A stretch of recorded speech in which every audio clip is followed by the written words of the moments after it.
पंजाब दर्शन के सारे दर्शकों ਲਈ मैं अज दसना चाहुंदा कि पंजाब दर्शन की सिरजक टीम ने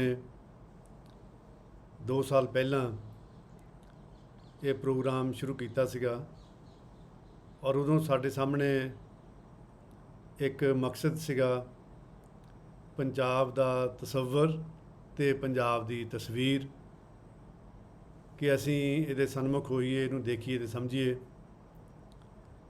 फिर हौली हौली असी ये किताब दर्शन का सिलसिला शुरू किया ते सानू ये नहीं सी पता कि सानू पंजाब दर्शन ते श्रद्धांजलि समागम भी करना पैना। इस समागम का सबब इवें बनया कि पिछले दिनी 18 जुलाई नूं अमृतसर पंजाब के जंपल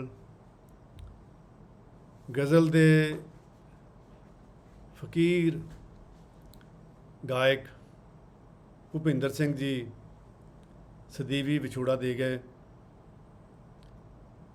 तो महसूस किया गया कि पंजाब दे विच उन्हां दे विछोड़े नूं बिल्कुल महसूस नहीं किया गया। किसी एक अखबार की निगुणी जी खबर तो वध उन्हां दे बारे कोई भी गल किते भी नहीं हुई। इत्थों तक कि फेसबुक ते भी कोई चर्चा नहीं होया। ते असी पंजाब दर्शन की सिरजक टीम ने फैसला किया कि असी उन्हां नूं याद करांगे, उन्हां दे निमित्त एक श्रद्धांजलि समागम करावांगे। उस सिलसिले च अज असी ये समागम कर रहे हैं ऑनलाइन। तो ये साडे नाल पंजाब दे बहुत ही नामवर हस्तियां, खास तौर के उत्ते पद्म श्री सुरजीत पात्र जी ते राज गायक ते पद्म श्री हंसराज हंस जी ते उन्हां तों इलावा एक बहुत ही अच्छे गज़ल गायक सरदार उपकार सिंह कनेडा तो ते 2 बड़े ही संवेदनशील सज्जन जिहड़े पंजाब विच नहीं रहिंदे लेकिन पंजाब नाल उन्हां दी धड़कन जिहड़ी धड़कदी है, पंजाब दी हर गल नूं बहुत दिलों महसूस करन वाले 2 सज्जन हरदेव सिंह जम्मू ते जगमोहन सिंह शिमला वो भी साडे नाल जुड़े हुए हैं। तो उन्हां तों इलावा पंजाब यूनिवर्सिटी विच जदों मैं विद्यार्थी सीगा उस वेले पंजाब यूनिवर्सिटी के संगीत विभाग विच एक अमर स्नेह कौर जिहड़ी उस वेले संगीत की MA करदी सीगी ते उहदे नाल मेरा संपर्क होया ते उन्होंने कहा कि मैं भी उहदे विच जरूर श्रद्धांजलि भेंट करूँगी। अज अमर स्नेह कौर वो भी साडे नाल आ ते ये जिन्हां दा मैं नां लिया सारे सज्जन इस समागम में पार्टिसिपेट करनगे, अपने अंदाज विच अपने शब्दों में श्रद्धांजलि भेंट करनगे भुपिंदर सिंह जी नूं। ते बाकी सारे पंजाब दर्शन के स्रोते उन्होंने असी ये प्रोग्राम देखने लई लिंक भेज दिता, वो सारे ये प्रोग्राम देखणगे ते सुनणगे। मैं 2 मिनट लैने चाहुंदा सब तो पहला कि अज तो 82 साल पहला किसी नूं पता नहीं सी कि अमृतसर के संगीत अध्यापक वोकलिस्ट प्रोफैसर नत्था सिंह दा बेटा भुपिंदर सिंह भारतीय फिल्म इंडस्ट्री का मन्निया परमन्निया प्लेबैक सिंगर ते फकीराना अंदाज वाला गज़ल गायक वजों मकबूल अते मशहूर होवेगा, जिहदा कोई सानी नहीं होएगा। ये शायद उसनूं भी नहीं सी पता क्योंकि घर में चत्तो पैर चलदा संगीत उसनूं चंगा नहीं सी लगदा ते उसदी इस अकावट विचों ही कद संगीत की लगन लग गई वो भी नहीं सी जानदा। उन्हें विरसे विच मिले संगीत कारण गिटार ते वायलिन सीखी ते कमाल दा गिटारिस्ट साबित होया। फिर उसनूं गायकी ने अपने वल खिंच लिया। वो दिल्ली रेडियो ते दूरदर्शन ते गाउण लगा। अखबार रसालियां विचों कवितावां चुनदा ते कंपोज करके ਆਪਣੇ ਦੋਸਤਾਂ ਨੂੰ ਸੁਣਾਉਂਦਾ ਤੇ ਹੌਲੀ ਹੌਲੀ ਦਿੱਲੀ ਦੀਆਂ ਮਹਿਫਲਾਂ ਦੇ ਵਿੱਚ ਮਸ਼ਹੂਰ ਹੋਇਆ। ਕਿਸੇ ਮਹਿਫਲ ਵਿੱਚ ਉਸਨੇ ਬਹਾਦਰ ਸ਼ਾਹ ਜ਼ਫਰ ਦੀ ਗਜ਼ਲ लगता नहीं है जी उजड़े दियार में उसने गाई तो फिल्म इंडस्ट्री के संगीत निर्देशक मदन मोहन ने सुनी तो भुपिंदर सिंह नूं बॉम्बे बुला लिया। उन्होंने उस कोलों पहला गीत फिल्म हकीकत में गवाया तो उस तो बाद जिमें पंजाबी का मुहावरा चल सो चल। उसकी आवाज़ दीयां विशेषतावां पिछले दिनों में अंग्रेज़ी अखबारों में उन्होंने बारे आर्टिकल लिखे तो बहुत सारे लोगों ने उन्होंने आवाज़ नूं खास शब्द दिते, उन्होंने डिफाइन किया उन्होंने आवाज़ नूं। मेरा ख्याल बाकी हर आवाज़ बारे कोई ना कोई भुलेखा पै सकता। भुपिंदर सिंह उन्होंने इहो जी आवाज़ सी जिहदा कभी भी किसी नूं भुलेखा नहीं पैंदा, बिल्कुल उन्होंने वक्री आवाज़ सी। किसी ने उन्होंने लफ्ज़ वरत्या अंग्रेज़ी में ब्रूडिंग वॉइस। ब्रूडिंग का मतलब जिहदे विच सैडनैस ते सीरीयसनैस इकट्ठे होण, बड़ी रिच होण। ते किसी ने लिखा love lawn and broken hearted voice, और किसी ने कहा स्मोकी वॉइस, और किसी ने कहा to be travelling through years. इस तरह जिवें कोई सदियां तो सफ़र विच होवे, इस तरह की आवाज़ जिहदे विच इन्नी प्राचीनतम एक पुरातनता का एहसास होवे। तो किसी ने कहा heavy in timber and deep in feeling. इहो जिहियां आवाज़ां दे बारे उन्होंने उन्होंने आवाज़ बारे इहो जिहे कॉमेंट लोगों ने दिते। उस तरह इस तरह इन्हां लफ्ज़ां विच उन्होंने आवाज़ नूं डिफाइन किया। तो मेरा ख्याल है भी उन्होंने आवाज़ इन्नी भारी सी, इन्नी सोलफुल सी, इन्नी असर भरपूर सी कि उहदी आवाज़ का जादू जिहड़ा वो बस सुन के ही पता लगदा।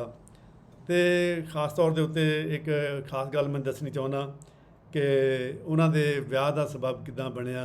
तो मैं बड़ा हैरान हुन्ना कि पंजाब के दो हीरे जगजीत सिंह ते भुपिंदर सिंह, उन्होंने बंगाल दी कुड़ियां ने मुहब्बत की। जगजीत सिंह नूं चित्रा सिंह ने ते भुपिंदर सिंह नूं मिताली सिंह ने। कहंदे आ भी मिताली सिंह नूं किते उहदे भरा ने भुपिंदर सिंह की गज़ल सुनाई, कोई CD उन्होंने जां कैसट लैके दिती। तो जिस वेले मिताली सिंह ने भुपिंदर सिंह की आवाज़ सुनी तो उस वेले उहदी आवाज़ तो कायल हो गई। तो जिस वेले कहते भी भुपिंदर सिंह नाल उन्होंने किते मुलाकात हुई तो उन्होंने उन्होंने आवाज़ की तारीफ की। तो भुपिंदर सिंह उन्होंने भी कहा मिताली सिंह नूं कि मैं तेरी आवाज़ का बड़ा कायल हाँ। और जिस तरह भुपिंदर सिंह की खास आवाज़ है, इस तरह मिताली सिंह की भी खास तरह की आवाज़ है। और मिताली सिंह ने कहा wherever there is love there is magic. और ये जिहड़ा उन्होंने आवाज़ का मैजिक सीगा और वो म्यूजिक ते मैजिक ये इक्को ही गल है। ये दोनों की शादी असल में संगीत की शादी सी, दोनों दी आवाज़ां की शादी सी, और जिहड़ी उम्र भर जिहड़ी चली। तो एक इन्हां दे नाल पिछले दिनों विच मिताली सिंह ने जिहड़ियां इंटरव्यूज़ दित्तियां, उन्होंने बड़ी एक ज़बरदस्त इंटरस्टिंग गल सुनाई कि कनेडा दे विच किते कोई इन्हां दा प्रोग्राम हो रहा सीगा। तो जदों ये गा के हटे तो उत्थे इन्हां ने गज़ल गाई सीगी, वो है दरवाज़ा खुला रखना। तो कहंदे आ भी वो गज़ल सुन तो बाद एक कपल जिहड़ा इन्हां कोल उठ के आया तो उन्होंने बड़ी एक कॉन्फिडेंशियल गल दसी। वो कहंदे भी असीं बिल्कुल साडे झगड़ा इन्ना चलदा सीगा कि असीं डिवोर्स लैण लई तैयार होए होए सीगे, लेकिन अज इन्हां दी गज़ल सुन के असीं अपना डिवोर्स का जिहड़ा वो सिलसिला जिहड़ा गल चल रही सीगी वो छड्ड दित्ता असीं और इकट्ठे रहण दा फैसला कर लिया। पिछले दिनी जदों मैं भुपिंदर सिंह हुणां नाल उन्हां दी ये गल जिहड़ी आ शेयर कीती उन्हां दे संगीत बारे, उन्हां दी गायकी बारे, तो मैनूं फेसबुक ते किसी सज्जन ने लिखिया कि उन्हां दी पंजाब नूं की देण है।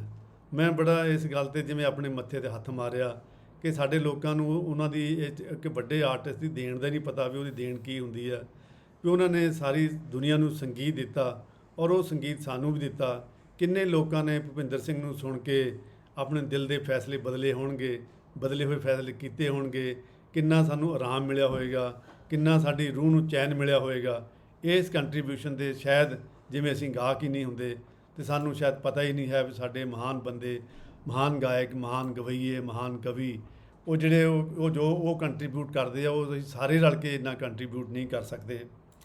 अज ਸਾਡੇ ਇਸ ਸਮਾਗਮ ਵਿੱਚ ਕੈਨੇਡਾ ਤੋਂ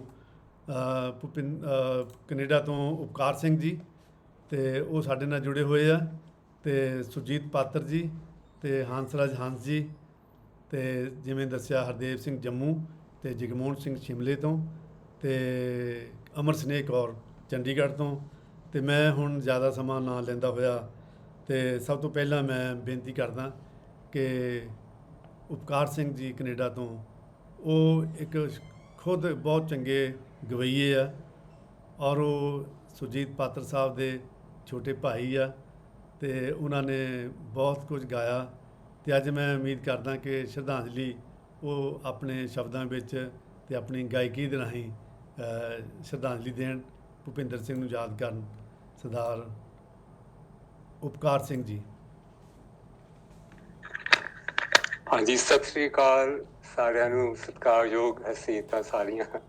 ਮੈਂ ਤਾਂ ਨਿਗੁਣਾ ਜਿਹਾ ਬੰਦਾ, ਤੇ ਬਹੁਤ ਸ਼ੁਕਰੀਆ ਪ੍ਰੋਫੈਸਰ ਸਾਹਿਬ, ਤੁਸੀਂ ਮੈਨੂੰ ਮੌਕਾ ਦੇ ਰਹੇ ਹੋ। ਮੈਂ ਇਹੀ ਆਖਾਂਗਾ, ਭੁਪਿੰਦਰ ਸਿੰਘ, ਮੈਂ ਕੁਝ ਕਹਿ ਨਹੀਂ ਸਕਦਾ। ਇਹ ਸਾਰੇ ਬਹੁਤ ਲੈਜੈਂਡਰੀ ਗਾਇਕ ਹੋਏ ਹਨ, ਤੇ ਖੈਰ ਮੇਰੇ ਬਹੁਤ ਫੇਵਰੇਟ ਗਾਇਕ ਸਨ ਭੁਪਿੰਦਰ ਸਿੰਘ। ਜਿਵੇਂ ਤੁਸੀਂ ਉਹਨਾਂ ਦੀ ਆਵਾਜ਼ ਬਾਰੇ ਲਿਖਿਆ ਹੈ ਕਿ ਇਹੋ ਜਿਹੀ ਆਵਾਜ਼ ਸੀ, ਮੈਨੂੰ ਉਹਨਾਂ ਦੀ ਆਵਾਜ਼ ਵਿੱਚ ਸੋਜ਼, ਇੱਕ ਅਜੀਬ ਕਿਸਮ ਦਾ ਸੋਜ਼ ਉਹਨਾਂ ਦੀ ਆਵਾਜ਼ ਵਿੱਚ ਸੀ। ਤੁਸੀਂ ਵੀ ਉਹਨੂੰ ਉਹਦੇ ਬਾਰੇ ਦੱਸ ਚੁੱਕੇ ਹੋ। ਤੇ ਮੈਨੂੰ ਲੱਗਦਾ ਜਿਵੇਂ ਥੋੜੀ ਸ਼ੋਖੀ ਵੀ ਸੀ ਜਿਹੜੀ ਉਹਨਾਂ ਦੀ ਆਵਾਜ਼ 'ਚ, ਜਿਹੜੀਆਂ ਉਹਨਾਂ ਨੇ ਗਜ਼ਲਾਂ ਬਾਅਦ 'ਚ ਮਿਤਾਲੀ ਹੋਰਾਂ ਦੇ ਨਾਲ ਗਾਈਆਂ ਨੇ, ਉਹਨਾਂ 'ਚ ਉਹ ਸ਼ੋਖੀ ਵੀ ਨਜ਼ਰ ਆਉਂਦੀ। ਫਿਰ ਦੋਨੋਂ ਚੀਜ਼ਾਂ ਬੜੀਆਂ ਦੇਖੋ ਕਿਵੇਂ ਸਨ, ਕਿ ਇੱਕ ਸੋਜ਼ ਤੇ ਉਦਾਸੀ, ਤੇ ਦੂਸਰੇ ਪਾਸੇ ਸ਼ੋਖੀ ਆਵਾਜ਼ 'ਚ। ਸੋ ਮੈਂ ਕੁਛ ਜੋ ਉਹਨਾਂ ਦੀਆਂ ਕੁਝ ਚੀਜ਼ਾਂ, ਇੱਕ ਦੋ ਮੇਰੇ ਮਨ 'ਚ ਨੇ, ਮੇਰੇ ਬਹੁਤ ਮਨ ਦੇ ਕਲੋਜ਼ ਨੇ, ਮੇਰੇ ਦਿਲ ਦੇ ਬਹੁਤ ਲਾਗੇ ਨੇ, ਉਹ ਮੈਂ ਸਾਂਝੀਆਂ ਕਰਾਂਗਾ। ਤੁਸੀਂ ਜਿਵੇਂ ਦੱਸਿਆ ਕਿ ਮਦਨ ਮੋਹਨ ਹੋਰਾਂ ਨੇ ਉਹਨਾਂ ਨੂੰ ਹਕੀਕਤ ਫਿਲਮ 'ਚ ਇੰਟਰੋਡਿਊਸ ਕੀਤਾ ਸੀ, ਉਹ 'ਚ ਉਹਨਾਂ ਨੇ ਐਕਟਿੰਗ ਵੀ ਕੀਤੀ ਸੀ ਭੁਪਿੰਦਰ ਹੋਰਾਂ ਨੇ। ਉਹਨਾਂ ਦਾ ਐਕਸਕਿਊਜ਼ ਮੀ, ਕੈਫੀ ਆਜ਼ਮੀ ਸਾਹਿਬ ਦੀ ਨਜ਼ਮ ਸੀ ਕਿ ਹੋ ਕੇ ਮਜਬੂਰ ਮੁਝੇ ਉਸਨੇ ਭੁਲਾਇਆ ਹੋਗਾ। ਉਹਦੇ 'ਚ 4 ਮਹਾਨ ਗਾਇਕ, ਭੁਪਿੰਦਰ ਨਵੇਂ ਸਨ ਉਦੋਂ, ਉਹਦੇ ਵਿੱਚ ਮੰਨਾ ਡੇ ਸਾਹਿਬ, ਮੁਹੰਮਦ ਰਫੀ ਜੀ ਅਤੇ ਤਲਤ ਮਹਿਮੂਦ, ਤੇ ਚੌਥੀ ਆਵਾਜ਼ ਇਹਨਾਂ ਦੀ ਸੀ ਉਹਦੇ ਵਿੱਚ। ਜੋ ਬੰਦ ਇਹਨਾਂ ਨੇ ਗਾਇਆ ਸੀ, ਮੈਂ ਉਹ ਕੋਸ਼ਿਸ਼ ਕਰਦਾ ਤੁਹਾਡੇ ਸਾਹਮਣੇ।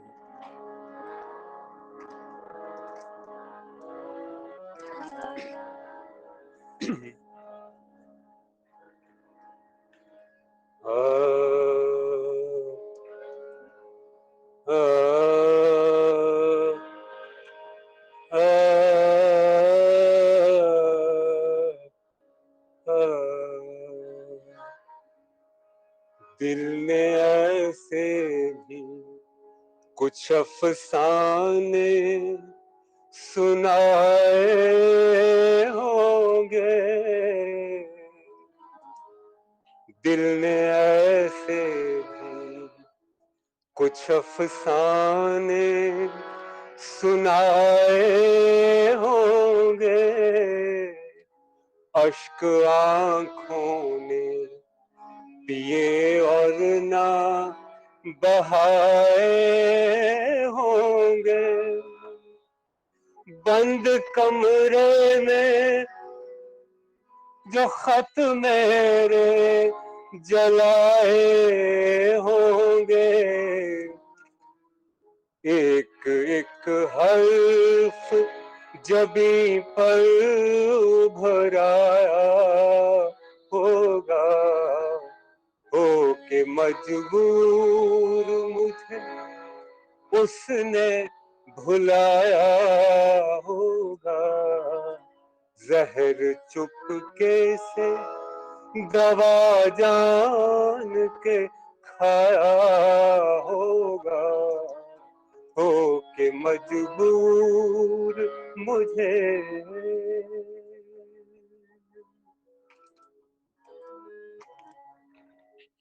ਇਸ ਤਰ੍ਹਾਂ ਹੀ ਇੱਕ ਹੋਰ ਗੀਤ ਉਹਨਾਂ ਦਾ ਹੈ, ਉਹ ਗੀਤ ਇਨਫੈਕਟ ਆਪਣੇ ਸਾਰਿਆਂ ਦੇ ਬਹੁਤ ਹੀ ਪੂਜਣਯੋਗ ਸਤਿਕਾਰਯੋਗ ਗਾਇਕ ਲਤਾ ਮੰਗੇਸ਼ਕਰ ਜੀ, ਜਿਨ੍ਹਾਂ ਨੂੰ ਗਿਆਨ ਨੂੰ ਥੋੜ੍ਹਾ ਚਿਰ ਹੋਇਆ ਹੈ, ਸਰੀਰ ਛੱਡ ਗਏ ਨੇ, ਉਹਨਾਂ ਦੇ ਨਾਲ ਜੁੜਿਆ ਸੀਗਾ ਕਿ ਨਾਮ ਗੁਮ ਜਾਏਗਾ, ਚਿਹਰਾ ਇਹ ਬਦਲ ਜਾਏਗਾ, ਮੇਰੀ ਆਵਾਜ਼ ਹੀ ਪਹਿਚਾਨ ਹੈ। ਇਹਦੇ 'ਚ ਮੈਨੂੰ ਨਹੀਂ ਸੀ ਪਤਾ ਕਿ ਭੁਪਿੰਦਰ ਸਿੰਘ ਹੋਰਾਂ ਨੇ ਵੀ ਇਹਦੇ 'ਚ ਗਾਇਆ ਲਤਾ ਮੰਗੇਸ਼ਕਰ ਦੇ ਨਾਲ। ਸੋ ਉਹਦਾ ਮੁਖੜਾ ਮੈਂ ਪੇਸ਼ ਕਰਨ ਦੀ ਕੋਸ਼ਿਸ਼ ਕਰਦਾ ਹਾਂ।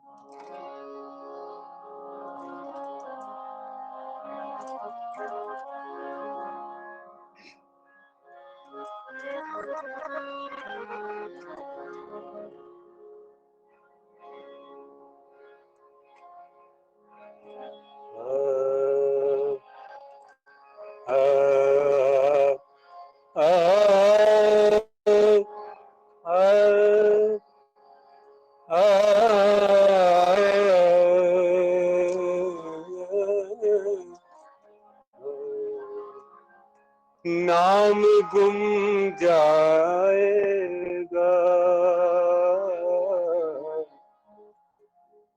चेहरा ये बदल जाएगा, नाम गुम जाएगा, चेहरा ये बदल जाएगा, मेरी आवाज ही पहचान है, गर याद रहे नाम गुम जाएगा, चेहरा ये बदल जाएगा, मेरी आवाज ही पहचान है, गर याद रहे। ਸੋ ਇਹ ਗੀਤ ਵੀ ਉਹਨਾਂ ਨੇ, ਸੋ ਭੁਪਿੰਦਰ ਸਿੰਘ ਹੋਰਾਂ ਨੇ, ਮਦਨ ਮੋਹਨ ਜੀ ਹੋਰਾਂ ਨੇ ਇੰਟਰੋਡਿਊਸ ਕੀਤਾ ਉਹਨਾਂ ਨੂੰ। ਉਹ ਤੋਂ ਬਾਅਦ ਖਯਾਮ ਸਾਹਿਬ ਉਹਨਾਂ ਦੇ ਸੰਗੀਤ 'ਚ ਵੀ ਗਾਇਆ, ਜੈਦੇਵ ਜੀ, ਆਰ ਡੀ ਬਰਮਨ ਉਹਨਾਂ ਦੇ ਸੰਗੀਤ 'ਚ ਵੀ ਗਾਇਆ। ਆਰ ਡੀ ਬਰਮਨ ਉਹਨਾਂ ਦੇ ਵਾਸਤੇ ਗਿਟਾਰ, ਜਿਵੇਂ ਕਿ ਮਸ਼ਹੂਰ ਗੀਤ ਚੁਰਾ ਲਿਆ ਹੈ, ਔਰ ਇਹ ਬੜਾ ਮਸ਼ਹੂਰ ਹੋਇਆ ਗੀਤ, ਉਹ 'ਚ ਗਿਟਾਰ ਇਹਨਾਂ ਦੀ ਸੀ। ਇਸ ਤਰ੍ਹਾਂ ਹੀ ਆਪਣੇ ਦਮ ਮਾਰੋ ਦਮ ਸੀਗਾ ਹਰੇ ਰਾਮਾ ਹਰੇ ਕ੍ਰਿਸ਼ਨਾ ਫਿਲਮ 'ਚ, ਉਹਦੇ 'ਚ ਵੀ ਗਿਟਾਰ ਇਹਨਾਂ ਨੇ ਵਜਾਈ ਸੀ। ਫਿਰ ਇੱਕ ਬਹੁਤ ਖੂਬਸੂਰਤ ਗੀਤ ਮੁਹੰਮਦ ਰਫੀ ਸਾਹਿਬ ਨੇ ਗਾਇਆ ਸੀ ਫਿਲਮ ਹੰਸ ਤੇ ਜ਼ਖਮ 'ਚ, ਤੁਮ ਜੋ ਮਿਲ ਗਏ ਹੋ, ਉਹਦੇ 'ਚ ਵੀ ਗਿਟਾਰ ਇਹਨਾਂ ਦੀ ਸੀ। ਸੋ ਬਹੁਤ ਗੁਣੀ ਸਨ, ਮੇਰੇ ਪਾਸ ਤਾਂ ਲਫ਼ਜ਼ ਨਹੀਂ ਹਨ, ਕੁਛ ਮੈਂ ਵੀ ਇਮੋਸ਼ਨਲ ਹੋ ਰਿਹਾ ਹਾਂ। ਸੋ ਇੰਨੀ ਹਾਜ਼ਰੀ ਮੇਰੀ ਤੁਸੀਂ ਕਬੂਲ ਕਰਨੀ ਹੈ ਜੀ, ਸ਼ੁਕਰੀਆ। ਬਹੁਤ ਵਧੀਆ। ਇਹ ਸਨ ਸਰਦਾਰ ਉਪਕਾਰ ਸਿੰਘ ਜੀ, ਜਿਨ੍ਹਾਂ ਨੇ ਆਪਣੇ ਅੰਦਾਜ਼ ਵਿੱਚ ਔਰ ਆਪਣੀ ਗਾਇਕੀ ਅਤੇ ਆਪਣੀ ਆਵਾਜ਼ ਵਿੱਚ ਉਹਨਾਂ ਨੂੰ ਸ਼ਰਧਾਂਜਲੀ ਭੇਟ ਕੀਤੀ ਹੈ। ਅਤੇ ਮੈਂ ਹੁਣ ਬੇਨਤੀ ਕਰਦਾ ਸੁਰਜੀਤ ਪਾਤਰ ਜੀ ਨੂੰ ਕਿ ਉਹ ਆਪਣਾ ਮਾਈਕ ਔਨ ਕਰਨ ਅਤੇ ਸਰਦਾਰ ਭੁਪਿੰਦਰ ਸਿੰਘ ਜੀ ਬਾਰੇ, ਉਹਨਾਂ ਦੇ ਬਾਰੇ ਆਪਣੇ ਸ਼ਰਧਾਂਜਲੀ ਲਈ ਆਪਣੇ ਚੰਦ ਬੋਲ ਸਾਡੇ ਨਾਲ ਸਾਂਝੇ ਕਰਨ। ਸੁਰਜੀਤ ਪਾਤਰ ਸਾਹਿਬ ਜੀ। ਪਿਆਰੇ ਦੋਸਤੋ, ਸਭ ਤੋਂ ਪਹਿਲਾਂ ਤਾਂ ਮੈਂ ਬਹੁਤ ਸ਼ੁਕਰਗੁਜ਼ਾਰ ਹਾਂ ਸਰਦਾਰ ਸਿੰਘ ਹੋਰਾਂ ਦਾ, ਜਿਨ੍ਹਾਂ ਨੇ ਬਹੁਤ ਸੰਵੇਦਨਾ ਨਾਲ ਪਿਛੜ ਗਿਆ ਨੂੰ ਯਾਦ ਰੱਖਣ ਦਾ, ਗੈਰ ਹਾਜ਼ਰਾਂ ਨੂੰ ਵੀ ਹਾਜ਼ਰ ਰੱਖਣ ਦਾ ਇੱਕ ਪਿਰਤ ਐਸੀ ਪਾਈ ਆ। ਅਸੀਂ ਸਾਰਿਆਂ ਨੇ ਖਬਰ ਪੜ੍ਹੀ, ਪਰ ਦਿਲਾਂ ਵਿੱਚ ਹੀ ਯਾਦ ਕਰ ਲਿਆ, ਔਰ ਉਸ ਗੱਲ ਨੂੰ ਬਸ ਆਪਣੇ ਅਗਲੇ ਦਿਨਾਂ ਦੇ ਸਫ਼ਰ 'ਤੇ ਤੁਰ ਪਏ। ਪਰ ਪ੍ਰੋਫੈਸਰ ਅਵਤਾਰ ਸਿੰਘ ਹੋਣਾ ਨੇ ਇਹ ਜੋ ਅੱਜ ਦੀ ਸ਼ਾਮ ਸਾਡੇ ਨਸੀਬਾਂ ਦੇ ਵਿੱਚ ਲਿਖੀ, ਇਹ ਬਹੁਤ ਪਿਆਰੀ ਸ਼ਾਮ ਹੈ ਔਰ ਇੱਕ ਸ਼ੁਕਰਗੁਜ਼ਾਰੀ ਦੀ ਸ਼ਾਮ ਹੈ ਕਿ ਇੱਕ ਇਹੋ ਜਿਹਾ ਉੱਚਾ ਸੁੱਚਾ ਕਲਾਕਾਰ, ਉਹਦੀ ਵਿਦਾ 'ਤੇ ਅਸੀਂ ਇੰਨੇ ਵੀ ਇਕੱਠੇ ਨਾ ਹੋਈਏ, ਇੰਨੀ ਕੁ ਵੀ ਗੱਲ ਨਾ ਕਰੀਏ ਤਾਂ ਇਹ ਬਹੁਤ ਨਾਸ਼ੁਕਰਾਪਨ ਹੋਏਗਾ ਸਾਡਾ, ਜਿਨ੍ਹਾਂ ਨੇ ਬਹੁਤ ਵਾਰ ਭੁਪਿੰਦਰ ਹੋਣਾ ਨੂੰ ਸੁਣਿਆ, ਮਾਣਿਆ। ਸੋ ਬਹੁਤ-ਬਹੁਤ ਧੰਨਵਾਦ ਪ੍ਰੈਸ ਸਾਹਿਬ ਦਾ। ਉਪਕਾਰ ਨੇ ਬਹੁਤ ਖੂਬਸੂਰਤੀ ਨਾਲ ਇੱਕ ਤਰ੍ਹਾਂ ਉਹਨਾਂ ਦੀ ਗੀਤਾਂ ਦੇ ਜਿਹੜੇ ਟੁਕੜੇ, ਗੀਤਾਂ ਦੇ ਅੰਸ਼ ਸਾਨੂੰ ਸੁਣਾ ਕੇ ਸਰਸ਼ਾਰ ਕੀਤਾ, ਇਹਨਾਂ ਦਾ ਵੀ ਬਹੁਤ-ਬਹੁਤ ਸ਼ੁਕਰੀਆ।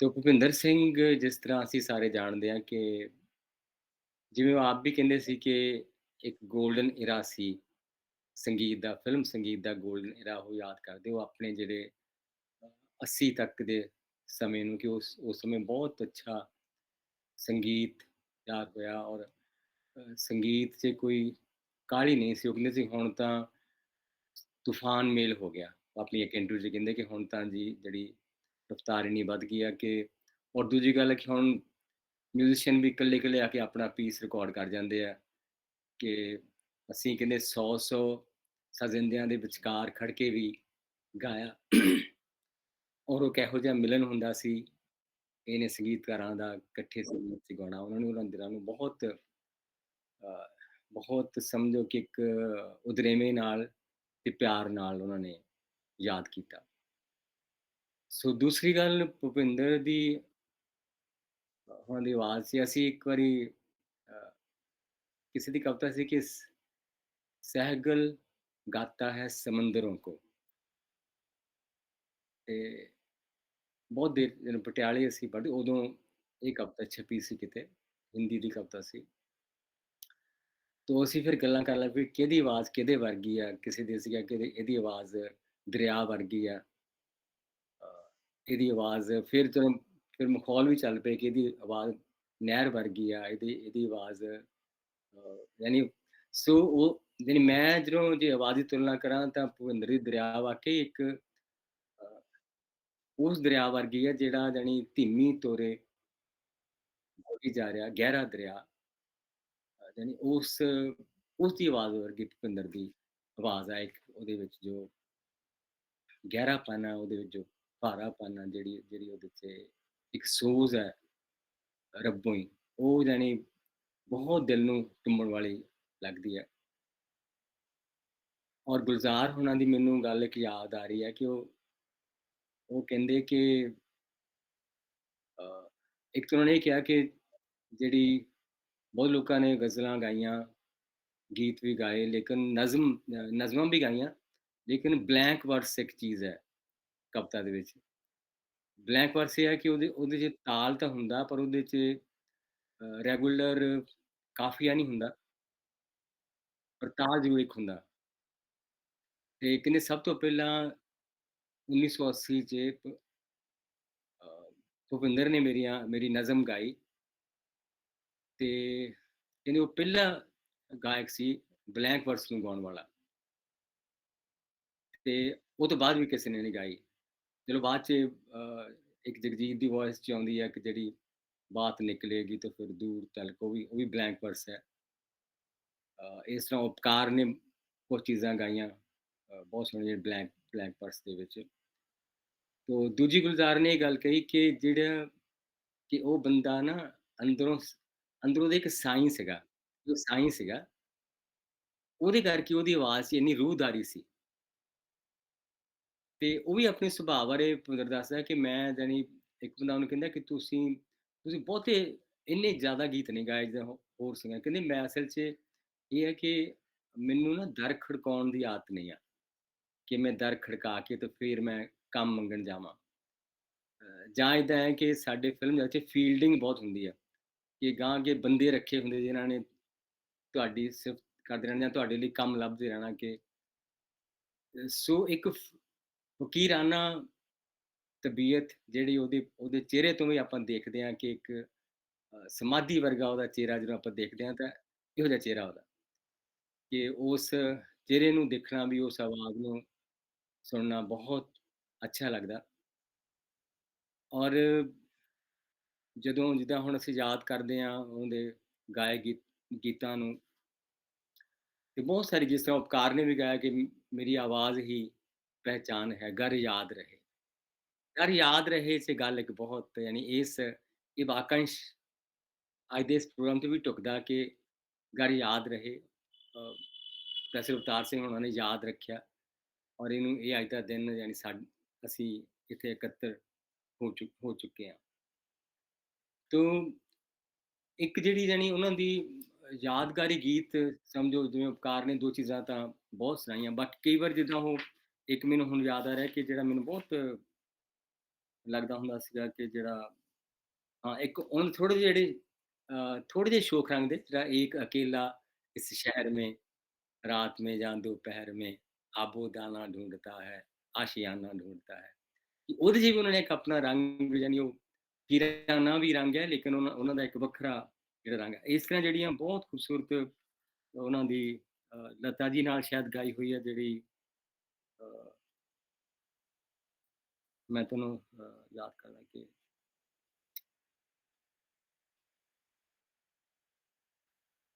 ਬੀਤੀ ਨਾ ਬੀਤੀ ਨਾ ਬਿਤਾਏ ਰਹਿਣਾ ਕਿ ਉਹ ਵੀ ਬਹੁਤ ਯਾਨੀ ਦਿਲ ਨੂੰ ਟੁੰਬਣ ਵਾਲਾ ਇੱਕ ਐਸਾ ਗੀਤ ਹੈ। ਸੋ ਅੱਜ ਬਹੁਤ ਸਾਰੇ ਗੀਤ ਉਹਦੇ ਯਾਦ ਆਏ, ਲੱਭ-ਲੱਭ ਸੁਣੇ ਵੀ ਔਰ ਬਹੁਤ ਮਾਣ ਵੀ ਹੋਇਆ, ਉਹਨਾਂ ਦੀ ਗਿਟਾਰ ਵੀ ਸੁਣੀ ਤੇ ਮੈਨੂੰ ਦੀਦਾਰ ਪਰਦੇਸੀ ਦੀ ਗੱਲ ਵੀ ਯਾਦ ਹੈ। ਦੀਦਾਰ ਸਿੰਘ ਪਰਦੇਸੀ ਆਪਣੀ ਰਿਕਾਰਡਿੰਗ ਕਰਨ ਗਏ ਬੰਬੇ ਇੱਕ ਵਾਰੀ ਤੇ ਕਹਿੰਦੇ ਮੈਨੂੰ ਯਾਨੀ ਜਿਹੜੇ ਮੇਰੇ ਸਾਜ਼ਿੰਦਿਆਂ ਚੋਂ ਅ, ਇੱਕ ਪਿਆਰਾ ਜਿਹਾ ਮੁੰਡਾ ਨਾ ਉਹ ਗਿਟਾਰ ਵਜਾਉਣ ਤੋਂ ਫਿਰ ਭੱਜਿਆ ਆਇਆ ਕਹਿੰਦਾ ਭਾਜੀ ਤੁਸੀਂ ਪੰਜਾਬ ਤੋਂ ਮੈਂ ਵੀ ਪੰਜਾਬ ਤੋਂ ਹਾਂ ਤੇ ਉਹ ਦੀਦਾਰ ਨੇ ਉਹ ਵਾਕ ਜਿਹੜਾ ਸਾਂਝਾ ਕੀਤਾ ਤੇ ਸੋ ਉਹੀ ਸੀਗਾ ਕਿ ਉਹ ਕਹਿੰਦੇ ਮੈਨੂੰ ਜਦੋਂ ਮੈਨੂੰ ਕੋਈ ਗਾਉਣ ਲਈ ਨਾ ਬੁਲਾਵੇ ਤੇ ਮੈਂ ਗਿਟਾਰ ਤਾਂ ਮੇਰੇ ਸਾਰੇ ਯਾਦ ਕਰਦੇ ਕਿ ਗਿਟਾਰ ਤਾਂ ਫਿਲਮ 'ਚ ਮੇਰੀ ਯਾਦ ਈਵਨ ਜਿਹੜੀ ਦਮ ਮਾਰੋ ਦਮ ਉਹ 'ਚ ਵੀ ਕਿਤੇ ਉਹਨਾਂ ਦੀ ਗਿਟਾਰ ਹੈ ਕਿ ਉਹ ਸੋ ਬਹੁਤ ਇੱਕ ਸਮਝ ਲਓ ਸਾਡੀ ਐਸੀ ਪੰਜਾਬ ਦਾ ਸੁਰੀਲਾ ਸਪੁੱਤਰ ਔਰ ਬਹੁਤ ਪਿਆਰਾ ਔਰ ਸਹਿਜ ਸੁਭਾਅ ਵਾਲਾ ਇੱਕ ਬਹੁਤ ਪਿਆਰੀ रूह वाला शख्स। तो एक मैं भी जिस ਕੈਨੇਡਾ ਦੀ ਸੰਗੀਤ ਦੀ ਸਭਾ ਦੀ ਗੱਲ ਕਰਦੇ ਹਾਂ, ਉਸ ਸਭਾ 'ਚ ਮੈਂ ਹਾਜ਼ਰ ਸੀਗਾ। ਜਿਹੜੀ ਤੁਸੀਂ ਗੱਲ ਸੁਣਾਈ ਸੀ ਉਹਨਾਂ ਬੱਚਿਆਂ ਦੀ ਤੇ ਉਦੋਂ ਮੈਂ ਮਿਤਾਲੀ ਨੂੰ ਪਹਿਲੀ ਵਾਰੀ ਜਾਣੀ ਉਹ ਸਟੇਜ ਤੇ ਬਹੁਤ ਇਹਨਾਂ ਦਾ ਸਮਝੋ ਕਿ ਇੱਕ ਜਿਉਂਦਾ ਜਾਗਦਾ ਜਿਹਾ ਸ਼ੋਅ ਸੀ ਆਪਸ 'ਚ ਉਹ ਚੁੱਲ ਮੋਲ ਵੀ ਕਰ ਰਹੇ ਆ, ਗੱਲਾਂ ਬਾਤਾਂ ਵੀ ਕਰ ਰਹੇ ਆ। ਸੋ ਮੈਨੂੰ ਉਹ ਵੀ ਮੇਰੇ ਮਨ 'ਚ ਯਾਦ ਹੈ ਕਿ ਮੈਂ ਇਸ ਗੱਲੋਂ ਖੁਸ਼ਨਸੀਬ ਹਾਂ ਕਿ ਮੈਂ ਉਹਨਾਂ ਨੂੰ ਸੁਣ ਸਕਿਆ। ਔਰ ਇੱਕ ਇਹਨਾਂ ਦੀ ਚੀਜ਼ ਮੇਰੇ ਖਿਆਲ 'ਚ ਇਹਨਾਂ ਨੇ ਲੂਣਾ ਦਾ ਕੁਛ ਹਿੱਸਾ ਵੀ ਮਿਤਾਲੀ ਤੇ ਭੁਪਿੰਦਰ ਹੋਣਾਂ ਨੇ ਗਾਇਆ। ਇੱਕ ਵਾਰੀ ਮੈਂ ਜਾਣੀ ਉਹ ਕੈਸੇਟ ਜਾਂ ਕਿਤੇ ਰਿਕਾਰਡਿੰਗ ਸੁਣੀ ਆ।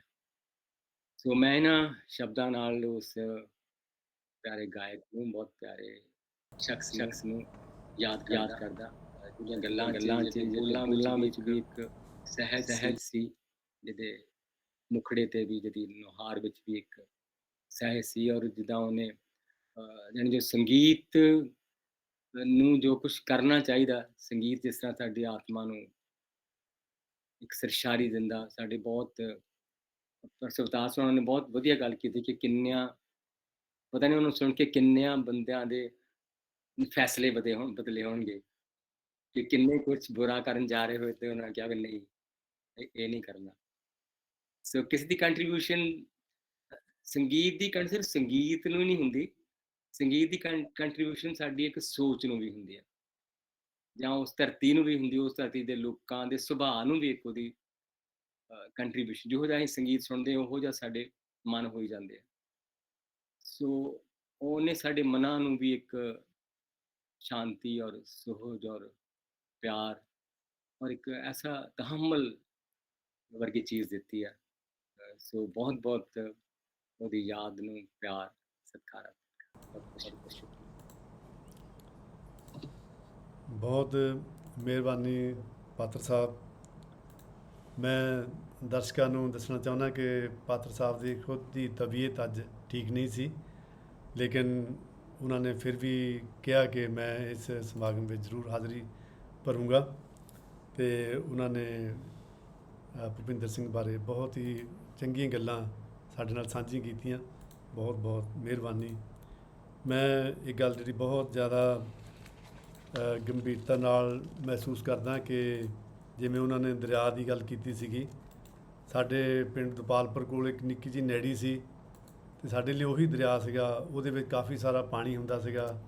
ਕੋਈ ਵੀ ਰਿਸ਼ਤੇਦਾਰ ਸਾਡੇ ਕੋਲ ਆਉਂਦਾ ਸੀਗਾ, ਅਸੀਂ ਉਹ ਨੈੜੀ 'ਤੇ ਸੈਰ ਕਰਨ ਜਾਂਦੇ ਸੀਗੇ ਅਤੇ ਉਹ ਸਾਡੇ ਲਈ ਇੱਕ ਤਰ੍ਹਾਂ ਦਾ ਬੀਚ ਸੀਗਾ।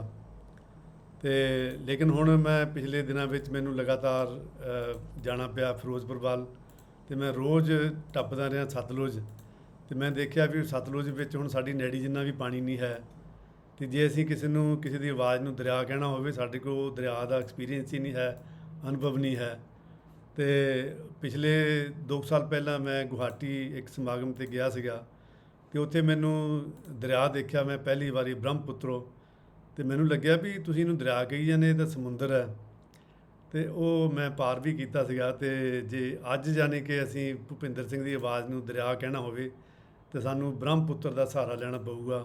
ਸਾਡੇ ਦਰਿਆਵਾਂ 'ਚ ਇੰਨਾ ਪਾਣੀ ਨਹੀਂ ਰਿਹਾ ਕਿ ਅਸੀਂ ਕਿਸੇ ਆਵਾਜ਼ ਨੂੰ ਉਹਨਾਂ ਨਾਲ ਤਜਵੀਜ਼ ਦੇ ਸਕੀਏ। ਅਤੇ ਬਹੁਤ ਬਹੁਤ ਮਿਹਰਬਾਨੀ ਪਾਤਰ ਸਾਹਿਬ। ਅਤੇ ਹੁਣ ਮੈਂ ਬੇਨਤੀ ਕਰੂੰਗਾ ਸਾਡੇ ਪੰਜਾਬ ਦੇ ਬਹੁਤ ਹੀ ਹਰਮਨ ਪਿਆਰੇ ਰਾਜ ਗਾਇਕ ਪਦਮ ਸ਼੍ਰੀ ਹੰਸਰਾਜ ਹੰਸ ਜੀ। ਉਹ ਖੁਦ ਬਹੁਤ ਅੱਛੇ ਗਵਈਏ, ਅਤੇ ਉਹਨਾਂ ਦੀ ਆਵਾਜ਼ ਵਿੱਚ ਵੀ ਇੱਕ ਖਾਸ ਤਰ੍ਹਾਂ ਦਾ ਦਰਦ ਸਾਨੂੰ ਹਮੇਸ਼ਾ ਨਜ਼ਰ ਆਉਂਦਾ, ਮਹਿਸੂਸ ਹੁੰਦਾ। ਔਰ ਉਹਨਾਂ ਦੀ ਆਵਾਜ਼ ਬਾਰੇ ਵੀ ਕਦੇ ਵੀ ਕਿਸੇ ਨੂੰ ਭੁਲੇਖਾ ਨਹੀਂ ਪੈਂਦਾ ਵੀ ਇਹ ਆਵਾਜ਼ ਕਿਹਦੀ ਆ ਜਾਂ ਕਿਹਦੀ ਆ। ਉਹਨਾਂ ਦੀ ਆਵਾਜ਼ ਦੀ ਵੀ ਇੱਕ ਆਪਣੀ ਪਹਿਚਾਣ ਹੈ। ਜਿਸ ਤਰ੍ਹਾਂ ਭੁਪਿੰਦਰ ਸਿੰਘ ਉਹਨਾਂ ਦੀ ਆਵਾਜ਼ ਦੀ ਪਹਿਚਾਣ ਹੈ, ਇਸ ਤਰ੍ਹਾਂ ਹੰਸਰਾਜ ਹੰਸ ਉਹਨਾਂ ਦੀ ਆਵਾਜ਼ ਦੀ ਵੀ ਆਪਣੀ ਇੱਕ ਪਹਿਚਾਣ ਹੈ, ਆਪਣਾ ਇੱਕ ਨਾਂ ਆ। ਉਹਦਾ ਕਦੀ ਵੀ ਕਿਸੇ ਨੂੰ ਭੁਲੇਖਾ ਨਹੀਂ ਪੈ ਸਕਦਾ। ਅਤੇ ਉਹ ਹੀ ਪੰਜਾਬ ਦੇ ਬਹੁਤ ਵੱਡੇ ਗਾਇਕ ਜਿਹੜੇ ਆ ਮੰਨੇ ਗਏ ਆ, ਔਰ ਪੰਜਾਬ ਦੇ ਰਾਜ ਗਾਇਕ। ਅਤੇ ਉਹਨਾਂ ਦੀ ਖਾਸ ਤੌਰ ਦੇ ਉੱਤੇ ਉਹਨਾਂ ਦੇ ਸੁਭਾਅ ਦਾ ਇੱਕ ਹਿੱਸਾ, ਇੱਕ ਦਰਦ। ਜਿਵੇਂ ਮੈਂ ਪੜ੍ਹਿਆ ਕਿ ਬਾਬਾ ਫਰੀਦ ਜੀ ਜਦੋਂ ਕਿਸੇ ਸ਼ਰਧਾਲੂ 'ਤੇ ਬਹੁਤ ਜ਼ਿਆਦਾ ਖੁਸ਼ ਹੁੰਦੇ ਸੀਗੇ ਅਤੇ ਉਹਨਾਂ ਨੂੰ ਕਹਿੰਦੇ ਸੀਗੇ ਵੀ ਰੱਬ ਤੈਨੂੰ ਦਰਦ ਦੇਵੇ। ਅਤੇ ਉਹ ਦਰਦ ਜਿਨ੍ਹਾਂ ਦੇ ਹਿੱਸੇ ਆਇਆ, ਜਿਵੇਂ ਬਿਰਹਾ ਤੂੰ ਸੁਲਤਾਨ ਨੂੰ ਬਾਬਾ ਫਰੀਦ ਜੀ ਨੇ ਕਿਹਾ, ਸ਼ਿਵ ਕੁਮਾਰ ਨੇ ਵੀ ਕਿਹਾ, ਅਤੇ ਜਿਨ੍ਹਾਂ ਦੇ ਦਰਦ ਹਿੱਸੇ ਆ ਗਿਆ, ਮੇਰਾ ਖਿਆਲ ਉਹ ਇਨਸਾਨ ਬਣ ਜਾਂਦੇ ਆ। ਅਤੇ ਮੈਂ ਨਿੱਜੀ ਤੌਰ 'ਤੇ ਹੰਸਰਾਜ ਹੰਸ ਜੀ ਨੂੰ ਬਹੁਤ ਚੰਗੀ ਤਰ੍ਹਾਂ ਜਾਣਦਾ ਕਿ ਉਹਨਾਂ ਦੀ ਆਵਾਜ਼ ਵਿੱਚ, ਉਹਨਾਂ ਦੇ ਅੰਦਾਜ਼ ਵਿੱਚ, ਉਹਨਾਂ ਦੇ ਹਰ ਰਗੋ ਰੇਸ਼ੇ ਦੇ ਵਿੱਚ ਉਹ ਦਰਦ ਦਾ ਮਹਿਸੂਸ ਹੁੰਦਾ ਹੈ। ਅਤੇ ਮੈਂ ਉਹਨਾਂ ਨੂੰ ਬੇਨਤੀ ਕੀਤੀ ਸੀ ਅਤੇ ਉਹਨਾਂ ਨੇ ਇੱਕਦਮ ਸਵੀਕਾਰ ਕੀਤੀ ਸੀ ਕਿ ਮੈਂ ਇਸ ਸਮਾਗਮ ਵਿੱਚ ਜ਼ਰੂਰ ਸ਼ਿਰਕਤ ਕਰੂੰਗਾ। ਅਤੇ ਮੈਂ ਹੰਸਰਾਜ ਹੰਸ ਜੀ ਨੂੰ ਬੇਨਤੀ ਕਰਦਾ ਕਿ ਉਹ ਅੱਜ ਦੇ ਸਮਾਗਮ ਵਿੱਚ ਭੁਪਿੰਦਰ ਸਿੰਘ ਬਾਰੇ ਆਪਣੇ ਕੁਝ ਸ਼ਬਦ ਸਾਂਝੇ ਕਰਨ।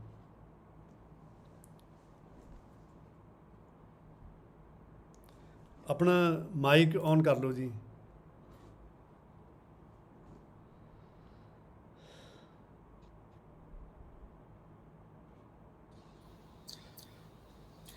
ਸਭ ਤੋਂ ਪਹਿਲਾਂ ਦਰਜਾ ਬਦਰਜਾ ਬਾ ਅਦਬ ਸਭ ਨੂੰ ਸਤਿ ਸ੍ਰੀ ਅਕਾਲ। ਪ੍ਰੋਫੈਸਰ ਸਾਹਿਬ ਦਾ ਮੈਂ ਬਹੁਤ ਸ਼ੁਕਰਗੁਜ਼ਾਰ ਹਾਂ। ਮੈਂ ਵੈਸੇ ਬੜੇ ਚਾਅ ਨਾਲ ਪ੍ਰੋਗਰਾਮ ਵੇਖਦਾ ਪੰਜਾਬ ਦਰਸ਼ਨ, ਲੇਕਿਨ ਪਤਾ ਨਹੀਂ ਸੀ ਅੱਜ ਇੱਕ ਅਜ਼ੀਮ ਸ਼ਖਸੀਅਤ ਨੂੰ ਸ਼ਰਧਾਂਜਲੀ ਦੇਣੀ ਪੈ ਜਾਏਗੀ। ਔਰ ਦਸਤਾ ਮਾਫੀ, ਮੈਨੂੰ ਵਿੱਚੋਂ ਥੋੜ੍ਹੀ ਦੇਰ ਲਈ ਗੈਰ ਹਾਜ਼ਰ ਹੋਣਾ ਪਿਆ। ਅਨਅਵੋਇਡੇਬਲ ਕੋਈ ਕਾਲ ਸੀ, ਉਹਦੇ ਲਈ ਮੇਰਾ ਮੈਂ ਆਪਣਾ ਜ਼ਾਤੀ ਨੁਕਸਾਨ ਸਮਝਦਾ ਕਿ ਪਾਤਰ ਸਾਹਿਬ ਮੁਖਾਤਬ ਸਨ ਔਰ ਮੈਂ ਗੈਰ ਹਾਜ਼ਰ ਸਾਂ। ਪਹਿਲੇ ਕੋਈ ਗਾਣੇ ਦੀ ਵੀ ਆਵਾਜ਼ ਆ ਰਹੀ ਸੀ, ਮੱਠੀ ਮੱਠੀ, ਧਿਆਨ ਮੇਰਾ ਇੱਧਰ ਸੀ। ਆਪਾਂ ਅੱਜ ਉਸ ਸ਼ਖਸੀਅਤ ਨੂੰ ਯਾਦ ਕਰ ਰਹੇ ਹਾਂ ਕਿ ਜਿਨ੍ਹਾਂ ਦਾ ਸੁਰ ਨਾ ਲੈ ਨਾ ਵਾਬਸਤਗੀ ਸੀ। ਅੰਮ੍ਰਿਤਸਰ ਸ਼ਹਿਰ, ਜਿਵੇਂ ਕਿ ਤੁਸੀਂ ਦੱਸਿਆ, ਮੁਕੱਦਸ ਸ਼ਹਿਰ 'ਚੋਂ ਪੈਦਾ ਹੋਏ। ਸਾਰਾ ਜਹਾਨ ਗਾਉਂਦਾ ਹੈ ਔਰ ਸਭ ਨੂੰ ਹੱਕ ਹੈ ਗਾਉਣ ਦਾ, ਐਸੀ ਕੋਈ ਗੱਲ ਨਹੀਂ। ਡੈਮੋਕ੍ਰੇਟਿਕ ਜ਼ਿਆਦਾ ਮੁਲਕ ਹੈ, ਲੇਕਿਨ ਗਾਣਾ ਵਾਰਦ ਕਿਸੇ ਕਿਸੇ 'ਤੇ ਹੁੰਦਾ ਗਾਣੇ ਦੀ ਆਮਦ ਸੁਰ ਦੀ ਕਿਸੇ ਕਿਸੇ ਤੇ ਹੁੰਦੀ ਹੈ, ਉਹ ਬਖਸ਼ਿਸ਼ ਹੈ, ਉਹ ਪੁਰਾਣੇ ਕੋਈ ਸੰਸਕਾਰ ਹੁੰਦੇ ਆ ਕਿ ਬੰਦਾ ਗੱਲ ਕਰੇ ਤੇ ਪਤਾ ਲੱਗ ਜਾਏ ਫਲਾਂ ਸ਼ਖਸ ਦੀ ਪ੍ਰੋਮੀਨੈਂਟ ਆਵਾਜ਼ ਹੈ। ਇਸ ਤਰ੍ਹਾਂ ਹੀ ਮਰਹੂਮ ਕਹਿਣ ਲੱਗਿਆਂ ਬੜੀ ਤਕਲੀਫ ਹੁੰਦੀ ਹੈ, ਕਿਉਂਕਿ ਮੈਂ ਉਹਨਾਂ ਦੇ ਜ਼ਿਆਰਤ ਵੀ ਬਹੁਤ ਵਾਰ ਕੀਤੀ, ਔਰ ਜਦੋਂ ਜਗਜੀਤ ਭਾਜੀ ਬਿਮਾਰ ਹੋਏ ਇੱਕਦਮ, ਉਦੋਂ ਵੀ ਮੈਂ ਬੰਬੇ ਸਾਂ, ਉਦੋਂ ਵੀ ਅਸੀਂ ਇਕੱਠੇ ਬੈਠ ਕੇ ਜਿਵੇਂ ਇੱਕੋ ਸ਼ਹਿਰ ਦੇ ਲੋਕ, ਇੱਕੋ ਦਰਦ ਨਾਲ ਵਾਬਸਤਾ, ਇੱਕ ਤਰ੍ਹਾਂ ਦਾ ਦੁੱਖ ਸੁੱਖ ਜਿਨ੍ਹਾਂ ਦਾ ਹੋਵੇ, ਅਸੀਂ ਕੁਛ, ਉਹ ਮੈਨੂੰ ਉਹੀ ਯਾਦ ਹੈ। ਉਸ ਤੋਂ ਬਾਅਦ ਨਹੀਂ ਮੈਂ ਉਹਨਾਂ ਦੇ ਦਰਸ਼ਨ ਕਰ ਸਕਿਆ, ਜਦ ਬੰਬੇ ਸਾਂ ਬਹੁਤ ਵਾਰੀ ਮਿਲਦੇ ਸਾਂ। ਫਿਰ ਬਦਕਿਸਮਤੀ ਨਾਲ ਜਗਜੀਤ ਸਾਹਿਬ ਦੀ ਬਰਸੀ ਤੇ ਸੱਚ ਅਸੀਂ ਇਕੱਠੇ ਹੋਏ, ਉੱਥੇ ਉਹਨਾਂ ਨੇ ਵੀ ਪਰਫਾਰਮ ਕੀਤਾ, ਮੈਂ ਵੀ। ਕਿੱਡੇ ਕਿੱਡੇ ਨੁਕਸਾਨ ਹੋ ਜਾਂਦੇ ਬੰਦੇ ਦੇ, ਕਿ ਇੱਕ ਸ਼ਖਸ ਦੇ ਤੁਸੀਂ ਕਈ ਵਾਰੀ ਕਦਮਾਂ 'ਚ ਬੈਠੇ ਹਾਂ, ਕਿੱਡਾ ਮਜ਼ੇਦਾਰ ਉਹ ਕੈਫੀਅਤ ਹੁੰਦੀ ਆ। ਫਿਰ ਉਹ ਸ਼ਖਸ ਇਸ ਜਦੋਂ ਹੁਕਮ ਦੇ ਅਧੀਨ, ਜੋ ਇਲਾਹੀ ਹੁਕਮ ਹੈ, ਉਹਦੇ ਅਧੀਨ ਜਦੋਂ ਵਜੂਦ ਨੂੰ ਛੱਡ ਜਾਂਦਾ ਹੈ, ਹਾਲਾਂਕਿ ਉਹ ਜਿਹੜੇ ਫਿਜ਼ਿਕਸ ਤੋਂ ਅੱਗੇ ਮੈਟਾਫਿਜ਼ਿਕਸ ਵੱਲ ਤੁਰ ਪੈਂਦੇ, ਉਹਨਾਂ ਨੂੰ ਪਤਾ ਕਿ ਜੰਮਣ ਤੋਂ ਪਹਿਲਾਂ ਵੀ ਇਨਸਾਨ ਜਿਉਂਦਾ ਤੇ ਆਫਟਰ ਡੈਥ ਵੀ ਜਿਉਂਦਾ ਹੈ। ਲੇਕਿਨ ਮੈਟਾਫਿਜ਼ਿਕਸ ਬਹੁਤ ਘੱਟ ਲੋਕਾਂ ਨੂੰ ਹੌਸਲਾ ਦਿੰਦੀ ਹੈ, ਉਹਦੇ ਲਈ ਇੱਕ ਖਾਸ ਰੂਹਾਨੀ ਸਟੇਜ ਦੀ ਜ਼ਰੂਰਤ ਹੈ, ਪੜ੍ਹਨ ਨਾਲ ਉਹ ਸ਼ਾਇਦ ਹਾਸਿਲ ਨਹੀਂ ਹੁੰਦੀ। ਉਹ ਆਵਾਜ਼ ਦੀ ਸ਼ਕਲ 'ਚ, ਖੁਸ਼ਬੂ ਦੀ ਸ਼ਕਲ ਵਿੱਚ, ਇੱਕ ਖਾਸ ਐਨਰਜੀ ਦੀ ਸ਼ਕਲ 'ਚ ਉਹ ਹਮੇਸ਼ਾ ਮੌਜੂਦ ਰਹਿੰਦੇ ਨੇ। ਪਰ ਮੈਂ ਦੇਖਿਆ ਦੋ ਸ਼ਖਸੀਅਤਾਂ ਨੇ ਆਵਾਜ਼ 'ਤੇ ਬੜਾ ਕੰਮ ਕੀਤਾ, ਪਹਿਲਾਂ ਜਗਜੀਤ ਸਾਹਿਬ ਨੇ, ਫਿਰ ਭੁਪਿੰਦਰ ਸਾਹਿਬ ਨੇ। ਜਗਜੀਤ ਸਾਹਿਬ ਦੀ ਤੁਸੀਂ ਪਹਿਲੀਆਂ 'ਚ ਆਵਾਜ਼ ਸੁਣੋ, ਥੋੜ੍ਹੀ ਬਾਰੀਕ ਜਿਹੀ ਆਵਾਜ਼ ਸੀ, ਗੋਡ ਗਿਫਟਡ ਥੋੜ੍ਹਾ ਸੀਗਾ, ਬੇਸ ਉਹਨਾਂ ਦਾ ਖਰਜ ਬੋਲਦਾ ਸੀ ਅੱਛਾ, ਲੇਕਿਨ ਇਸ ਤਰ੍ਹਾਂ ਦੀ ਆਵਾਜ਼ ਦੀ ਬੋਡੀ ਨਹੀਂ ਸੀ। ਇਹਨਾਂ ਦੋਨਾਂ ਨੇ, ਬਲਕਿ ਇੱਕ ਤੀਸਰੀ ਸ਼ਖਸੀਅਤ ਹੈ ਮਹਿੰਦਰਜੀਤ ਜੀ ਆ ਉੱਥੇ ਬੰਬੇ, ਇਹਨਾਂ ਸਾਰਿਆਂ ਤੋਂ ਸੀਨੀਅਰ ਹੈ, ਬੜੇ ਮੇਰੇ ਲਈ ਸਤਿਕਾਰਯੋਗ ਹੈ। ਇਹਨਾਂ ਦੋਨਾਂ ਨੂੰ ਉਹ ਦੱਸਦੇ ਵੀ ਰਹੇ ਸੰਗੀਤ, ਅਜੇ ਸ਼ੁਕਰ ਹੈ ਮਾਲਕ ਦਾ ਕਿ ਉਹ ਸਾਡੇ ਵਿੱਚ ਨੇ।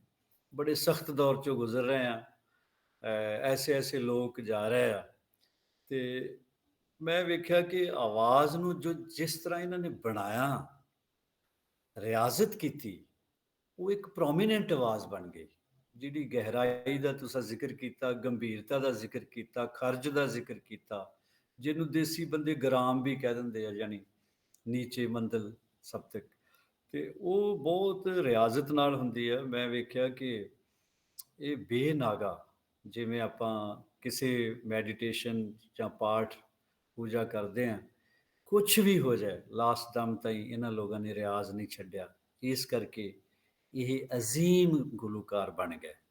ਨਹੀਂ ਤਾਂ ਐਂਟਰਟੇਨਰ ਜਾਂ ਪੋਪੂਲਰ ਸਿੰਗਰ ਹੋਣਾ ਅਲੱਗ ਗੱਲ ਆ, ਮਹਾਨ ਹੋਣਾ ਅਲੱਗ ਗੱਲ ਆ। ਮੈਂ ਅਕਸਰ ਪਤਾ ਨਹੀਂ ਕਿਹਨਾਂ ਦਾ ਲਿਖਿਆ कि सारा आलम गोश बर आवाज है, आज किन हाथों में दिल का साज है, छुप गया वो साजे हस्ती छोड़कर, अब तो बस आवाज ही आवाज है। जिथे सारी जिंदगी उन्हां दा दिल ਲੱਭਦਾ ਰਿਹਾ, ਢੂੰਡਦਾ ਰਿਹਾ ਫੁਰਸਤ, ਕਿ ਫਿਰ ਵਹੀ ਰਾਤ ਦਿਨ, ਬੰਦੇ ਨੂੰ ਫਿਰ ਫੁਰਸਤ ਨਹੀਂ ਮਿਲਦੀ। ਇਸ ਜੀਵਨ 'ਚ ਬੜੀਆਂ ਸਟੇਜਿਸ, ਫੇਜ਼ਿਸ ਆਉਂਦੇ ਨੇ, ਲੇਕਿਨ ਫੁਰਸਤ ਦੇ ਦਿਨ, ਜਦੋਂ ਆਪਣੇ ਆਪ ਨੂੰ ਤੇ ਜ਼ਿੰਦਗੀ ਨੂੰ ਵੇਖ ਸਕਦੇ ਹਾਂ, ਮਾਣ ਸਕਦੇ ਹਾਂ, ਉਹ ਫਿਰ ਇਸ ਕਦਰ ਮਸਰੂਫੀਅਤ ਲਾ ਲਓ, ਜਾਂ ਜ਼ੇਨ ਆਕੂਪਾਈਡ ਰਹਿੰਦਾ, ਜਾਂ ਅਵਸਥਾਵਾਂ ਬਦਲਦੀਆਂ ਰਹਿੰਦੀਆਂ ਇਨਸਾਨ ਦੀਆਂ, ਉਹ ਫਿਰ ਫੁਰਸਤ ਦੇ ਦਿਨ ਹੀ ਤਲਾਸ਼ ਕਰਦਾ, ਹਰ ਸ਼ਖਸ ਕਰਦਾ। ਇਹ ਗੀਤ ਜਦੋਂ ਵੀ ਮੈਂ ਸੁਣਦਾ, ਮੈਨੂੰ ਮੇਰਾ ਪਿੰਡ, ਮੈਂ ਖੁਸ਼ਨਸੀਬ ਹਾਂ ਕਿ ਇਸ ਅਹਿਦ ਦੇ, ਇਸ ਸਦੀ ਦੇ ਸਭ ਤੋਂ ਵੱਡੇ ਸ਼ਾਇਰ ਸੁਰਜੀਤ ਪਾਤਰ ਸਾਹਿਬ ਜੀ ਦੇ ਨਾਲ ਹੀ ਮੇਰਾ ਵੀ ਪਿੰਡ ਹੈ। ਸ਼ਾਇਦ ਇਸੇ ਕਰਕੇ ਗਾਉਂਦੇ ਹਾਂ ਅਸੀਂ, ਖਰੇ ਸੋਚ ਇਹਨਾਂ ਤੋਂ ਉਧਾਰਾ ਲਿਆ, ਦਰਦ ਇਹਨਾਂ ਤੋਂ ਲਿਆ ਆ। ਚੰਗੇ ਬੰਦੇ ਜਿੱਥੇ ਵੱਡੇ, ਹੁਣ ਮੈਂ ਆ ਰਿਹਾ ਸਾਂ ਜਿਹੜੇ ਕੰਮ 'ਚ ਮੈਂ ਪਿਆ ਹੋਇਆ, ਉੱਥੇ ਸੁਰਤ ਲੈ ਤਾਂ ਥੋੜ੍ਹਾ ਦੂਰ ਹੀ ਚਲ ਜਾਂਦਾ ਤੇ ਸੋਚਦਾ ਸਾਂ ਮੈਨੂੰ ਹੁਕਮ ਹੋਇਆ ਮੈਂ ਕੁਛ ਸ਼ਾਇਦ ਬੋਲਣ ਦਾ ਵੀ ਮੈਨੂੰ ਮਿਲੇ ਤੇ ਕੀ ਇਹਨਾਂ ਦੋਨਾਂ ਦਾ ਹੀ ਮੈਨੂੰ ਖਿਆਲ ਆ ਰਿਹਾ ਸੀ ਤੇ ਗਾਣਾ ਐਵੇਂ ਹੀ ਲੱਗਾ ਆ। ਆਸ਼ਾ ਜੀ ਗਾ ਰਿਹਾ ਆ, ਸੁਣ ਮੇਰਿਆ ਦਿਲਵਰਾ ਵੇ ਤੈਨੂੰ ਚੰਨ ਕਵਾਂ ਕਿ ਤਾਰਾ। ਮੈਨੂੰ ਇਹ ਨਹੀਂ ਸੀ ਲੱਗ ਰਿਹਾ ਕਿ ਜਗਜੀਤ ਨੂੰ ਵੱਡਾ ਕਵਾਂ ਜਾਂ ਇਹਨੂੰ ਵੱਡਾ ਕਵਾਂ। ਜਦੋਂ ਜਗਜੀਤ ਸਾਹਿਬ ਚਲੇ ਗਿਆ ਮੈਂ ਕਿਹਾ ਭੁਪਿੰਦਰ ਸਾਹਿਬ ਹੈਗੇ ਆ, ਕਮ ਸੇ ਕਮ ਉਹਨਾਂ ਨੂੰ ਯਾਦ ਵੀ ਕਰਾਂਗੇ ਔਰ ਕੁਛ ਥੋੜਾ ਜਿਹਾ। ਹਾਲਾਂਕਿ ਆਵਾਜ਼ ਬਿਲਕੁਲ ਅੰਦਾਜ਼ ਅਲੱਗ ਸੀ, ਪਰ ਕਿਉਂਕਿ ਹਮ ਅਸਰ ਸੀ, ਬੰਬੇ ਇਕੱਠੇ ਸਟਰਗਲ ਵੀ ਕੀਤੀ, ਸੋ ਬਹੁਤ ਸਾਰੀਆਂ ਗੱਲਾਂ ਸੁਭਾਅ ਮਿਲਦੇ ਸਨ। ਸਰ ਕੁਛ ਸੁਣਾ ਦਿਓ ਅੱਜ ਐਸੇ ਲੋਕਾਂ ਨੂੰ ਹਮੇਸ਼ਾ ਰਾਜੇ ਅਕੀਦਤ ਪੇਸ਼ ਕਰਦੇ ਹੀ ਰਵਾਂਗੇ ਜਿੰਨੇ ਦੇਰ ਜ਼ਿੰਦਾ ਆ, ਲੇਕਿਨ ਇੱਕ ਖਾਸ ਤਰ੍ਹਾਂ ਦੇ ਹੇਰ ਵਿੱਚ ਰਵਾਂਗੇ ਕਿ ਉਹ ਇਤਨੀ ਮਲਟੀ ਡਾਇਮੈਂਸ਼ਨਲ ਪਰਸਨੈਲਿਟੀ ਸਨ। ਤੁਸੀਂ ਗਿਟਾਰ ਜਿਹੜੀ ਬਹੁਤ ਮਸ਼ਹੂਰ ਗਿਟਾਰ ਗਾਣੇ ਦੁਨੀਆ 'ਚ ਅਮਰ ਹੋ ਗਏ, ਉਹਨਾਂ 'ਚ ਗਿਟਾਰ ਉਹਨਾਂ ਦੀ ਹੈ। ਇਹ ਮਾਨਾ ਮੇਰੀ ਜਾਨ ਮੁਹੱਬਤ ਉਹ ਕੀ ਸੀਗਾ, ਕਵਾਲੀ ਸੀ ਰਫੀ ਸਾਹਿਬ ਨੇ ਗਾਈ। ਹੰਸਤੇ ਜ਼ਖਮ ਵਾਲੇ ਗਾਣੇ ਸੁਣੋ, ਦਮ ਮਾਰੋ ਦਮ ਵਾਲੀ ਗਿਟਾਰ ਮਸਤਾਂ ਵਾਲੀ ਸੁਣੋ। ਜਿਵੇਂ ਦੱਸਦੇ ਹੋ ਗੁਲਜ਼ਾਰ ਸਾਹਿਬ ਸਾਈਂ ਕਹਿੰਦੇ, ਉਹ ਵਾਕਿਆ ਹੀ ਸਾਈਂ ਸਨ। ਕਿਆ ਲੋਕ ਹੁੰਦੇ ਜਿਨ੍ਹਾਂ ਨੇ ਕਿਸੇ ਨੂੰ ਬੁਰਾ ਕਿਹਾ ਹੀ ਨਹੀਂ, ਜਿਨ੍ਹਾਂ ਨੇ ਇੱਕ ਗੱਲ ਪੱਲੇ ਬੰਨ ਲਈ ਕਿ ਹਮ ਨਾ ਹੀ ਚੰਗੇ ਬੁਰਾ ਨਾ ਹੀ ਕੋਈ। ਜਦੋਂ ਜਿਹੜੇ ਬੰਦੇ ਦਿਲ ਨੂੰ ਧੋਂਦੇ ਰਹਿੰਦੇ ਆ ਨਾ, ਦਿਲ ਨੂੰ ਘੱਟ ਧੋਂਦੇ ਲੋਕ, ਆਪ ਜਿਹੜੇ ਦਿਲ ਨੂੰ ਧੋਂਦੇ ਰਹਿੰਦੇ ਫਿਰ ਉਹਨਾਂ 'ਚ ਇਹੋ ਜਿਹਾ ਸੁਰ ਬੋਲਦਾ, ਉਹ ਭੁਪਿੰਦਰ ਸਨ, ਭੁਪਿੰਦਰ ਸਾਹਿਬ। ਭੁਪਿੰਦਰ ਅਜ਼ੀਮ ਸ਼ਖਸੀਅਤ ਸੀ ਸਾਡੇ ਲਈ, ਵੱਡੇ ਭਾਈ ਸਨ, ਸਾਡੇ ਤੋਂ ਸੀਨੀਅਰ ਸਨ। ਮੈਨੂੰ ਨਹੀਂ ਯਕੀਨ ਹੋ ਰਿਹਾ ਕਿ ਅਸੀਂ ਉਹਨੂੰ ਸ਼ਰਧਾਂਜਲੀ ਵੀ ਉਹਨਾਂ ਨੂੰ ਦੇ ਰਹੇ ਹਾਂ। ਇਸ ਤਰ੍ਹਾਂ ਹੀ ਲਾਸਟ ਪ੍ਰੋਗਰਾਮ ਇੱਥੇ ਦਿੱਲੀ ਸੀ, ਗੁਲਾਮ ਅਲੀ ਖਾਨ ਸਾਹਿਬ ਜਗਜੀਤ ਸਾਹਿਬ ਦਾ, ਅਤੇ ਅਸੀਂ ਇਕੱਠੇ ਹੋਏ ਅਤੇ ਉਹ ਫੋਟੋ ਵੀ ਕੋਈ ਆਰਟਿਸਟ ਹੀ ਸਾਡਾ ਭਰਾ ਉਹ ਖਿੱਚ ਰਿਹਾ ਸੀ। ਉਹ ਲਾਸਟ ਫੋਟੋ ਹੀ ਸਾਡੇ ਕੋਲ ਰਹਿ ਗਈਆਂ। ਦੂਜੇ ਤੀਜੇ ਦਿਨ ਉਹ ਬਿਮਾਰ ਹੋ ਗਿਆ, ਅਸੀਂ ਬੰਬੇ ਗਏ, ਉਹ ਵੀ ਹੱਥਾਂ 'ਚੋਂ ਨਿਕਲ ਗਿਆ ਰੇਤ ਦੀ ਤਰ੍ਹਾਂ। ਫਿਰ ਹੁਣ ਭੁਪਿੰਦਰ ਜੀ ਦਾ ਜਾਣਾ, ਲਤਾ ਜੀ ਦਾ ਜਾਣਾ, 14 ਅਗਸਤ ਨੂੰ ਨੁਸਰਤ ਖਾਨ ਦੀ ਬਰਸੀ ਆ। ਇਹ ਅਜੀਬੋ-ਗਰੀਬ ਇੱਕ ਵਰਤਾਰਾ ਕਹਿ ਲਓ, ਇੱਕ ਹੁਕਮ ਕਹਿ ਲਓ, ਇੱਕ ਲਾਅ ਆਫ ਨੇਚਰ ਕਹਿ ਲਓ, ਇੱਕ ਉਹਦਾ ਹੁਕਮ ਆ ਜਿਹੜਾ ਆਪਾਂ ਅਰਦਾਸ 'ਚ ਵੀ ਕਹਿੰਦੇ ਹਾਂ, ਤੇਰਾ ਭਾਣਾ ਮਿੱਠਾ ਲਾਗੇ। ਇਹ ਜੀ ਥਿਊਰੀ ਨੂੰ ਨਾ ਮੰਨੀਏ ਤੇ ਹੌਸਲਾ ਨਹੀਂ ਦਿਲ ਫੜਦਾ, ਕਿਉਂਕਿ ਆਪਾਂ ਨੂੰ ਆਦਤ ਪਈ ਹੁੰਦੀ ਹੈ ਇਹੋ ਜਿਹੇ ਲੋਕਾਂ ਨੂੰ ਸੁਣਨ ਦੀ। ਸੋ ਮੈਂ ਉਹਨਾਂ ਨੂੰ ਖਿਰਾਜੇ ਅਕੀਦਤ ਪੇਸ਼ ਕਰਦਾ ਹਾਂ। ਬਹੁਤ ਬਹੁਤ ਸ਼ੁਕਰੀਆ। ਅੱਜ ਨਾ ਤੁਹਾਡੀ ਜ਼ਿਆਰਤ ਹੋ ਗਈ। ਸਭ ਮਹਾਨ ਲੋਕਾਂ ਨੂੰ ਜਿਤਨੇ ਵੀ ਇਸ ਟਾਈਮ ਪੈਨਲ 'ਤੇ ਨੇ, ਸਾਰਿਆਂ ਨੂੰ ਇੱਕ ਵਾਰੀ ਫਿਰ ਦਰਜਾ ਬਦਰਜਾ ਬਾ ਅਦਬ ਸਤਿ ਸ਼੍ਰੀ ਅਕਾਲ, ਆਦਾਬ, ਨਮਸਕਾਰ। ਬਹੁਤ ਮਿਹਰਬਾਨੀ ਹੰਸਰਾਜ ਹੰਸ ਜੀ, ਤੁਸੀਂ ਆਪਣੇ ਬਹੁਤ, ਵੈਸੇ ਐਵੇਂ ਕਹਿ ਦਿੱਤਾ, ਪਰ ਤੁਹਾਡੇ ਸੱਚੀ ਮੁੱਚੀ ਜਿਹੜੇ ਰੁਝੇਵੇਂ ਬਹੁਤ ਜ਼ਿਆਦਾ ਰਹਿੰਦੇ ਆ ਅਤੇ ਤੁਸੀਂ ਸਮਾਂ ਦਿੱਤਾ ਅਤੇ ਸਾਡਾ ਤੁਹਾਡੇ 'ਤੇ ਹੱਕ ਵੀ ਹੈਗਾ ਅਤੇ ਪੂਰਾ ਹੱਕ। ਹਾਂਜੀ। ਅਤੇ ਸਰ ਕੋਈ ਦੋ ਬੋਲ ਤੁਸੀਂ ਸੁਣਾਉਣੇ ਚਾਹੋਗੇ ਜੀ, ਕੋਈ ਵੀ? ਹਾਂਜੀ ਮੈਂ ਥੋੜਾ ਜਿਹਾ ਹੀਰ ਦਾ ਇੱਕ ਅੱਧਾ ਬੰਦ ਪੜ੍ਹ ਦਿੰਦਾ। ਹਾਂਜੀ, ਉਹਨਾਂ ਦਾ ਮੈਂ ਗਾਵਾਂਗਾ ਤੇ ਆਵਾਜ਼ ਦੀ ਜੋ ਬਾਡੀ ਸੀ ਉਹ ਫਰਕ ਬਹੁਤ ਮੈਨੂੰ ਆਪਣੇ ਆਪ ਨੂੰ ਮੈਨੂੰ ਇਹਨਾਂ ਨੇ ਤੁਸੀਂ ਵੱਡਿਆਂ ਨੇ ਇਹੀ ਸਿਖਾਇਆ ਕਿ ਆਪਣਾ ਐਨਾਲਿਸਿਸ ਖੁਦ ਕਰਿਆ ਕਰੋ, ਆਪਣੀ ਮਾਰਕਿੰਗ ਖੁਦ ਕਰਿਆ ਕਰ। ਉਹਨਾਂ ਦਾ ਗਾਵਾਂਗਾ ਤੇ ਹੋਰ ਤਰ੍ਹਾਂ ਇੱਕ ਹੀਰ ਦਾ ਬੰਦ ਮੈਂ ਪੜ੍ਹ ਦਿੰਦਾ।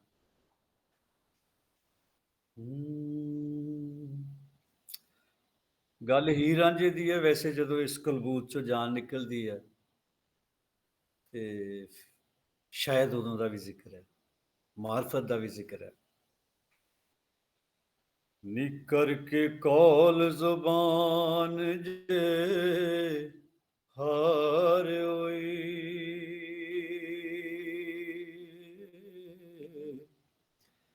ਤੇ ਤਾਰ ਇਸ਼ਕ ਦੀ ਦਿਲੋਂ ਨਾ ਉਹ ਤੋੜ ਹੀਰੇ ਪਹਿਲਾਂ ਨਾਲ ਪਿਆਰ ਦੇ ਠੱਗੇ ਆਈ ਹੋ, ਤੇ ਨਾ ਹੁਣ ਕੂੜ ਕਹਾਣੀਆਂ ਜੋੜ ਹੀਰੇ।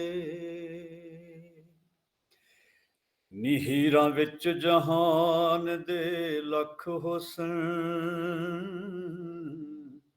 ਅਤੇ ਰਾਂਝਿਆਂ ਦੀ ਨੇ ਉਹ ਥੋੜ ਹੀਰੇ ਕਰਦੇ ਫਰਕ ਨਾ ਜਾਣ ਗਵਾਵਣੇ ਤੋਂ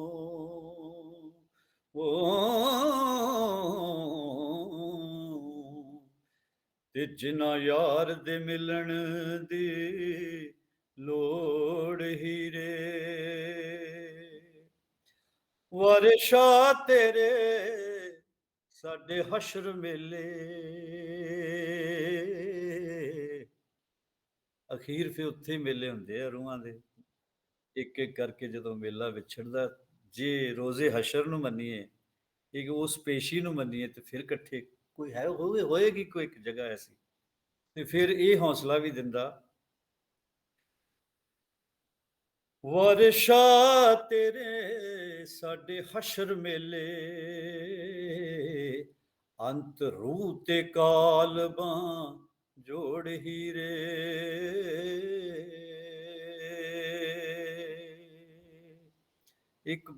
ਇੱਕ ਦੋ ਸ਼ੇਰ ਮੈਂ ਉਸਤਾਦ ਜੀ ਸੁਣਾਉਣਾ ਪਾਤਰ ਸਾਹਿਬ ਦੇ ਮੈਂ ਤੈਨੂੰ ਆਵਾਜ਼ਾਂ ਬੜੀਆਂ ਮਾਰੀਆਂ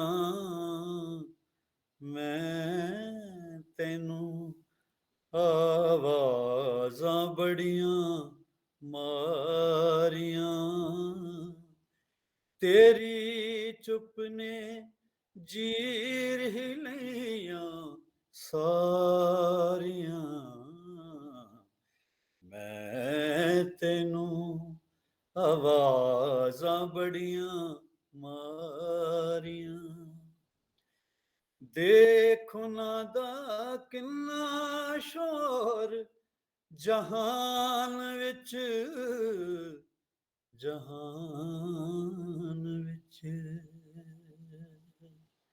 ਦੇਖ ਉਹਨਾਂ ਦਾ ਕਿੰਨਾ ਸ਼ੋਰ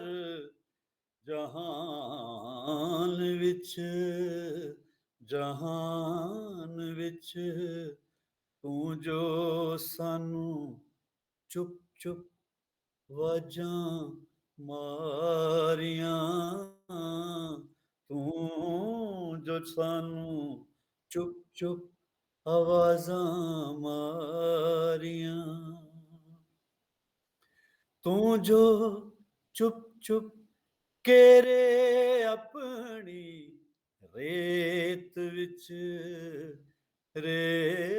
ਵਿੱਚ ਤੂੰ ਜੋ ਚੁੱਪ ਚੁੱਪ ਕੇਰੇ ਆਪਣੀ ਰੇਤ ਵਿੱਚ ਉਹ ਰੇਤ ਵਿੱਚ ਉਹਨਾਂ ਹੰਝੂਆਂ ਨਾਲ ਸਾਡੀਆਂ ਯਾਰੀਆਂ ਮੈਂ ਤੈਨੂੰ ਆਵਾਜ਼ਾਂ ਬੜੀਆਂ ਮਾਰੀਆਂ ਤੇਰੀ ਚੁੱਪ ਨੇ ਜੀਰ ਹੀ ਲਈਆਂ ਸਾਰੀਆਂ ਮੈਂ ਤੈਨੂੰ ਕੱਲ ਨੂੰ ਫੇਰ ਚੜੇਗਾ ਸੂਰਜ ਸ਼ਹਿਰ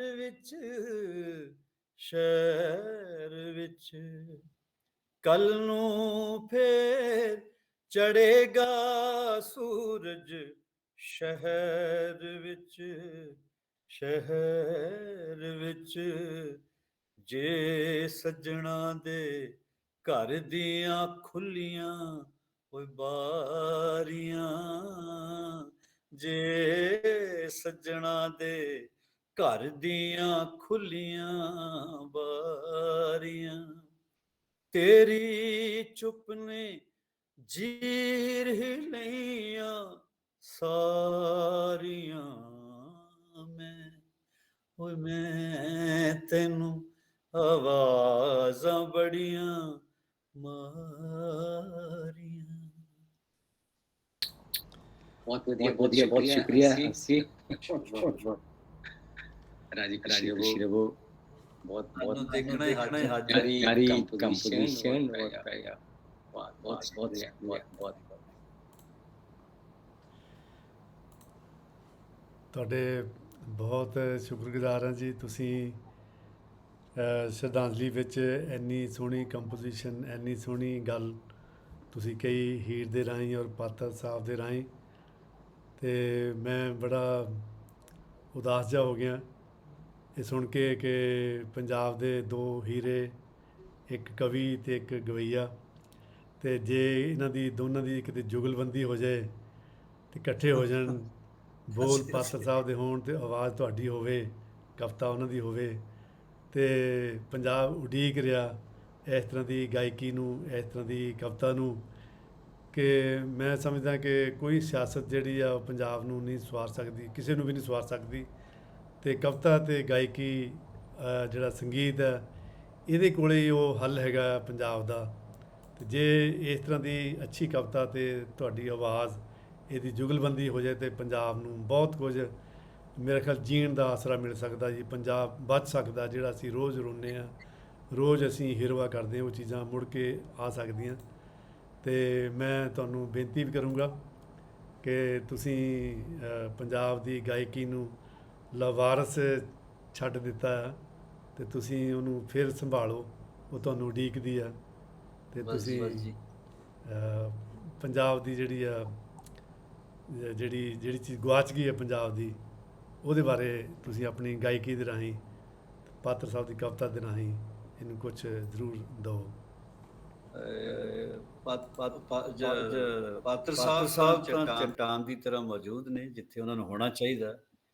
ਮੇਰੇ ਲਈ ਅਰਦਾਸ ਕਰ ਦੇਣਾ ਕਿ ਮੈਨੂੰ ਮੇਰੇ ਪੀਰ ਨੇ ਪਤਾ ਨਹੀਂ ਕੀ ਗਲਤੀ ਹੋ ਗਈ, ਉਹਨਾਂ ਨੇ ਕਿਹਾ ਜਾ ਸਿਆਸਤਦਾਨ ਹੋ ਜਾ, ਬਦਦੁਆ ਲੱਗੀ ਹੈ, ਬਦਦੁਆ ਮੇਰੇ ਪੀਰ ਨੇ ਮੈਨੂੰ ਬਦਦੁਆ ਦੇ ਦਿੱਤੀ। ਤੇ ਉਹ ਅਰਦਾਸ ਕਰਨਾ ਵਾਪਸ ਲੈ ਲੈਣ। 12 ਸਾਲ ਲਈ ਠੋਕਤਾ ਇਹਨਾਂ ਦਾ। ਦੇਖੋ ਇਹਨਾਂ ਦਾ ਇਹ 12 ਸਾਲ ਦਾ ਵੀ ਇਹਨਾਂ ਨੂੰ ਪਤਾ ਹੋਏਗਾ ਮਹਾਂਪੁਰਸ਼ਾਂ ਨੂੰ ਕੀ ਕੋਰਸ ਹੈ। ਤੇ ਮੈਂ ਆਪ ਬੜਾ ਮਿਸ ਕਰਦਾ ਉਸ ਦੁਨੀਆ ਨੂੰ। ਉਹ ਬਹਿਰੇ ਹਸਤੀ ਹੈ, ਉਹ ਇੱਕ ਪੁਰਸਕੂਨ, ਜਿਵੇਂ ਦਰਿਆ ਦਾ ਤੁਸੀਂ ਜ਼ਿਕਰ ਕੀਤਾ, ਉਹਦੇ 'ਚ ਗੋਤੇ ਲਾਉਣ ਨਾਲ ਬਹੁਤ ਖੂਬਸੂਰਤ ਸਿੱਪੀਆਂ ਲਿਆ ਸਕਦੇ ਆ, ਲੇਕਿਨ ਆ ਸੁੱਕੇ ਰੇਤ ਵਿੱਚ ਬਸ ਪਤਾ नहीं कहते हम सूखे हुए सरोवर के हंस हैं, ताल्लुकात को निभाते हुए मर जाते हैं, बस पता नहीं की चक्कर। चलो प्रसन्नता से होना दी होनी है किरपा की। ਤੁਸੀਂ ਵੀ ਕਰੋ ਜੀ। ਹਾਂ ਨਹੀਂ ਇਹਨਾਂ ਦੇਖੋ ਇਹ ਅੱਜ ਵੀ ਇਹਨਾਂ ਨੇ ਇਕੱਠੇ ਕੀਤਾ। ਤੋ ਇਦਾਂ ਹੀ ਇਹਨਾਂ ਦੇ ਬਾਬੇ ਨਾਨਕ ਦੀ ਉਹ ਬਖਸ਼ਿਆ ਕਿ ਧੰਨ ਬਾਬਾ ਨਾਨਕ ਜਿਹੜਾ ਵਿਛੜਿਆ ਨੂੰ ਮਿਲਦਾ। ਇਹੋ ਵਾਹ ਪ੍ਰੋਫੈਸਰ ਸਾਹਿਬ, ਇਹਨਾਂ ਦੇ ਪਿੰਡ ਪੱਤੜਾਂ ਦੇ ਇੱਕ ਤਕੀਆ ਆ। ਹੁਣ ਤਾਂ ਡੇਰੇ ਬਣ ਗਏ, ਪ੍ਰੋਪਰ ਬਣ ਗਏ, ਦੁਕਾਨਾਂ ਮੈਂ ਕਹੂੰਗਾ ਉਹਨਾਂ ਨੂੰ। ਇੱਕ ਤਕੀਆ ਆ, ਉਹ ਬੇਰੀਆਂ ਦੇ ਝੁੰਡ ਵਿੱਚ ਆ। ਉੱਥੇ ਕਦੀ ਬੈਠੋ ਤੇ ਪਤਾ ਲੱਗਦਾ ਕਿ ਮਸਤੀ ਅਲਮਸਤ ਕੀ ਹੁੰਦੇ ਆ। ਇਹ ਮੈਨੂੰ ਲੈ ਕੇ ਗਏ ਸਨ ਉੱਥੇ। ਉਹ ਕੋਈ ਜਗ੍ਹਾ ਨੂੰ ਵੀ ਬਖਸ਼ਿਸ਼ ਹੁੰਦੀ ਹੈ। ਸੋ ਉਸ ਤਰ੍ਹਾਂ ਦਾ ਪੰਜਾਬ ਫਿਰ ਕਿਤੇ ਬਹਾਲ ਹੋ ਜਾਏ, ਉਸ ਤਰ੍ਹਾਂ ਹੀ ਕਵਾਲ, ਨਕਾਲ, ਸ਼ਾਇਰ, ਅਦੀਬ ਇਕੱਠੇ ਹੋਣ, ਗਵਈਏ ਇਕੱਠੇ ਹੋਣ, ਫਿਰ ਇਹ ਕੰਮ ਹੋਇਆ। ਤੋਂ ਸ਼ੁਰੂ ਹੋਣਾ ਇਹੋ ਪੰਜਾਬ ਤੁਸੀਂ ਕਰੋ ਜੀ ਅਰਦਾਸ। ਮਿਰਚਾਂ ਮਾਰੋ ਦੁਬਾਰਾ ਜੀ। ਹੁਣ ਤੁਸੀਂ ਜਿਹੜੀ ਬਦਦੁਆ ਦੀ ਗੱਲ ਕੀਤੀ ਹੈ ਜੀ, ਅਸੀਂ ਹੁਣ ਉਹਦੇ ਵਿੱਚੋਂ ਬਦ ਜਿਹੜਾ ਖਾਰਜ ਕਰ ਦੇਣਾ ਜੀ। ਹਾਂਜੀ, ਅਸੀਂ ਦੁਆ ਕਰਾਂਗੇ ਅਤੇ ਅਸੀਂ ਜਿਹੜਾ ਜੁਗਲਬੰਦੀ ਨਾ ਜੀ, ਮੈਂ ਸਮਝਦਾ ਵੀ ਤੁਹਾਡੀ ਦੋਨਾਂ ਦੀ ਜੁਗਲਬੰਦੀ ਜਿਹੜੀ ਹੈ ਨਾ ਜੀ ਸਾਡੇ ਸਾਹਮਣੇ ਆਵੇ, ਅਤੇ ਫਿਰ ਪੰਜਾਬ ਦਾ ਕੁਛ ਹੋਣਾ। ਅਤੇ ਇਹਦੇ ਲਈ ਸਾਨੂੰ ਸਾਰਿਆਂ ਨੂੰ ਹੀ ਦੁਆ ਕਰਨੀ ਚਾਹੀਦੀ ਹੈ ਜੀ, ਔਰ ਇਹਦੇ ਲਈ ਤਿਆਰ ਹੋਣਾ ਚਾਹੀਦਾ। ਅਤੇ ਪਾਤਰ ਸਾਹਿਬ, ਤੁਹਾਡੇ ਕੋਲ ਕਿਸੇ ਦਿਨ ਅਸੀਂ ਹਾਜ਼ਰੀ ਭਰਨੀ ਹੈ ਜੀ। ਜ਼ਰੂਰ ਅਸੀਂ ਸ਼ਾਮ ਰੱਖੀ ਵੀ ਸੀ ਇੱਕ ਆਪਣੇ ਫਗਵਾੜੇ ਤੋਂ। ਹਾਂਜੀ, ਉਹ ਕਈ ਵਾਰੀ ਉਹ ਪਤਾ ਨਹੀਂ, ਜਿਵੇਂ ਉਹ ਕਹਿੰਦੇ ਆ ਵੀ ਉਹ ਮਨਜ਼ੂਰ ਨਹੀਂ ਹੋਈ, ਕਈ ਵਾਰੀ ਰੱਖੀ ਹੈ ਜੀ। ਉਹ ਹਰ ਵਾਰੀ ਕੁਛ ਨਾ ਕੁਛ ਵਿਘਨ ਪੈ ਜਾਂਦਾ ਵਿੱਚ, ਤੇ ਕਿਸੇ ਦਿਨ ਅਸੀਂ ਇਦਾਂ ਦੀ ਕੋਈ ਸ਼ਾਮ ਰੱਖੋ। ਠੀਕ ਹੈ ਜੀ। ਉਹ ਮੌਲਾਨਾ ਰੂਮ ਸਾਹਿਬ ਇੱਕੋ ਹੀ ਚੇਲੇ ਲਈ ਆਏ ਸਨ ਨਾ ਸ਼ਮਸ ਤਬਰੇਜ਼ ਲਈ। ਹਾਂਜੀ ਸਾਡਾ ਵੀ ਲੱਖ ਗਲਤੀਆਂ ਮੈਂ ਕਰਾਂ ਕਿ ਚੱਲ ਇਹਨੂੰ ਮਾਫ ਕਰ ਦਿਓ, ਜਾਂ ਨਹੀਂ ਯਾਰ ਇਹਨੇ ਇਹ ਵੀ ਗਾਇਆ ਸੀ ਕੁਝ ਕਿਹਾ ਤਾਂ ਹਨੇਰਾ ਹੀ ਕਰੇਗਾ। ਹਾਲਾਂਕਿ ਬਾਹਰ ਜਾਤੀਆਂ ਕੋਈ ਮਾਫ ਕਰ ਦਿੰਦੇ ਇਹਨਾਂ ਦਾ ਕੰਮ। ਇੱਕ ਉਹ ਜਾਨੀ ਉਸ ਵੇਲੇ ਸ਼ਾਇਰੀ ਗਾਉਣੀ ਤਾਂ ਜ਼ਰੂਰਤ ਹੀ ਸੀ ਇੱਕ। ਹਾਂਜੀ ਲਿਖਣ ਤੋਂ ਬਾਅਦ ਗਾਉਣੀ ਵੱਡੀ ਜ਼ਰੂਰਤ ਸੀ। ਤੇ ਹੁਣ ਅਸਲ 'ਚ ਇਹ ਹੈ ਵੀ ਇੱਕ ਤਾਂ ਵਪਾਰੀਆਂ ਨੇ ਜ਼ਿਆਦਾ ਗੱਲਬਾਤ ਪਾ ਲਿਆ ਹੈ ਨਾ। ਹਾਂਜੀ ਹਾਂਜੀ। ਸੰਗੀਤ ਦੀ ਦੁਨੀਆ ਚਲੋ ਆਪਣਾ ਸਮਾਨ ਅੰਤਰ ਬ੍ਰਹਮਪੁੱਤਰ ਜਿਵੇਂ ਤੁਸੀਂ ਕਿਹਾ ਨਾਲ ਪਾਉਣਾ ਚਾਹੀਦਾ। ਹਾਂਜੀ ਹਾਂਜੀ ਹਾਂਜੀ ਅਸੀਂ ਆਪਣੇ ਪੈਰਲਲ ਦਰਿਆ ਨਾਲ ਹਾਂਜੀ ਰਮਾ ਰੱਖਦੇ ਹਾਂ। ਬਿਲਕੁਲ ਜੀ ਬਿਲਕੁਲ। ਤੇ ਬਹੁਤ ਹੀ ਮਿਹਰਬਾਨੀ। ਤੇ ਪਾਤਰ ਸਾਹਿਬ ਤੇ ਹੰਸਰਾਜ ਹੰਸ ਜੀ ਨੇ ਬਹੁਤ ਸੁੱਚੇ ਸ਼ਬਦ ਸੁੱਚੇ ਬੋਲ ਸਾਡੇ ਨਾਲ ਇਸ ਸਾਂਝੇ ਕੀਤੇ ਸਮਾਗਮ ਵਿੱਚ। ਤੇ ਮੈਂ ਹੁਣ ਬੇਨਤੀ ਕਰਦਾ ਕਿ ਮੈਂ ਸਮਝਦਾ ਜਿਹੜਾ ਪੁਰਾਣਾ ਪੰਜਾਬ ਧਨੀ ਰਾਮ ਚਾਤਰਿਕ ਉਹਨਾਂ ਨੇ ਚਿਤਰਿਆ ਹੋਇਆ, ਜਿਹਦੇ ਵਿੱਚ ਡਲਹੌਜ਼ੀ ਜੰਮੂ ਸ਼ਿਮਲਾ ਇਹ ਪੰਜਾਬ ਦੇ ਆ। ਅੱਜ ਸਾਡੇ ਸਮਾਗਮ ਵਿੱਚ ਦੋ ਸੱਜਣ, ਇੱਕ ਸ਼ਿਮਲੇ ਤੋਂ ਇੱਕ ਜੰਮੂ ਤੋਂ, ਔਰ ਜਿਹੜੇ ਪੰਜਾਬ ਨਾਲ ਹਮੇਸ਼ਾ ਜੁੜੇ ਰਹਿੰਦੇ ਆ। ਤੇ ਮੈਂ ਬੇਨਤੀ ਕਰੂੰਗਾ ਸਰਦਾਰ ਹਰਦੇਵ ਸਿੰਘ ਜੰਮੂ ਤੋਂ, ਉਹ ਆਪਣੇ ਸ਼ਬਦ ਜਿਹੜੇ ਆ ਇਸ ਸ਼ਰਧਾਂਜਲੀ ਵਜੋਂ ਸਾਡੇ ਨਾਲ ਸਾਂਝੇ ਕਰਨ। ਹਰਦੇਵ ਸਿੰਘ ਜੰਮੂ। ਮੈਂ ਬੜਾ ਸ਼ੁਕਰਗੁਜ਼ਾਰ ਹਾਂ ਤੁਹਾਡਾ ਕਿ ਜਿਨ੍ਹਾਂ ਦੇ ਮਾਰਫਤ ਇਸ ਐਫਰਟ ਦੇ ਨਾਲ ਪਾਤਰ ਸਾਹਿਬ ਦਾ ਔਰ ਹੰਸ ਜੀ ਵੱਲੋਂ ਜਿਹੜਾ ਇੱਕ ਖਰਾਜੇ ਹਕੀਕਤ ਹੈ ਭੁਪਿੰਦਰ ਸਿੰਘ ਜੀ ਵਾਸਤੇ, ਉਹ ਉਹਨਾਂ ਦੇ ਖਿਆਲਾਤ ਸੁਣਨ ਨੂੰ ਮਿਲੇ। ਹੰਸ ਜੀ ਦੀ ਗੱਲ ਤੋਂ ਇੱਕ ਗੱਲ ਮੇਰੇ ਦਿਮਾਗ 'ਚ ਆਈ, ਸੁਭਾਵਿਕ ਜੀ ਗੱਲ ਕਿ ਜਿਹੜੇ ਉਹਨਾਂ ਨੇ ਗਾਇਆ ਅਲੱਗ ਅੰਦਾਜ਼ ਹੈ ਹੰਸ ਜੀ ਦਾ, ਜਿੱਥੋਂ ਪਛਾਣੇ ਜਾਂਦੇ। ਉਹਨਾਂ ਦੀ ਆਵਾਜ਼ ਵਿੱਚ ਖਰਾਸ਼ ਹੈ ਜਿਹੜੀ ਮੈਨੂੰ ਬਹੁਤ ਪਿਆਰੀ ਲੱਗਦੀ ਹੈ। ਖਾਸ ਤੌਰ ਤੇ ਜਿਹੜੀ ਹੀਰ ਇਹਨਾਂ ਨੇ ਗਾਈ, ਮੈਂ ਅਕਸਰ ਸੁਣਦਾ ਇਹਨੂੰ YouTube ਵਿੱਚ ਢੂੰਡ ਕੇ। ਇੱਦਾਂ ਦੀ ਜਿਹੜੀ ਇੱਕ ਖਰਾਸ਼ ਹੈ, ਉਹ ਇੱਕ ਇੰਗਲਿਸ਼ ਸਿੰਗਰ ਹੈ ਬ੍ਰਾਇਨ ਐਡਮਸ। ਹਾਂ ਬ੍ਰਾਇਨ ਉਹਦੇ ਵਿੱਚ ਹੈ।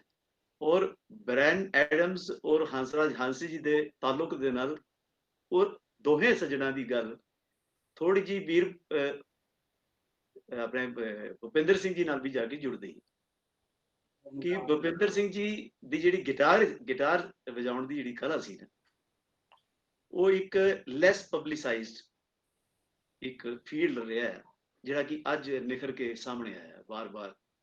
ਤਕਰੀਬਨ ਹਰ ਬੁਲਾਰੇ ਨੇ ਉਹਦਾ ਜ਼ਿਕਰ ਕੀਤਾ ਹੈ, ਉਹਨਾਂ ਦੀ ਗਿਟਾਰ ਦਾ। ਤੇ ਉਹਨਾਂ ਦੀ ਗਿਟਾਰ ਦੇ ਵਿੱਚ ਲੈਲਿਨ ਦਾ ਔਰ ਬ੍ਰਾਇਨ ਐਡਮਸ ਦਾ ਜੋ ਗਿਟਾਰ ਵਜਾਉਣਾ ਹੈ, ਇੰਡੀਆ ਦੇ ਵਿੱਚ ਅਗਰ ਮੈਂ ਕਹਾਂ ਕਿ ਗਿਟਾਰ ਵਜਾਉਣਾ ਜਿਹੜਾ, ਅਗਰ ਉਹ ਪ੍ਰੋਮੀਨੈਂਟਲੀ ਅਗਰ ਜੋੜਿਆ ਜਾਏ ਭੁਪਿੰਦਰ ਸਿੰਘ ਜੀ ਨੂੰ, ਜਿਸ ਉਸ ਲੈਵਲ ਤੇ ਰੱਖਿਆ ਜਾਏ, ਤੇ ਉਹ ਬ੍ਰਾਇਨ ਐਡਮਸ ਔਰ ਲੈਲਿਨ ਦੇ ਨਾਲ ਜਾ ਕੇ ਜੁੜਦੇ ਨੇ। ਇੱਕ ਵਿਸ਼ੇਸ਼ ਅੰਦਾਜ਼ ਹੈ। और सब तो बड़ी गल है कि इतने अच्छे सिंगर और इतने अच्छे स्टूडेंट भुपिंदर सिंह जी कि RD बर्मन जी दे नाल उन्हां दी 25 साल एसोसीएशन रही। उस 25 साल दी एसोसीएशन दे विच उन्हां दी टीम दे विच एक होर बहुत अच्छा गिटारिस्ट सीगे भानु गुप्ता जी। RD बर्मन साहब दी संगत दे विच सीगे वो, ते भानु गुप्ता जी स्पैनिश स्टाइल ਦੇ ਬਹੁਤ ਅੱਛੇ ਉਸਤਾਦ ਸੀਗੇ। ਔਰ 2 ਸਾਲ ਵੀਰ ਆਪਣੇ ਭੁਪਿੰਦਰ ਸਿੰਘ ਜੀ ਜਿਨ੍ਹਾਂ ਨੂੰ ਅਸੀਂ ਯਾਦ ਕਰ ਰਹੇ ਹਾਂ, ਉਹਨਾਂ ਨੇ 2 ਸਾਲ ਲਾਏ ਆਪਣੇ ਭਾਨੂ ਗੁਪਤਾ ਜੀ ਕੋਲੋਂ ਸਪੈਨਿਸ਼ ਵਰਜਨ ਜਿਹੜਾ ਨਾ ਗਿਟਾਰ ਦਾ ਸਟਾਈਲ, ਉਹਨੂੰ ਸਿੱਖਣ ਵਾਸਤੇ। He was a very good student also. ਤੇ ਉਹ ਸਿੱਖ ਕੇ ਤੇ ਫਿਰ ਇੱਕ ਪਿਕਚਰ ਆਈ ਸੀਗੀ ਪਾਕੀਜ਼ਾ। ਪਾਕੀਜ਼ਾ ਦੇ ਵਿੱਚ ਇੱਕ ਕਿਸੇ ਗਾਣੇ ਦੇ ਵਿੱਚ ਸਰੋਤ ਦਾ ਇਫੈਕਟ ਜਿਹੜਾ ਉਹ 12 ਤਾਰਾਂ ਦੀ ਜਿਹੜੀ ਗਿਟਾਰ ਆ ਉਹਨੂੰ ਵਜਾ ਕੇ ਭੁਪਿੰਦਰ ਸਿੰਘ ਜੀ ਨੇ ਪੇਸ਼ ਕੀਤੀ। ਔਰ ਉਹਦੇ ਬਾਅਦ ਜ਼ਿਕਰ ਕੀਤਾ ਤੁਮ ਜੋ ਮਿਲ ਗਏ ਹੋ, ਉਹਦਾ ਗਿਟਾਰ ਦਾ ਪੀਸ ਚੁਰਾ ਲਿਆ ਹੈ ਤੂਨੇ ਜੋ ਦਿਲ ਕੋ, ਔਰ ਸ਼ੋਲੇ ਦੇ ਵਿੱਚ ਮਹਿਬੂਬਾ ਔਰ ਮਹਿਬੂਬਾ, ਔਰ ਸ਼ੋਲੇ ਦੇ ਟਾਈਟਲ Song ਦੇ ਵਿੱਚ ਗਿਟਾਰ ਦਾ ਪੀਸ, ਜਿਹੜਾ ਕਿ ਇੱਕ ਜਿਤਨੇ ਵੀ modern picture industry, film industry ਦੇ ਅਗਰ ਟਾਈਟਲ Songs ਦੇਖੀਏ ਮਾਡਰਨ ਈਰਾ ਦੇ, ਮੁਗਲੇ ਆਜ਼ਮ ਨੂੰ ਛੱਡ ਕੇ, ਮੁਗਲੇ ਆਜ਼ਮ ਦੇ ਵਿੱਚ ਟਾਈਟਲ Song ਕਮਾਲ ਦਾ ਸੀ, ਉਹ ਸ਼ੇਖਰ ਤੇ ਹੈ। ਉਹਦੇ ਦੂਜੇ ਨੰਬਰ ਤੇ ਜਿਹੜਾ ਟਾਈਟਲ Song ਹੈ ਸ਼ੋਲੇ ਦਾ, ਉਹਦੇ ਵਿੱਚ ਗਿਟਾਰ R.D. ਬਰਮਨ ਸਾਹਿਬ ਦੇ ਸੰਗਤ ਦੇ ਵਿੱਚ ਭੁਪਿੰਦਰ ਜੀ ਨੇ ਵਜਾਈ ਸੀ। ਔਰ ਆਪਣੇ ਇਸ ਟੈਲੈਂਟ ਨੂੰ ਕਦੇ ਉਹਨਾਂ ਨੇ ਇਤਨਾ ਪਬਲਿਸਾਈਜ਼ ਨਹੀਂ ਕੀਤਾ, ਲੇਕਿਨ ਉਹਨਾਂ ਦੇ ਚਾਹਣ ਵਾਲੇ, ਉਹਨਾਂ ਨੂੰ ਸੁਣਨ ਵਾਲੇ, ਉਹਨਾਂ ਦੀ ਗੱਲਾਂ ਨੂੰ ਲੱਭਣ ਵਾਲੇ ਜਾਣਦੇ ਨੇ ਇਸ ਗੱਲ ਨੂੰ ਕਿ ਉਹ ਜਿਤਨੇ ਅੱਛੇ ਗਾਇਕ ਸੀ, ਜਿਤਨੀ ਉਹਨਾਂ ਦੀ ਡੈਪਥ ਸੀ ਗਾਇਕੀ ਦੀ, ਉਤਨੇ ਅੱਛੇ ਹੀ ਉਹ गिटारिस्ट ਸੀ। ਔਰ ਹਲੀਮੀ ਇਤਨੀ ਜ਼ਿਆਦਾ ਸੀ ਕਿ ਹਕੀਕਤ ਫਿਲਮ ਜਦੋਂ ਆਈ ਹੈ, ਇਸ ਤਰ੍ਹਾਂ ਕਿ ਵੀਰ ਜੀ ਨੇ ਜ਼ਿਕਰ ਕਰ ਚੁੱਕੇ ਨੇ ਪਹਿਲੇ ਕਿ ਮਦਨ ਮੋਹਨ ਜੀ ਨੇ ਇੱਕ ਸਮਾਗਮ ਦੇ ਵਿੱਚ ਉਹਨਾਂ ਤੇ ਨਿਗਾਹ ਪਈ ਬਈ ਇਹ ਮੁੰਡਾ ਜਿਹੜਾ ਬਹੁਤ ਅੱਛਾ ਗਾਉਂਦਾ, ਤੇ ਉਹਨੂੰ ਬਾਂਬੇ ਬੁਲਾ ਲਿਆ। ਔਰ ਮਦਨ ਮੋਹਨ ਜੀ ਆਪਣੇ ਜ਼ਮਾਨੇ ਦੇ ਵਿੱਚ ਗਜ਼ਲ ਦੇ ਉਸਤਾਦ ਸੀਗੇ, ਗਜ਼ਲ ਕੰਪੋਜੀਸ਼ਨ, ਫਿਲਮੀ ਗਜ਼ਲ ਕੰਪੋਜੀਸ਼ਨ।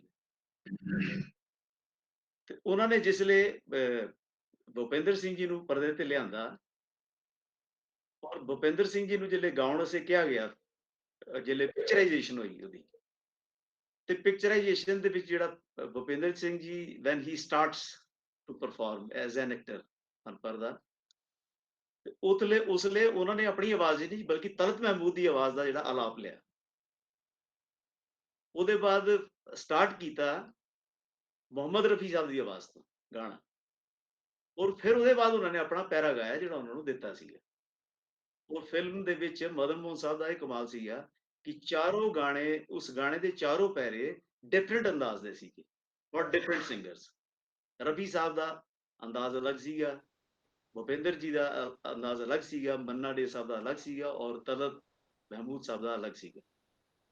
ਔਰ ਉਹਦੀ ਮੌਜੂਦਗੀ ਦੇ ਵਿੱਚ ਕਿਸੇ ਸਮੇਂ ਭੁਪਿੰਦਰ ਜੀ ਨੇ ਇਹਦਾ ਜ਼ਿਕਰ ਵੀ ਕੀਤਾ ਕਿ ਬਈ ਮੈਂ ਕਨਫਿਊਜ਼ ਸੀਗਾ ਕਿ ਮੈਂ ਇਤਨੇ ਮਹਾਨ ਸਿੰਗਰਾਂ ਦੇ ਵਿੱਚ ਬੈਠ ਕੇ ਆਪਣਾ ਪਹਿਲਾ ਗਾਣਾ ਗਾ ਰਿਹਾ, ਇੰਟਰੋਡਕਟਰੀ Song ਜਿਹਨੂੰ ਫਿਲਮ ਇੰਡਸਟਰੀ ਦਾ, ਔਰ ਗਾਇਆ ਉਹਨਾਂ ਨੇ। ਲੇਕਿਨ ਇੱਕ ਹੋਰ ਉਹਨਾਂ ਦੀ ਬੜੀ ਵੱਡੀ ਖਾਸੀਅਤ ਇਸ ਗਾਣੇ ਤੋਂ ਬਾਅਦ ਜਾਂ ਹੋਰ ਗਾਣਿਆਂ ਦੇ ਦਰਮਿਆਨ ਵੀ ਜਿਹੜੀ ਸਾਹਮਣੇ ਰਹੀ, 1964 ਦੀ ਸੀ ਹਕੀਕਤ। ਤੇ 1964 ਦਾ ਜਿਹੜਾ ਦੌਰ ਸੀ ਨਾ, ਉਹ ਦੌਰ ਮੇਰੇ ਗੱਲ ਨਾਲ ਸ਼ਾਇਦ ਸਾਰੇ ਪੈਨਲ ਦੇ ਮੈਂਬਰ ਸਹਿਮਤ ਹੋਣਗੇ ਕਿ ਉਸ ਦੌਰ ਦੇ ਵਿੱਚ ਤਲਤ ਮਹਿਮੂਦ ਸਾਹਿਬ, ਮੁਹੰਮਦ ਰਫੀ ਸਾਹਿਬ, ਮੰਨਾ ਡੇ ਸਾਹਿਬ, ਇਹਨਾਂ ਦਾ ਕੋਈ ਸਾਨੀ ਨਹੀਂ ਸੀਗਾ। ਹਾਲਾਂਕਿ ਮੁਕੇਸ਼ ਸਾਹਿਬ ਵੀ ਬਹੁਤ ਮਸ਼ਹੂਰ ਸੀਗੇ, ਇਹਨਾਂ ਦਾ ਸਾਨੀ ਨਹੀਂ ਸੀਗਾ। ਤੇ ਭੁਪਿੰਦਰ ਸਿੰਘ ਜੀ ਇਸ ਗੱਲ ਨੂੰ ਪਛਾਣਦੇ ਸੀਗੇ ਕਿ ਵੀ ਇਹਨਾਂ ਚਟਾਨਾਂ ਨੂੰ ਸਰ ਕਰਨਾ, ਇਹਨਾਂ ਪਹਾੜਾਂ ਨੂੰ ਸਰ ਕਰਨਾ ਗਾਇਕੀ ਦੇ ਨਾਲ ਬਹੁਤ ਔਖਾ ਹੈ। ਆਪਣੇ ਅੰਦਾਜ਼ ਦੇ ਵਿੱਚ ਫਿਰ ਉਹਨਾਂ ਨੇ ਗਾਇਕੀ ਨੂੰ ਰੱਖਿਆ ਜਾਰੀ, ਲੇਕਿਨ ਗਿਟਾਰਿਸਟ ਦੇ ਕੈਰੀਅਰ ਨੂੰ ਉਹਨਾਂ ਨੇ ਬਣ ਕੇ ਰੱਖਿਆ ਨਾਲ। ਉਹ 25 ਸਾਲ ਫਿਰ ਇੱਕ ਬਹੁਤ ਲੰਬਾ ਅਰਸਾ ਹੁੰਦਾ ਹੈ R.D. ਬਰਮਨ ਸਾਹਿਬ ਦੇ ਨਾਲ ਉਹ ਗਿਟਾਰਿਸਟ ਦੀ ਐਸੋਸੀਏਸ਼ਨ ਵਿੱਚ ਰਹੇ। ਫਿਰ ਹੋਰ ਖਯਾਮ ਸਾਹਿਬ ਨੇ ਯੂਜ਼ ਕੀਤਾ ਉਹਨਾਂ ਨੂੰ ਗਾਇਕੀ ਵਿੱਚ ਵੀ ਤੇ ਗਿਟਾਰ ਵਿੱਚ ਵੀ। ਸੋਨੇ ਕੌਮੀ ਕਰਕੇ ਇੱਕ ਬੜੇ ਅੱਛੇ ਮਿਊਜ਼ਿਕ ਕੰਪੋਜ਼ਰ ਸੀਗੇ, ਉਹਨਾਂ ਨੇ ਯੂਜ਼ ਕੀਤਾ। ਤੇ ਗਾਇਕੀ ਦੇ ਵਿੱਚ ਏਕ ਅਕੇਲਾ ਸ਼ਹਿਰ ਮੇ ਜਾਂ ਦਿਲ ਢੂੰਢਤਾ ਹੈ ਫਿਰ ਵਹੀ ਫੁਰਸਤ ਕੇ ਰਾਤ ਦਿਨ, ਆਵਾਜ਼ ਦੇ ਵਿੱਚ ਇਤਨਾ ਬੇਸ, ਇਤਨਾ ਭਾਰੀਪਨ ਸੀ। ਜਗਜੀਤ ਸਿੰਘ ਜੀ ਦੇ ਜਾਂ ਗੁਲਾਮ ਅਲੀ ਸਾਹਿਬ ਦੇ ਜ਼ੋਨਰ, ਇਹਨਾਂ ਦਾ ਜ਼ੋਨ ਉਹਨਾਂ ਨਾਲ ਮਿਲਦਾ ਸੀਗਾ। ਤੇ ਹੁਣ ਜਿਹੜੇ ਮੌਸਮ ਪਿਕਚਰ ਦਾ ਗਾਣਾ ਸੀਗਾ ਦਿਲ ਢੂੰਢਤਾ ਹੈ ਫਿਰ ਵਹੀ ਫੁਰਸਤ ਕੇ ਰਾਤ ਦਿਨ, ਉਹਦੇ ਵਿੱਚ ਇਹ ਗਾਣਾ ਜਿਹੜਾ ਹੈ ਉਹ ਸੰਜੀਵ ਕੁਮਾਰ ਵਾਸ ਇਨ ਅ ਮੈਚੁਰ ਰੋਲ, ਇੱਕ ਮੈਚੁਰ ਰੋਲ ਦੇ ਵਿੱਚ ਸੀਗੇ ਸੰਜੀਵ ਕੁਮਾਰ ਹੋਰੀ, ਔਰ ਇੱਕ ਮੈਚੁਰ ਆਵਾਜ਼ ਹੀ ਚਾਹੀਦੀ ਸੀ ਜਿਹੜੀ ਡੀਪ ਸਮੁੰਦਰ ਵਰਗਾ ਜਿਹੜੀ ਉਹ ਗਹਿਰਾਈ ਰੱਖਦੀ ਹੋਏ। ਤੇ ਉਹਦੇ ਵਿੱਚ ਮਦਨ ਮੋਹਨ ਸਾਹਿਬ ਨੇ ਇਹ ਨਿਰਣਾ ਲਿਆ, ਇਹ ਫੈਸਲਾ ਲਿਆ ਇਹ ਗਾਣਾ ਜਿਹੜਾ ਹੈ ਅਗਰ ਕੋਈ ਗਾ ਸਕਦਾ ਤੇ ਉਹ ਭੁਪਿੰਦਰ ਸਿੰਘ ਹੋਰੀ ਗਾ ਸਕਦੇ, ਜਿਹੜਾ ਕਿ ਪਿਕਚਰਾਈਜੇਸ਼ਨ ਦੇ ਲਿਹਾਜ਼ ਨਾਲ ਵੀ ਇੱਕ ਏਜਡ ਕੈਰੈਕਟਰ ਦੇ ਉੱਪਰ ਉਹਦੀ ਯਾਦਾਂ ਦੇ ਵਿੱਚ ਔਰ ਉਹਦੀ ਹੋਰ ਸਿਚੁਏਸ਼ਨ ਦੇ ਵਿੱਚ ਬਹੁਤ ਹੀ ਸੂਟ ਕਰੇਗਾ। ਔਰ ਵਾਕਈ ਉਸ ਗਾਣਾ ਜਿਹੜਾ ਹੈ, ਉਹ ਬਹੁਤ ਮਸ਼ਹੂਰ ਹੋਇਆ, ਉਹਨੂੰ ਲਤਾ ਮੰਗੇਸ਼ਕਰ ਜੀ ਨੇ ਵੀ ਗਾਇਆ।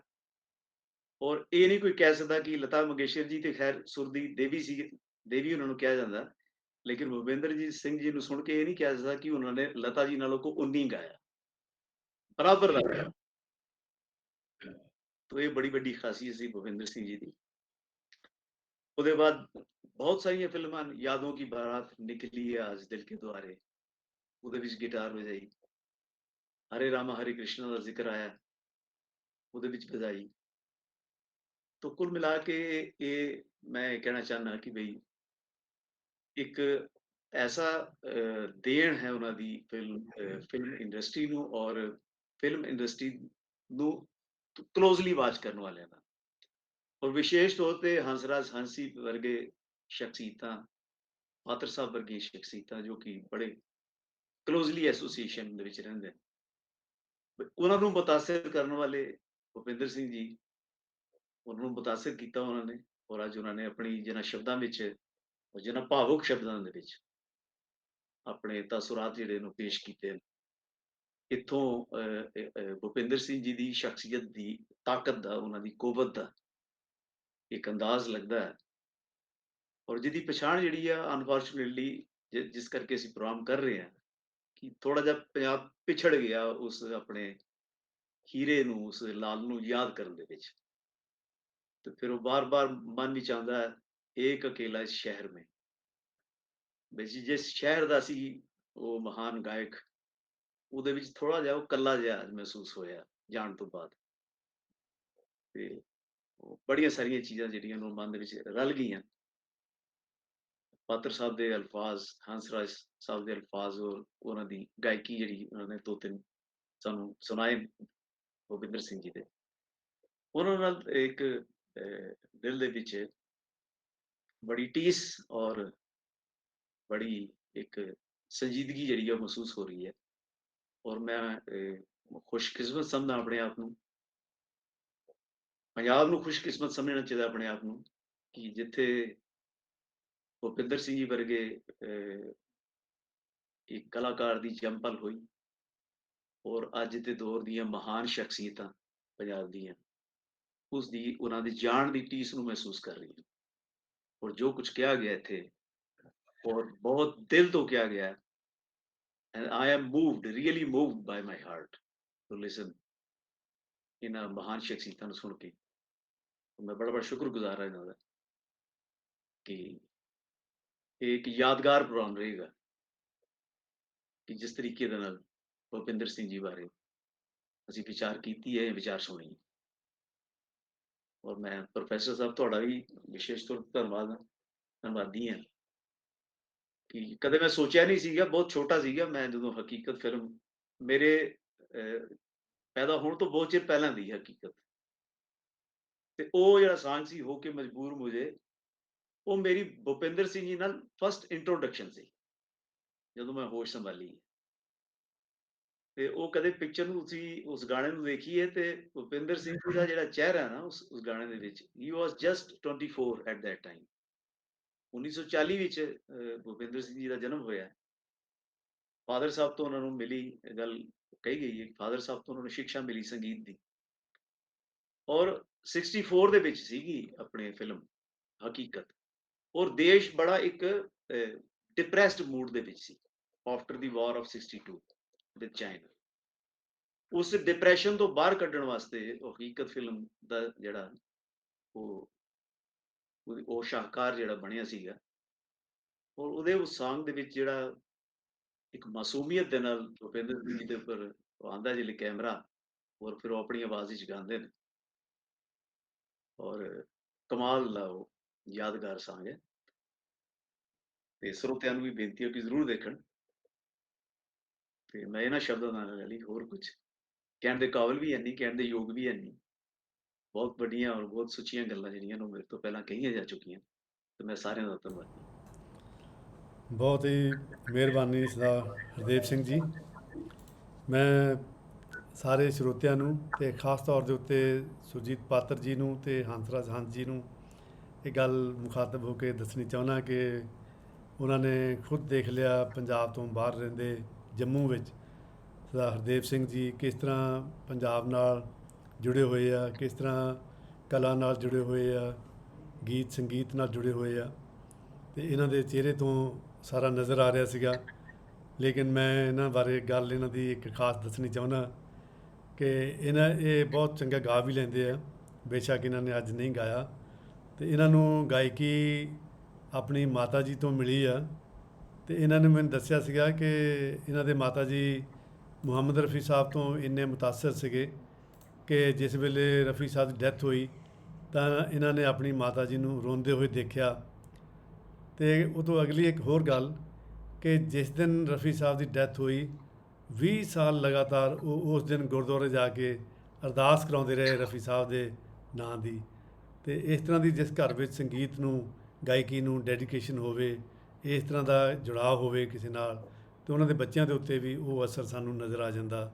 ਉਹ ਇਮੋਸ਼ਨੈਲਿਟੀ, ਉਹ ਭਾਵ ਸੰਗੀਤ ਦੇ ਇਹਨਾਂ ਦੇ ਚਿਹਰੇ ਵਿੱਚ, ਇਹਨਾਂ ਦੇ ਦਿਲ ਵਿੱਚ ਵਸਦੇ ਆ, ਔਰ ਪੰਜਾਬੀ ਪਿਆਰ ਠਾਠਾਂ ਮਾਰਦਾ ਜਿਹੜਾ ਉਹ ਨਜ਼ਰ ਆਉਂਦਾ। ਮੈਂ ਖਾਸ ਤੌਰ ਦੇ ਉੱਤੇ ਸੁਰਜੀਤ ਪਾਤਰ ਸਾਹਿਬ ਨੂੰ ਇਹ ਦੱਸਣਾ ਚਾਹੁੰਦਾ ਕਿ ਇਹ ਖਿਆਲ ਰੱਖਣ, ਜੰਮੂ ਵਿੱਚ ਸਾਡੇ ਇਹੋ ਜਿਹੇ ਸੱਜਣ ਵੀ ਰਹਿੰਦੇ ਆ। ਤੇ ਮੈਂ ਹੁਣ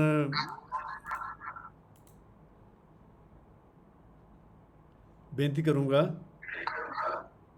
ਤੇ ਜੰਮੂ ਤੋਂ ਦੂਜੇ ਪਾਸੇ ਬਿਲਕੁਲ ਸ਼ਿਮਲੇ ਪਹੁੰਚ ਜੀਏ ਅਸੀਂ। ਸ਼ਿਮਲੇ ਵੀ ਬਹੁਤ ਹੀ ਅੱਛੇ, ਬੜੇ ਹੀ ਭਾਵਨਾਤਮਕ, ਬਹੁਤ ਹੀ ਜ਼ਿਆਦਾ ਇਮੋਸ਼ਨਲ ਜਾਂ ਫੀਲਿੰਗ ਵਾਲੇ ਸੱਜਣ ਜਗਮੋਹਨ ਸਿੰਘ ਜੀ, ਜਿਨ੍ਹਾਂ ਨੂੰ ਕਾਫੀ ਲੰਮੇ ਸਮੇਂ ਤੋਂ ਮੈਂ ਜਾਣਦਾ। ਤੇ ਉਹ ਵੀ ਹਰ ਚੀਜ਼ ਨੂੰ ਹੀ, ਜਿਵੇਂ ਪ੍ਰੋਫੈਸਰ ਪੂਰਨ ਸਿੰਘ ਨੇ ਲਿਖਿਆ ਵੀ ਅਲਟੀਮੇਟ ਨੌਲੇਜ ਇਜ਼ ਫੀਲਿੰਗ, ਔਰ ਸਰਦਾਰ ਜਗਮੋਹਨ ਸਿੰਘ ਹੁਣੀ ਵੀ ਹਰ ਚੀਜ਼ ਨਾਲ ਫੀਲਿੰਗ ਨਾਲ ਜੁੜਦੇ ਆ। ਤੇ ਉਹਨਾਂ ਨੂੰ ਬੇਨਤੀ ਆ ਕਿ ਇਹਨਾਂ ਤੋਂ ਬਾਅਦ ਅਮਰ ਸਨੇਹ ਹੁਣੀ ਵੀ ਤਿਆਰ ਰਹਿਣ, ਤੇ ਉਹਨਾਂ ਕੋਲ ਵੀ ਆਪਾਂ ਕੁਝ ਸੁਣਾਂਗੇ। ਉਹਨਾਂ ਦੀ ਬਹੁਤ ਹੀ ਸੁਰੀਲੀ ਆਵਾਜ਼ ਹੈ, ਤੇ ਉਹ ਵੀ ਬਾਤ ਸੁਣਾਉਣਗੇ। ਤੇ ਪਹਿਲਾਂ ਮੈਂ ਬੇਨਤੀ ਕਰਦਾ ਕਿ ਸਰਦਾਰ ਜਗਮੋਹਨ ਸਿੰਘ ਜੀ ਸ਼ਿਮਲੇ ਤੋਂ, ਉਹ ਅੱਜ ਇਸ ਸਮਾਗਮ ਵਿੱਚ ਆਪਣੇ ਸ਼ਬਦ ਸਾਡੇ ਨਾਲ ਸਾਂਝੇ ਕਰਨ। ਆਪ ਸਭ ਜੀ ਨੂੰ ਸਤਿ ਸ੍ਰੀ ਅਕਾਲ। ਔਰ ਮੈਂ ਭੁਪਿੰਦਰ ਸਿੰਘ ਜੀ ਨੂੰ ਸ਼ਰਧਾ ਸੁਮਨ ਅਰਪਿਤ ਕਰਦਾ। ਤੇ ਉਹਨਾਂ ਦੇ ਬਾਰੇ ਕੋਈ ਗੱਲ ਕਰਨ ਤੋਂ ਪਹਿਲਾਂ ਮੈਂ ਜੋ ਹੈ ਨਮਸਕਾਰ ਕਰਦਾ ਹਿੰਦੁਸਤਾਨ ਦੇ ਦੁਨੀਆ ਦੇ ਅਜ਼ੀਮ ਸ਼ਾਇਰ ਸੁਰਜੀਤ ਪਾਤਰ ਜੀ ਨੂੰ, ਤੇ ਦੁਨੀਆ ਦੇ ਅਜ਼ੀਮ ਸੂਫੀ ਗਾਇਕ ਹੰਸਰਾਜ ਹੰਸ ਜੀ ਨੂੰ। ਕਿਉਂਕਿ ਮੇਰਾ ਇਹ ਮੰਨਣਾ, ਮੈਂ ਪ੍ਰੋਫੈਸਰ ਅਵਤਾਰ ਸਿੰਘ ਜੀ ਨਾਲ ਪਹਿਲਾਂ ਵੀ ਗੱਲ ਕਰ ਰਿਹਾ ਸੀ ਕਿ ਅਸੀਂ ਜਦੋਂ ਸ਼ਰਧਾਂਜਲੀ ਦਿੰਦੇ ਹਾਂ ਉਹ ਬਹੁਤ ਜ਼ਰੂਰੀ ਹੈ, ਪਰ ਜੋ ਸਾਡੇ ਦਰਮਿਆਨ ਜੋ ਸ਼ਖਸੀਅਤਾਂ, ਮਹਾਨ ਸ਼ਖਸੀਅਤਾਂ ਹੈਗੀਆਂ, ਉਹਨਾਂ ਨੂੰ ਸੈਲੀਬ੍ਰੇਟ ਕਰਨਾ, ਉਹਨਾਂ ਦੇ ਰੂਬਰੂ ਹੋ ਕੇ, ਇਹ ਬਹੁਤ ਵੱਡੀ ਖੁਸ਼ਕਿਸਮਤੀ ਹੈ। ਤਾਂ ਇਹ ਮੌਕਾ ਕਦੀ ਗਵਾਉਣਾ ਨਹੀਂ ਚਾਹੀਦਾ। ਮੈਂ ਆਪ ਸਭ ਨੂੰ ਜੋ ਹੈ ਨਮਸਕਾਰ ਕਰਦਾ। ਤੇ ਮੇਰੇ ਤੋਂ ਪਹਿਲਾਂ ਅਜ਼ੀਮ ਸ਼ਖਸੀਅਤਾਂ ਨੇ ਕਾਫੀ ਕੁਝ ਕਹਿ ਦਿੱਤਾ ਹੈ, ਤਕਰੀਬਨ ਸਭ ਕੁਝ ਕਹਿ ਦਿੱਤਾ ਹੈ ਭੁਪਿੰਦਰ ਸਿੰਘ ਜੀ ਬਾਰੇ। ਸੋ ਮੈਂ ਹੁਣ ਥੋੜਾ ਜਿਹਾ ਫੋਕਸ ਕਰਾਂਗਾ ਕੋਈ 10 ਮਿੰਟ ਉਹਨਾਂ ਦੇ ਕੰਮ ਬਾਰੇ ਜੋ ਭੁਪਿੰਦਰ ਸਿੰਘ ਜੀ ਨੇ ਕੀਤਾ। ਤੇ ਗੱਲ ਸ਼ੁਰੂ ਕਰਾਂਗੇ ਜਿਸ ਤਰ੍ਹਾਂ ਬ੍ਰਹਮਪੁੱਤਰ ਦੀ ਗੱਲ ਹੋਈ, ਮਿਤਾਲੀ ਜੀ ਦੀ ਗੱਲ ਹੋਈ, ਮਿਤਾਲੀ ਸਿੰਘ ਜੀ ਦੀ ਗੱਲ ਹੋਈ, ਤੇ ਉਹ ਜਿਹੜਾ ਬੰਗਾਲ ਦੀ ਗੱਲ ਚੱਲ ਰਹੀ ਹੈ, ਤਾਂ ਮੈਂ ਬੰਗਾਲ ਤੋਂ ਆਪਣੀ ਗੱਲ ਸ਼ੁਰੂ ਕਰਾਂਗਾ ਕਿਸੇ ਵਾਕਿਏ ਨਾਲ। ਇੱਕ ਬੰਗਾਲ ਦੇ ਇੱਕ ਹੋਰ ਬੜੇ ਜ਼ਬਰਦਸਤ ਜੋ ਹੈ ਅਭਿਨੇਤਾ ਹੋਏ ਨੇ, ਸੌਮਿਤਰਾ ਚੈਟਰਜੀ, ਜਿਨ੍ਹਾਂ ਨੂੰ ਦਾਦਾ ਸਾਹਿਬ ਫਾਲਕੇ ਅਵਾਰਡ ਵੀ ਮਿਲਿਆ, ਤੇ ਉਹਨਾਂ ਦਾ ਵੀ 2 ਸਾਲ ਪਹਿਲਾਂ ਇੰਤਕਾਲ ਹੋਇਆ। ਤੇ ਉਹਨਾਂ ਨੇ ਜੋ ਉਹਨਾਂ ਦੇ ਲੰਬੇ ਕੈਰੀਅਰ ਦੇ ਵਿੱਚ ਇੱਕ ਵਾਰੀ ਉਹਨਾਂ ਨੂੰ ਆਨਰ ਕਰਨ ਵਾਸਤੇ ਇੱਕ ਪ੍ਰੋਗਰਾਮ ਹੋਇਆ। ਉਸ ਪ੍ਰੋਗਰਾਮ ਵਿੱਚ ਸਤਿਆਜੀਤ ਰੇ ਵੀ ਸ਼ਾਮਿਲ ਸਨ। ਤੇ ਸਤਿਆਜੀਤ ਰੇ ਨੂੰ ਕਿਹਾ ਗਿਆ ਕਿ ਜੀ ਤੁਸੀਂ ਵੀ ਸੁਮਿਤਰਾ ਚੈਟਰਜੀ ਬਾਰੇ ਕੋਈ ਕੁਝ ਕਹੋ ਉਹਨਾਂ ਬਾਰੇ। ਤੇ ਸਤਿਆਜੀਤ ਰੇ ਜੀ ਨੇ ਇਹ ਕਿਹਾ ਕਿ ਵੀ ਤੁਸੀਂ ਮੈਨੂੰ ਇੰਨਾ ਪਿਆਰ ਦਿੰਦੇ ਹੋ, ਦੁਨੀਆ ਦਿੰਦੀ ਹੈ। ਉਸ ਵਕਤ ਤਕਰੀਬਨ ਉਹਨਾਂ ਨੇ 30 ਮੂਵੀਜ਼ ਜਿਹੜੀਆਂ ਹੈਗੀਆਂ ਉਹ ਡਾਇਰੈਕਟ ਕੀਤੀਆਂ ਸੱਤਿਆਜੀਤ ਰੇ ਨੇ।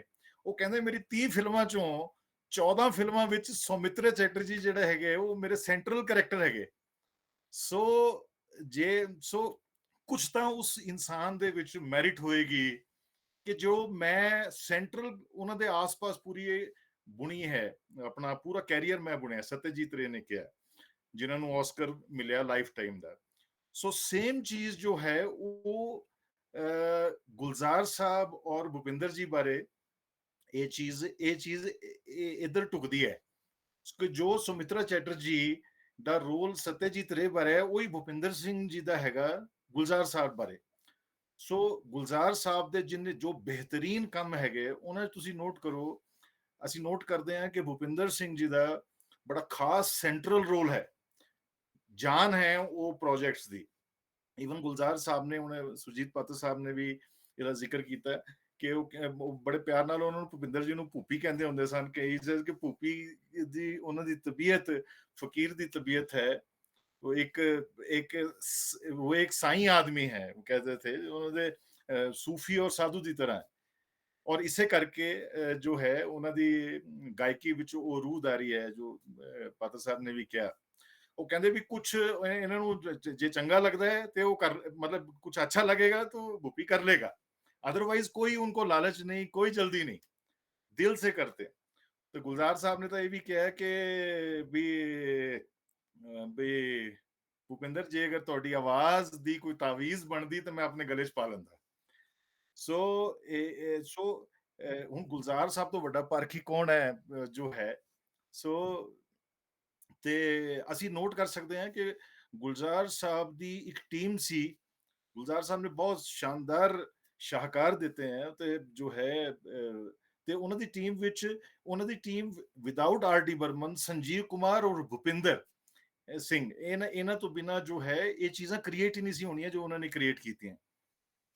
ਉਹ ਇਹ ਦੁਨੀਆ ਕਈ ਵਾਰ ਅਸੀਂ ਸੋਚਦੇ ਹਾਂ, ਹੁਣ ਮੈਂ ਜਦੋਂ ਦੇਖਦੇ ਹਾਂ ਕਿ ਜਿਹੜੀ ਦੁਨੀਆ ਨਾਦਾਨ ਹੈ ਉਹ ਜੋ ਹਰ ਚੀਜ਼ ਨੂੰ ਤੋਲ ਕੇ ਜਾਂ ਗਿਣ ਕੇ ਕਰਦੀ ਹੈ ਕਿ ਵੀ ਇਹ ਕਿੰਨੇ ਗੀਤ ਗਾਤੇ ਮੈਂ ਗਾਏ ਔਰ ਜੋ ਹੈ ਕਿੰਨਾ ਜ਼ਿਆਦਾ ਕੰਮ ਕੀਤਾ ਐਂਡ ਆਲ ਦੈਟ। ਸੋ ਗੁਲਜ਼ਾਰ ਸਾਹਿਬ ਆਪਣਾ ਭੁਪਿੰਦਰ ਸਿੰਘ ਜੀ ਦਾ ਬੜਾ ਕੁਆਲਿਟੀ ਕੰਮ ਹੈ, ਬਹੁਤ ਕੁਆਲਿਟੀ ਕੰਮ ਹੈ ਜਿੱਥੇ ਉਹਨਾਂ ਤੋਂ ਬਿਨਾ ਉਹ ਕੁਆਲਿਟੀ ਆ ਹੀ ਨਹੀਂ ਸੀ ਸਕਦੀ।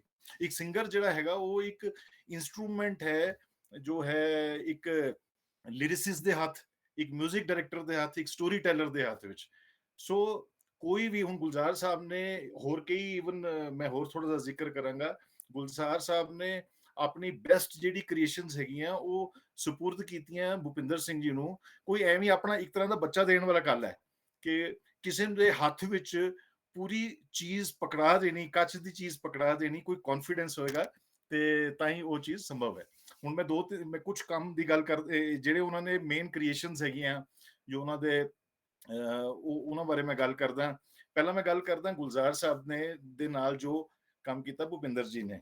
ਸੋ 1970 ਵਿੱਚ ਉਹਨਾਂ ਨੇ ਪਹਿਲੀ ਵਾਰੀ ਉਹਨਾਂ ਨਾਲ ਮਤਲਬ ਗੁਲਜ਼ਾਰ ਸਾਹਿਬ ਫਿਲਮ ਬਣਾ ਰਹੇ ਸੀ ਪਰਿਚੈ। ਹੁਣ ਉਸ ਵਿੱਚ ਇੱਕ ਗਾਣਾ ਸੀ ਜਿਹਦੇ 'ਚ ਉਹ ਮਤਲਬ ਗੁਲਜ਼ਾਰ ਸਾਹਿਬ ਹੀ ਡਾਇਰੈਕਟ ਕਰ ਰਹੇ ਸੀ, ਉਹਨਾਂ ਨੇ ਲਿਰਿਕਸ ਵੀ ਆਪ ਹੀ ਲਿਖੇ ਤੇ ਉਹ ਲਿਰਿਕਸ ਕੁਝ ਐਸੇ ਸੀ ਕਿ ਜਿਹਦੇ ਵਿੱਚ ਇੱਕ ਐਸੀ ਆਵਾਜ਼ ਚਾਹੀਦੀ ਸੀ ਕਿ ਗਾਣਾ ਉਹ ਇਹ ਸੀ ਕਿ ਵੀ ਹਿੰਮਤ ਕਰਕੇ ਫਿਰ ਕੋਈ ਇਨਸਾਨ ਜਦੋਂ ਉੱਠ ਖੜਾ ਹੋਵੇ ਔਰ ਉਹ ਪਿਆਰ ਨਾਲ ਕੋਈ ਆਪਣੀ ਯਾਦਾਂ ਸਾਂਝੀਆਂ ਕਰੇ ਔਰ ਹਿੰਮਤ ਕਰਕੇ ਉੱਠ ਖੜਾ ਹੋਵੇ। ਉਹ ਗਾਣਾ ਸੀ ਕਿ ਬੀਤੀ ਨਾ ਬਿਤਾਏ ਰਹਿਣਾ, ਬਿਰਹਾ की जाई रहना, भीगी हुई अखियों ने लाख बुझाई रहना। ਸੋ ਇਹਦਾ ਜਸਟਿਸ ਜਿਹੜਾ ਕੀਤਾ ਉਹ ਸੀ, ਉਹਨਾਂ ਨੂੰ ਲੱਗਿਆ ਕਿ ਵੀ ਇਹ ਜੋ ਹੈ ਭੁਪਿੰਦਰ ਸਿੰਘ ਹੀ ਕਰ ਸਕਦੇ ਆ। ਸੋ ਉਹ ਗਾਣਾ ਉਹਨਾਂ ਨੇ ਕੀਤਾ। ਇਸ ਤੋਂ ਬਾਅਦ ਜੋ ਹੈ ਜਿਸ ਤਰ੍ਹਾਂ ਉਹਨਾਂ ਦਾ ਸਭ ਤੋਂ ਮੇਨ ਕੰਮਾਂ ਚੋਂ ਇੱਕ ਕੰਮ ਜਿਹੜਾ ਗੁਲਜ਼ਾਰ ਸਾਹਿਬ ਦਾ ਸੀ, ਦੈਟ ਇਜ਼ ਮੌਸਮ, ਜਿਹੜਾ ਪ੍ਰੋਜੈਕਟ ਸੀਗਾ ਉਹਨਾਂ ਦਾ। ਹੁਣ ਤੁਸੀਂ ਅਗਰ ਗੌਰ ਕਰੋ, ਅਸੀਂ ਗੌਰ ਕਰੀਏ ਕਿ ਮੌਸਮ ਫਿਲਮ ਪੂਰਾ ਜਿਹੜਾ ਹੈ ਇੱਕ ਮੂਡ ਤੇ ਟਿਕੀ ਹੋਈ ਹੈ। ਪੂਰੀ ਫਿਲਮ ਜਿਹੜੀ ਹੈਗੀ ਇੱਕ ਮੂਡ ਤੇ ਟਿਕੀ ਹੋਈ ਹੈ ਔਰ ਉਹ ਜਿਹੜਾ ਮੂਡ ਹੈ ਪੂਰਾ, ਉਹ ਉਹਦੇ ਟਾਈਟਲ ਸੌਂਗ ਜਿਹੜਾ ਉਹ ਦਿਲ ਢੂੰਡਤਾ ਹੈ ਫਿਰ ਵਹੀ ਫੁਰਸਤ ਕੇ ਰਾਤ ਦਿਨ, ਇਹ ਐਕਚੁਅਲੀ 2 ਵਾਰੀ ਹੈ ਸੌਂਗ। ਜਦੋਂ ਉਹਦੀ ਨੰਬਰਿੰਗ ਚੱਲਦੀ ਹੈ, ਟਾਈਟਲਸ ਚੱਲਦੇ ਹੈ, Sanjeev Kumar, you can see ਕਿ ਉਹ ਮਾਊਂਟੇਨਸ ਵਿੱਚ ਜੋ ਹੈ ਆਪਣੀ ਮਰਸੀਡੀਜ਼ ਵਿੱਚ ਆ ਰਹੇ ਹੈ, ਉਹ ਮੂਡ ਉਦੋਂ ਹੀ ਸੈੱਟ ਹੋ ਜਾਂਦਾ ਹੈ। ਤੇ ਉਹ ਬੜੀ ਹੌਂਟਿੰਗ ਮੈਲੋਡੀ ਹੈ ਉਸ ਵਕਤ, ਜੋ ਮਦਨ ਮੋਹਨ ਜੀ ਨੇ ਉਹਨੂੰ ਦੋ ਡਿਫਰੈਂਟ ਤਰੀਕੇ ਨਾਲ ਕੰਪੋਜ਼ ਕੀਤਾ ਉਸ ਚੀਜ਼ ਨੂੰ। ਸੋ ਮਦਨ ਮੋਹਨ ਜੀ ਨੂੰ ਜੋ ਗੁਲਜ਼ਾਰ ਸਾਹਿਬ ਨੇ ਜੋ ਬਰੀਫ ਕੀਤਾ, ਔਰ ਸੋ ਇੱਕ ਬੜੀ ਹੌਂਟਿੰਗ ਮੈਲੋਡੀ ਵਾਸਤੇ ਉਸ ਅਕੋਰਡਿੰਗਲੀ ਆਵਾਜ਼ ਚਾਹੀਦੀ ਸੀ। ਕੋਈ ਨੋਸਟੈਲਜੀਆ ਹੈ ਉਹਦੇ ਚ, ਕੁਝ ਪਛਤਾਵਾ ਹੈ ਕਿਸੇ ਇਨਸਾਨ ਦਾ, ਉਹਨੂੰ ਰਿਗਰੈਟ ਹੈ ਕਿਸੇ ਚੀਜ਼ ਦਾ, ਹੁਣ ਰਿਅਲਾਈਜ਼ ਹੋਇਆ ਉਹਨੂੰ, ਉਹਦੀਆਂ ਯਾਦਾਂ ਹੈਗੀਆਂ, now he has come of age, ਉਹਦੀ ਘਰ ਵਾਪਸੀ ਹੈ, ਉਹ ਹੁਣ ਇੱਕ ਤਰ੍ਹਾਂ ਦਾ ਕਿਸੇ ਚੀਜ਼ ਤੋਂ ਮੁਕਤ ਹੋਣਾ ਚਾਹੁੰਦਾ ਹੈ, ਤੇ ਉਹਨੂੰ ਲਾਈਫ ਦੀ ਇੰਪੋਰਟੈਂਸ ਪਤਾ ਲੱਗੀ ਹੈ। ਸੋ ਉਹ ਜਿਹੜਾ ਦਿਲ ਢੂੰढता है फिर वही फुर्सत के रात दिन बैठे रहें तसव्वुरे जाना किए हुए। तो ਇਹ ਜਿਹੜਾ ਸੈਡ ਜਿਹੜੀ ਵਰਜ਼ਨ ਹੈ, ਇਹ ਉਹਨਾਂ ਨੇ ਕਿਹਾ ਜੀ ਵੀ ਇਹ ਭੁਪਿੰਦਰ ਸਿੰਘ ਤੁਸੀਂ ਇਮੇਜਿਨ ਕਰੋ ਕਿ he was just at that time he was just a 35 year old young person, ਤੇ ਜਦ ਕਿ ਤਕਰੀਬਨ ਕੋਈ ਮੰਨ ਕੇ ਚਲੋ ਕਿ 55 60 65 ਸਾਲ ਦੀ ਉਮਰ ਜੋ ਉਹਨਾਂ ਨੇ ਉਹ ਜਿਹੜਾ ਕੈਰੈਕਟਰ ਦਿਖਾਇਆ ਉਹਦੇ ਵਾਸਤੇ ਸੀ। ਸੋ ਇਹਨਾਂ ਨੇ ਬੜਾ ਜਸਟਿਸ ਕੀਤਾ ਉਸ ਚੀਜ਼ ਨੂੰ। ਅੱਜ ਤੱਕ ਉਹ ਮੀਲ ਦਾ ਪੱਥਰ ਹੈ, ਉਹ ਮੂਵੀ ਵੀ ਤੇ ਪਲੱਸ ਉਹ ਜਿਹੜਾ Song ਵੀ ਜਿਹੜਾ ਹੈਗਾ ਉਹ ਮੀਲ ਦਾ ਪੱਥਰ ਹੈ। ਅੱਛਾ, ਉਸੇ ਵਿੱਚ ਜੋ ਹੈ ਆਪਣਾ, ਔਰ ਇਸ ਤੋਂ ਬਾਅਦ ਜਿਹੜਾ ਗੁਲਜ਼ਾਰ ਸਾਹਿਬ ਦੀ ਅਗਰ ਕੰਮ ਦੇ ਨਾਲ ਹੀ ਜੋ ਕੰਮ ਕੀਤਾ ਉਹਨਾਂ ਨੇ, ਟੀਮਿੰਗ ਸੀਗੀ, ਤਾਂ 1902 ਸਾਲ ਬਾਅਦ, ਮੌਸਮ ਤੋਂ 2 ਸਾਲ ਬਾਅਦ ਉਹਨਾਂ ਨੇ ਕਿਨਾਰਾ ਫਿਲਮ ਬਣਾਇਆ ਧਰਮਿੰਦਰ ਹੇਮਾ ਮਾਲਿਨੀ ਦਾ, ਜਤਿੰਦਰ ਦਾ, ਬੜੀ ਸੈਂਸਿਟਿਵ ਮੂਵੀ ਹੈ। ਤੇ ਉਹਦੇ ਵਿੱਚ ਸਿਚੁਏਸ਼ਨ ਦੇ ਹਿਸਾਬ ਨਾਲ ਜੋ ਹੈ ਡਿਸਾਈਡ ਹੁੰਦਾ ਕਿ ਗਾਣਾ ਕੌਣ ਗਾਏਗਾ। ਗੁਲਜ਼ਾਰ ਸਾਹਿਬ ਦੇ ਬੋਲ ਸੀਗੇ, ਹੁਣ ਉਹਦੇ ਚ ਕੀ ਹੈ ਕਿ ਇੱਕ ਗਾਣਾ ਐਸਾ ਸੀ ਜਿਹਦੇ ਚ ਖਾਲੀਪਨ ਸੀ, ਔਰ ਤੁਸੀਂ ਜੇ ਦਰਸ਼ਕਾਂ ਨੇ ਮੂਵੀ ਦੇਖੀ ਹੋਏਗੀ ਤੇ ਤੁਸੀਂ ਮਤਲਬ ਯੂ ਨੋ ਕਿ ਜਿਹੜਾ ਹੇਮਾ ਮਾਲਿਨੀ ਦਾ ਜਿਹੜਾ ਕਿਰਦਾਰ ਨਿਭਾਇਆ ਹੇਮਾ ਮਾਲਿਨੀ ਨੇ, ਤਾਂ ਵੀ ਉਹਦਾ ਇੱਕ ਖਾਲੀਪਨ ਹੈ, ਕੁਝ ਕਮੀ ਹੈ, ਕੋਈ ਕਿਸੇ ਨੂੰ ਖੋਇਆ ਉਹਨਾਂ ਨੇ, ਤੇ ਉਹ ਉਸ ਚੀਜ਼ ਤੋਂ ਨਿਕਲ ਨਹੀਂ ਪਾ ਰਹੀ। ਤਾਂ ਇੱਕ ਖਾਲੀਪਨ ਹੈ, ਇੱਕ ਉਸ ਗਾਣੇ 'ਚ ਇੱਕ ਲੋਨਲੀਨੈਸ ਸੀਗੀ ਉਸ ਸਿਚੁਏਸ਼ਨ ਦੇ ਵਿੱਚ। ਤਾਂ ਇੱਕ ਜਿਹੜਾ ਹੌਂਟਿੰਗ ਫੀਲ ਹੈ, ਜਿਹੜੀ ਕਿ ਉਹ ਗਾਣਾ ਸੀ ਕਿ ਕੋਈ नहीं है कहीं, तो मतलब वो है सपनों में क्यों खो गई, बोलो ना ਕੁਝ ਤਰੀਕੇ ਦੇ ਬੋਲ ਹੈਗੇ। ਤੇ ਉਹ ਗਾਣਾ ਜਿਹੜਾ ਹੈਗਾ ਉਹ ਬੈਕਗ੍ਰਾਉਂਡ 'ਚ ਚੱਲਦਾ ਹੈ, ਤੇ ਉਹ ਭੁਪਿੰਦਰ ਸਿੰਘ ਜੀ ਨੇ ਰੈਂਡਰ ਕੀਤਾ, ਔਰ ਅੱਜ ਵੀ ਤੁਸੀਂ ਉਹਨੂੰ ਸੁਣੋ ਤੇ ਮਤਲਬ ਰੌਂਗਟੇ ਖੜੇ ਹੋ ਜਾਂਦੇ ਆ। ਜਿਹਨੂੰ ਪ੍ਰੋਫੈਸਰ ਸਾਹਿਬ ਨੇ ਵੀ ਉਹਨੇ ਜਦੋਂ ਸ਼ਰਧਾਂਜਲੀ ਉਹਨਾਂ ਨੇ ਫੇਸਬੁੱਕ ਤੇ ਲਿਖੀ ਤਾਂ ਉਹਦੇ 'ਚ ਡੂੰਗੀ ਉਦਾਸੀ ਵਰਡ ਯੂਜ਼ ਕੀਤਾ ਹੈ। तो ਡੂੰਗੀ ਉਦਾਸੀ ਜਿਹੜੀ ਹੈ ਉਹ, ਜੇ ਅਗਰ ਤੁਸੀਂ ਉਹਦਾ ਫੀਲਿੰਗਸ ਲੈਣੀ ਹੈ ਤੇ ਤੁਸੀਂ ਕਿਨਾਰਾ ਫਿਲਮ ਦਾ ਉਹ ਗਾਣਾ ਤੁਸੀਂ ਦੁਬਾਰਾ ਸੁਣੋ, ਬਾਰ-ਬਾਰ ਸੁਣੋ ਕਿ ਕੋਈ ਨਹੀਂ ਹੈ ਕਹੀਂ।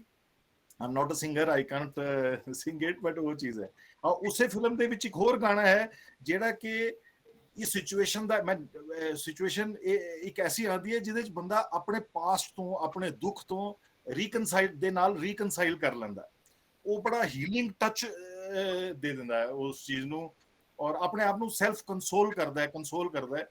ਤੇ ਉਹ ਸੀਗਾ ਕਿ ਨਾਮ ਗੁੰਮ ਜਾਏਗਾ, ਚਿਹਰਾ ਇਹ ਬਦਲ ਜਾਏਗਾ, ਮੇਰੀ ਆਵਾਜ਼ ਹੀ ਪਹਿਚਾਨ ਹੈ ਅਗਰ ਯਾਦ ਰਹੇ।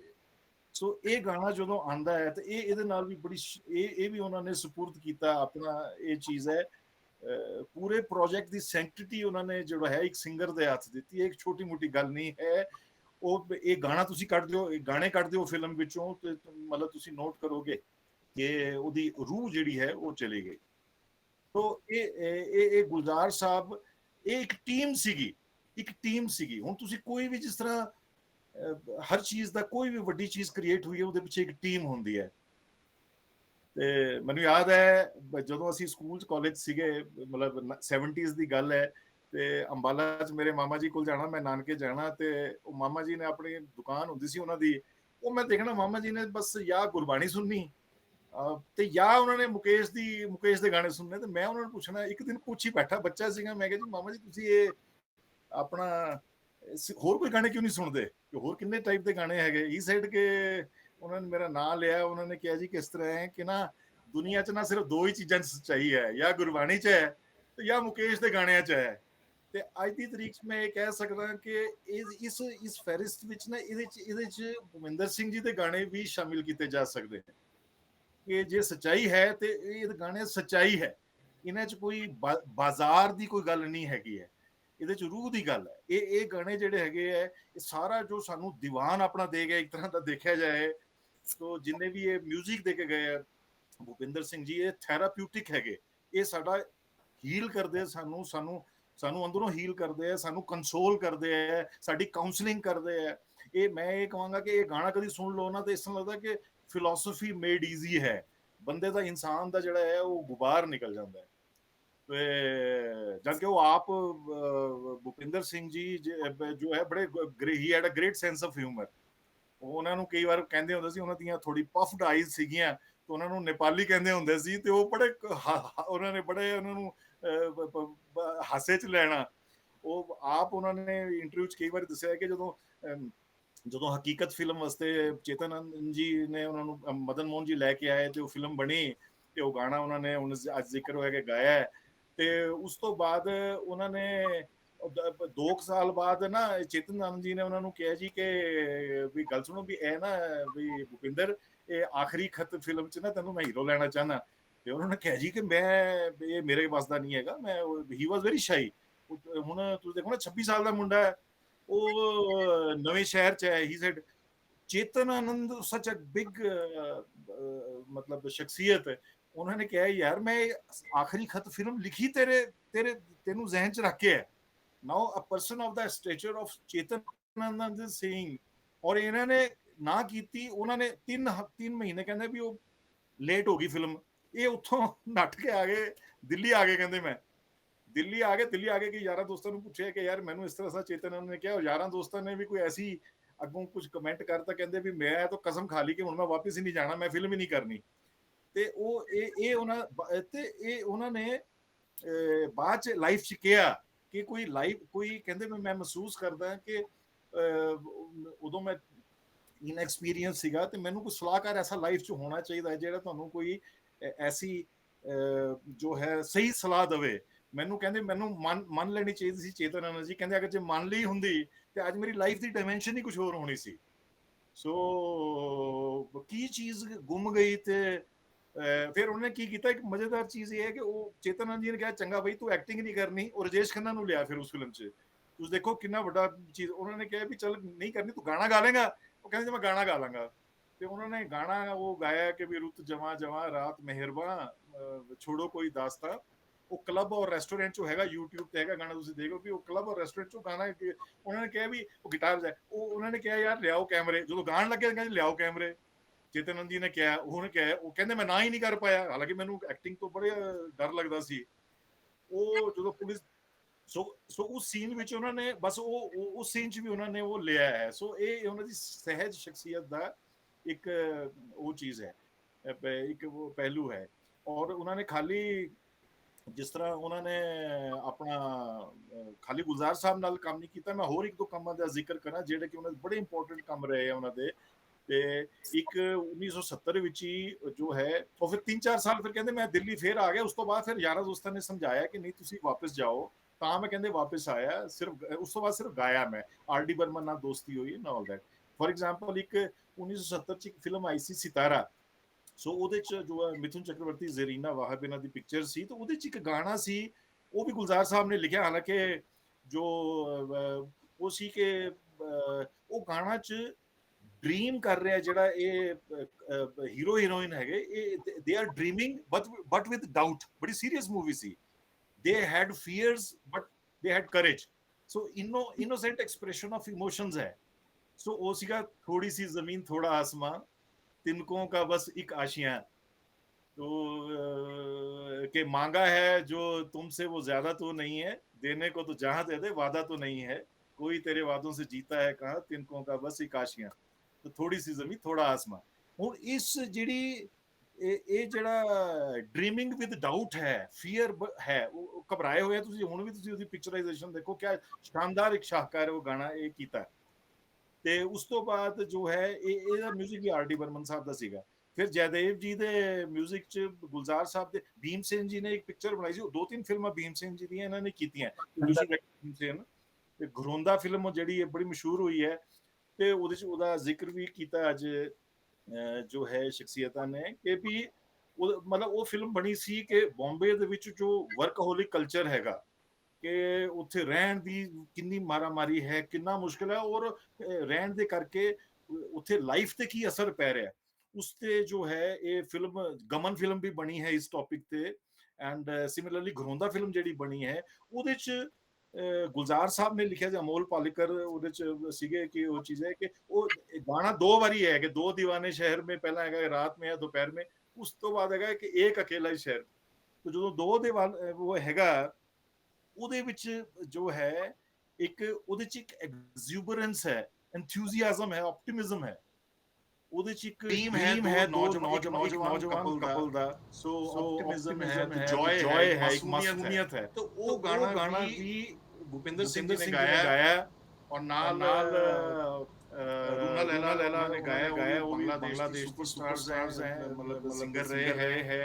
और मिथाली मुखर्जी बांग्लादेश है। सो वो गाना बहुत शानदार गया। वही गाना ਜਦੋਂ ਉਹ ਹੈ ਕਿ ਇੱਕ ਵਾਰੀ ਮੈਨੂੰ ਯਾਦ ਹੈ ਪ੍ਰੋਫੈਸਰ ਸਿੰਘ ਨੇ अपने आर्टिकल जिक्र की उस लाइन का कि दिन खाली बर्तन है और रात है जैसे अंधा कुआं। इन अंधेरियां में आंसू की जगह आता है धुआं। वो इसने फिल्म ਦਾ ਦੂਸਰੀ ਸਿਚੁਏਸ਼ਨ ਦਾ ਗਾਣਾ ਜਦੋਂ ਸਾਰਾ ਲੱਗਦਾ ਬਰਬਾਦ ਹੋ ਗਿਆ ਇਸ ਜਦੋਜਹਿਦ ਬੰਬੇ ਦੇ ਵਿੱਚ। ਸੋ ਉਹਦਾ ਜਿਹੜਾ ਮੂਡ ਹੈ ਸੌਂਬਰ ਹੈ, डिजेक्शन है, फ्रस्ट्रेशन है, सुसाइडल हो गया, वो ऑलमोस्ट हार चुका है, डायरेक्शन है, होपलेसनेस है। So he is crying without crying. So एक क्राइंग दा तो ह्यूमन क्रॉस जो पेश करना सी गुलजार साहब ने जो लिखा है, इन्हों जोड़ी पूरी रूह दी है इन्होंने भुपिंदर जी ने। सो गाने तो हो रहे पर चलो वक्त दी कमी है, मतलब ये है। ते आखिर च मैं यही कहांगा कि जो ਹੁਣ ਤੁਸੀਂ ਇਸ ਚੀਜ਼ ਦਾ ਉਹਨਾਂ ਦਾ ਜਿਹੜਾ ਕੰਮ ਹੈ ਉਹਦਾ ਤੁਸੀਂ ਅਸੀਂ ਉਹਦਾ ਮਲਟੀਪਲੀਕੇਸ਼ਨ ਇਫੈਕਟ ਦੇਖੀਏ ਕਿ ਕਰੋੜਾਂ ਲੋਕੀ ਉਹਨਾਂ ਨੂੰ ਸੁਣਦੇ ਆ ਅੱਜ ਦੀ ਤਰੀਕ 'ਚ, ਅੱਜ ਦੇ ਦਿਹਾੜੇ 'ਚ ਵੀ ਹਿੰਦੁਸਤਾਨ 'ਚ, ਪੂਰੀ ਦੁਨੀਆ 'ਚ ਹਜ਼ਾਰਾਂ ਲੋਕਾਂ ਨੇ ਗਾਣੇ ਸੁਣੇ ਹੋਣਗੇ। ਸੋ ਕਰੋੜਾਂ ਬੰਦੇ ਬਾਰੀ ਸੇ ਸੁਣਨਗੇ, ਉਹਨਾਂ ਦੇ ਸੈਂਕੜੇ ਵਾਰ ਸੁਣਨਗੇ ਸਾਰੀ ਜ਼ਿੰਦਗੀ 'ਚ, ਔਰ ਹਮੇਸ਼ਾ ਵਾਸਤੇ ਸੁਣਨਗੇ। ਸੋ ਇਹ ਉਹਨਾਂ ਦਾ ਇੱਕ ਥੈਰੇਪੀ ਉਹ ਚੀਜ਼ ਹੈ। ਸੋ ਇਨਸਾਨ ਇਸ ਧਰਤੀ ਤੇ ਹਰ ਕਿਸੇ ਨੂੰ ਜੋ ਹੈ ਇੱਕ ਖਾਸ ਪ੍ਰਯੋਜਨ ਵਾਸਤੇ ਭੇਜਦਾ ਹੈ। ਇੱਕ ਗੈਪ ਹੁੰਦਾ ਹਰ ਇਨਸਾਨ ਦੇ ਬਿਨਾ, ਇੱਕ ਵੈਕਿਊਮ ਹੁੰਦਾ ਹੈ, ਔਰ ਉਹ ਇੱਕ ਖਾਸ ਰੋਲ ਹੁੰਦਾ ਹੈ। ਉਸ ਰੋਲ ਵਿੱਚ ਭੁਪਿੰਦਰ ਸਿੰਘ ਜੀ ਨੂੰ ਹੁਣ ਜੋ ਹੈ ਉਹ ਉਹਨਾਂ ਨੇ ਭਰਿਆ, ਔਰ ਸਿਰਫ ਉਹੀ ਭਰ ਸਕਦੇ ਸੀ। ਹੁਣ ਪਰਮਾਤਮਾ ਦੇ ਦਰਬਾਰ 'ਚ ਤੇ ਮਹਿਫਿਲਾਂ ਲੱਗਣਗੀਆਂ ਜਿਹਦੇ 'ਚ ਉਹ ਆਪਣਾ ਉਹ ਹੁਨਰ ਦੱਸਣਗੇ, ਰੱਬ ਵੀ ਖੁਸ਼ ਹੁੰਦਾ ਹੋਵੇਗਾ। ਔਰ ਸਾਡੇ ਕੋਲ ਤਾਂ ਖੈਰ ਸਾਡੇ ਕੋਲ ਵੀ ਹੰਝੂ ਪਹੁੰਚ ਕੇ ਐਸੀ ਕੋਈ ਗੱਲ ਨਹੀਂ, ਸਾਡੇ ਕੋਲ ਉਹ ਹਮੇਸ਼ਾ ਹੈਗੇ, ਉਹਨਾਂ ਦੀ ਆਵਾਜ਼ ਅਸੀਂ ਭਾਵੇਂ ਲੱਖ ਵਾਰ ਸੁਣੀਏ। ਸੋ ਬਹੁਤ ਬਹੁਤ ਸ਼ੁਕਰੀਆ ਜੀ। ਤੇ ਬਹੁਤ ਮਿਹਰਬਾਨੀ ਜਗਮੋਹਨ ਸਿੰਘ ਜੀ, ਤੁਸੀਂ ਬਹੁਤ ਸੁੱਚੇ ਸ਼ਬਦਾਂ ਦੇ ਵਿੱਚ, ਬੜੇ ਗਹਿਰੇ ਸ਼ਬਦਾਂ ਵਿੱਚ ਉਹਨਾਂ ਨੂੰ ਯਾਦ ਕੀਤਾ। ਤੇ ਮੇਰੇ ਖਿਆਲ ਹੰਸ ਜੀ ਕੁਝ ਕਹਿਣਾ ਚਾਹੁੰਦੇ ਸੀਗੇ ਤੁਹਾਡੇ ਬਾਰੇ।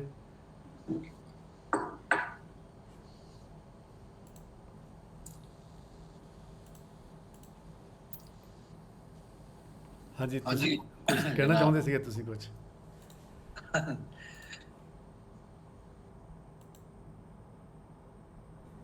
ਆਪਣਾ ਮਾਈਕ ਔਨ ਕਰ ਲਓ।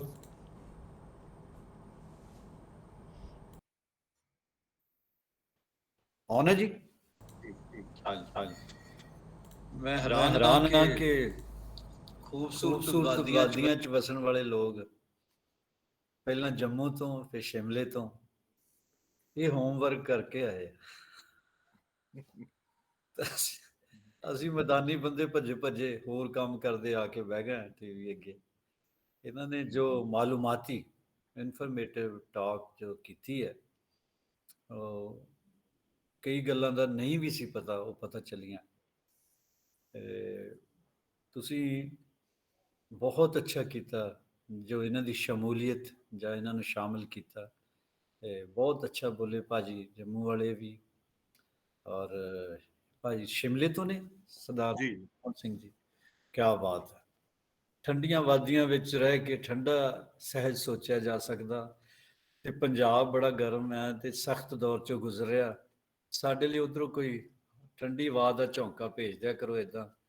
ਔਰ ਸਾਡਾ ਖੂਬਸੂਰਤ ਸਟੇਟ ਮਤਲਬ ਇੰਡੀਆ ਦਾ ਸਭ ਤੋਂ ਖੂਬਸੂਰਤ ਸਟੇਟ ਥੋੜਾ ਜਿਹਾ ਡਿਸਟਰਬ ਹੋਇਆ, ਇਹਦੇ ਲਈ ਵੀ ਅਸੀਂ ਦੁਆ ਕਰਨੀ ਹੈ ਤਾਂ ਕਿ ਸੰਗੀਤ ਵੀ ਬਹਾਲ ਹੋਵੇ, ਸ਼ੇਰੋ ਸੁਖਨ ਬਹਾਲ ਹੋਵੇ ਔਰ ਜ਼ਹਿਨੀਅਤ, ਪੋਜ਼ਿਟਿਵਨੈਸ, ਮੁਹੱਬਤ ਜਿਹਦਾ ਦਾਮਨ ਛੱਡ ਚੁੱਕੇ ਆ ਉਹ ਵੀ ਬਹਾਲ ਹੋਵੇ। ਇੰਨਾ ਹੀ ਮੈਂ ਅਰਜ਼ ਕਰਨਾ ਸੀ।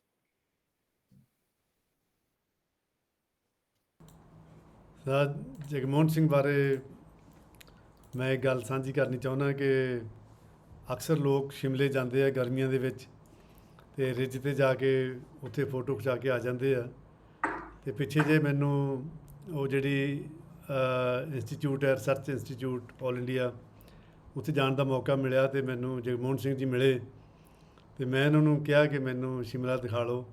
ਅਤੇ ਮੇਰੇ ਜ਼ਿਹਨ ਵਿੱਚ ਹਮੇਸ਼ਾ ਉਹ ਗਾਣਾ ਇੱਕ ਪਾਕਿਸਤਾਨ ਤੋਂ ਸੁਣਦੇ ਹੁੰਦੇ ਸੀ, ਚੱਲ ਚੱਲੀਏ ਦੁਨੀਆ ਦੀ ਉਸ ਨੁਕਰੇ ਜਿੱਥੇ ਬੰਦਾ ਨਾ ਬੰਦੇ ਦੀ ਜਾਤ ਹੋਵੇ। ਇਹ ਮੈਨੂੰ ਕਹਿੰਦੇ ਰਿੱਝ 'ਤੇ ਜਾਣਾ, ਮੈਂ ਕਿਹਾ ਨਹੀਂ ਰਿੱਝ 'ਤੇ ਨਹੀਂ ਜਾਣਾ। ਫਿਰ ਕਹਿੰਦੇ ਮੈਂ ਤੁਹਾਨੂੰ ਕਿ ਐਸੀ ਜਗ੍ਹਾ ਦਿਖਾਊਂਗਾ ਜਿੱਥੇ ਸੱਚੀ ਕੋਈ ਬੰਦਾ ਨਜ਼ਰ ਨਹੀਂ ਆਊਗਾ। ਅਤੇ ਮੈਨੂੰ ਉਹ ਐਸੀ ਜਗ੍ਹਾ 'ਤੇ ਲੈ ਗਏ, ਸੱਚਮੁੱਚ ਜਿਵੇਂ ਇੱਕ ਇਬਾਦਤ ਵਾਲਾ ਵਾਤਾਵਰਨ ਸੀਗਾ ਉੱਥੇ ਜਿੱਥੇ ਮੈਂ ਗਿਆ। ਇਹਨਾਂ ਨੇ ਅਸੀਂ 2 ਘੰਟੇ ਰਹੇ, ਫਿਰ ਵਾਪਸ ਆ ਗਏ ਸੀਗੇ।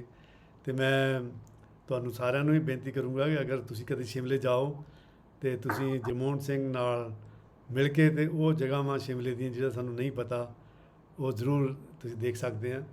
ਅਤੇ ਬਹੁਤ ਹੀ ਅੱਛੇ, ਗੰਭੀਰ, ਬੜੇ ਚੰਗੇ ਸੱਜਣ ਸ਼ਿਮਲੇ ਵਿੱਚ ਔਰ ਪੰਜਾਬ ਨਾਲ ਜੁੜੇ ਹੋਏ ਰਹਿੰਦੇ ਆ ਅਤੇ ਉਹਨਾਂ ਦਾ ਮੈਂ ਬਹੁਤ ਬਹੁਤ ਮਿਹਰਬਾਨੀ ਕਰਦਾ। ਅਤੇ ਹੁਣ ਅਖੀਰ ਦੇ ਵਿੱਚ ਅਮਰ ਸਨੇਹ ਕੌਰ ਚੰਡੀਗੜ੍ਹ ਤੋਂ, ਜਿਨ੍ਹਾਂ ਨਾਲ ਮੇਰਾ ਵਾਕਫੀਅਤ ਇਸ ਤਰ੍ਹਾਂ ਕਿ ਜਿਸ ਵੇਲੇ 1984 ਤੋਂ 90 ਤੱਕ ਮੈਂ ਪੰਜਾਬ ਯੂਨੀਵਰਸਿਟੀ ਪੜ੍ਹਦਾ ਸੀਗਾ ਅਤੇ ਉਦੋਂ ਇੱਥੇ ਮਿਊਜ਼ਿਕ ਡਿਪਾਰਟਮੈਂਟ 'ਚ MA ਸੰਗੀਤ ਕਰਦੇ ਸੀਗੇ ਅਤੇ ਅਕਸਰ ਸਟੂਡੈਂਟ ਸੈਂਟਰ ਵਿੱਚ ਬੈਠ ਕੇ ਇਹਨਾਂ ਕੋਲੋਂ ਗਜ਼ਲ ਸੁਣਦੇ ਹੁੰਦੇ ਸੀਗੇ, ਬੜੀ ਸੁਰੀਲੀ ਆਵਾਜ਼। ਅਤੇ ਇਹ ਗਜ਼ਲ ਗਾਉਂਦੇ ਹੁੰਦੇ ਸੀਗੇ ਗੁਲਾਮ ਅਲੀ ਦੀ, ਮੈਨੂੰ ਯਾਦ ਹੈ ਉਦੋਂ ਚਮਕਤੇ ਚਾਂਦ ਕੋ ਇੱਕ ਟੂਟਾ ਹੁਆ ਤਾਰਾ ਬਣਾ ਡਾਲਾ। ਅਤੇ ਮੈਨੂੰ ਅੱਜ ਜਦੋਂ ਇਹਨਾਂ ਨਾਲ ਗੱਲਬਾਤ ਹੋਈ ਮੈਨੂੰ ਉਹ ਦਿਨ ਯਾਦ ਆ ਗਏ। ਅਤੇ ਫਿਰ ਇਹ ਪੰਜਾਬ ਤੋਂ ਬਾਹਰ ਚਲੇ ਗਏ ਅਤੇ ਹੁਣ ਥੋੜ੍ਹੇ ਸਮੇਂ ਤੋਂ ਚੰਡੀਗੜ੍ਹ ਰਹਿੰਦੇ ਆ। ਅਤੇ ਮੈਂ ਇਹਨੂੰ ਕਿਹਾ ਸੀਗਾ ਤੁਸੀਂ ਭੁਪਿੰਦਰ ਸਿੰਘ ਦੇ ਕੋਈ ਬੋਲ ਸਾਡੇ ਨਾਲ ਸਾਂਝੇ ਕਰਨਾ। ਅਤੇ ਅਮਰ ਸਨੇਹ ਕੌਰ ਨੂੰ ਮੈਂ ਬੇਨਤੀ ਕਰਦਾ ਕਿ ਉਹ ਅੱਜ ਆਪਣੇ ਹਿਸਾਬ ਨਾਲ, ਆਪਣੇ ਅੰਦਾਜ਼ ਵਿੱਚ ਉਹਨਾਂ ਨੂੰ ਸ਼ਰਧਾਂਜਲੀ ਭੇਟ ਕਰਨ। ਮਾਈਕ। ਸਤਿ ਸ੍ਰੀ ਅਕਾਲ ਸਾਰਿਆਂ ਨੂੰ।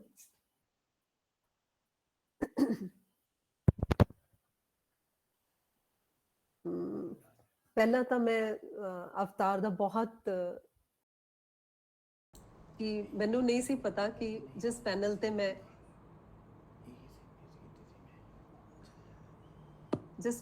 ਮੈਂ ਬੋਲ ਰਹੀ ਹਾਂ, ਸ਼ਾਮਿਲ ਹਾਂ, ਉਸ 'ਚ ਇੰਨੀਆਂ ਪ੍ਰੋਮੀਨੈਂਟ ਪਰਸਨੈਲਿਟੀਜ਼ ਵੀ ਸ਼ਾਮਿਲ ਹਨ। ਸੋ ਜਦ ਮੇਰੀ ਗੱਲ ਹੋਈ ਸੀ ਤੁਹਾਡੇ ਨਾਲ ਤਾਂ ਤੁਸੀਂ ਦੱਸਿਆ ਸੀ ਕਿ ਅਸੀਂ ਇਸ ਤਰ੍ਹਾਂ ਇੱਕ ਪ੍ਰੋਗਰਾਮ ਕਰਨ ਜਾ ਰਹੇ ਹਾਂ ਐਂਡ ਭੁਪਿੰਦਰ ਜੀ ਤੇ। ਸੋ ਉਦੋਂ ਮੈਂ ਨਹੀਂ ਸੀ ਸੋਚਿਆ ਕਿ I will be on the panel. ਮੈਂ ਸੋਚਿਆ ਸੀ ਤੁਸੀਂ ਮੈਨੂੰ ਦੱਸ ਰਹੇ ਹੋ ਤੇ ਮੈਂ ਇਹ ਪ੍ਰੋਗਰਾਮ ਦੇਖਣਾ ਹੈਗਾ। ਸੋ ਜਦੋਂ ਤੁਸੀਂ ਮੈਨੂੰ ਬਾਅਦ ਚੋਂ ਭੇਜਿਆ ਰਾਈਟ ਅਪ ਕਿ ਨਾਲ ਇੰਨੀ ਪ੍ਰੋਮੀਨੈਂਟ ਪਰਸਨੈਲਿਟੀਜ਼ ਦੇ ਨਾਲ ਮੇਰਾ ਨਾਮ ਸੀ, ਸੋ ਆਈ ਵਾਜ਼ ਰੀਅਲੀ ਸ਼ੌਕਡ ਕਿ ਮੈਂ ਪਤਾ ਨਹੀਂ ਗਾ ਵੀ ਪਾਵਾਂਗੀ ਕਿ ਨਹੀਂ, ਬਟ ਮੈਂ ਟਰਾਈ ਕਰਦੀ ਹਾਂ। ਐਂਡ ਆਹਿਸਤਾ ਆਹਿਸਤਾ ਮੂਵੀ ਦੀ ਗਜ਼ਲ ਹੈ, ਨਿਦਾ ਫਾਜ਼ਲੀ ਜੀ ਦੀ ਲਿਖੀ ਹੋਈ। ਸੋ ਉਹ ਗਾ ਰਹੀ ਹਾਂ ਮੈਂ। ਆਈ ਹੋਪ मैं जस्टिस कर पावांगी। Thank you.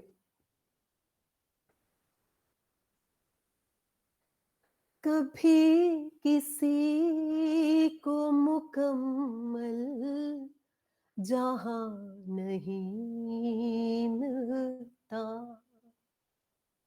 कभी किसी को मुकम्मल जहां नहीं मिलता।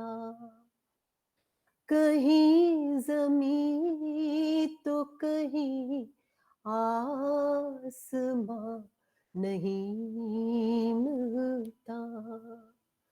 कभी किसी को मुकम्मल जहां नहीं मिलता। जिसे भी देखिए वो अपने आप में गुम है। जिसे भी देखिए वो अपने आप में गुम है। ज़ुबान मिली है मगर हम ज़ुबान नहीं मिलता। ज़ुबान मिली है मगर हम ज़ुबान नहीं मिलता। कभी किसी को मुकम्मल जहां नहीं मिलता। बुझा सका है भला कौन वक्त के शोले। बुझा सका है भला कौन वक्त के शोले। ये ऐसी आग है जिसमें धुआं नहीं मिलता। ये ऐसी आग है जिसमें धुआं नहीं मिलता।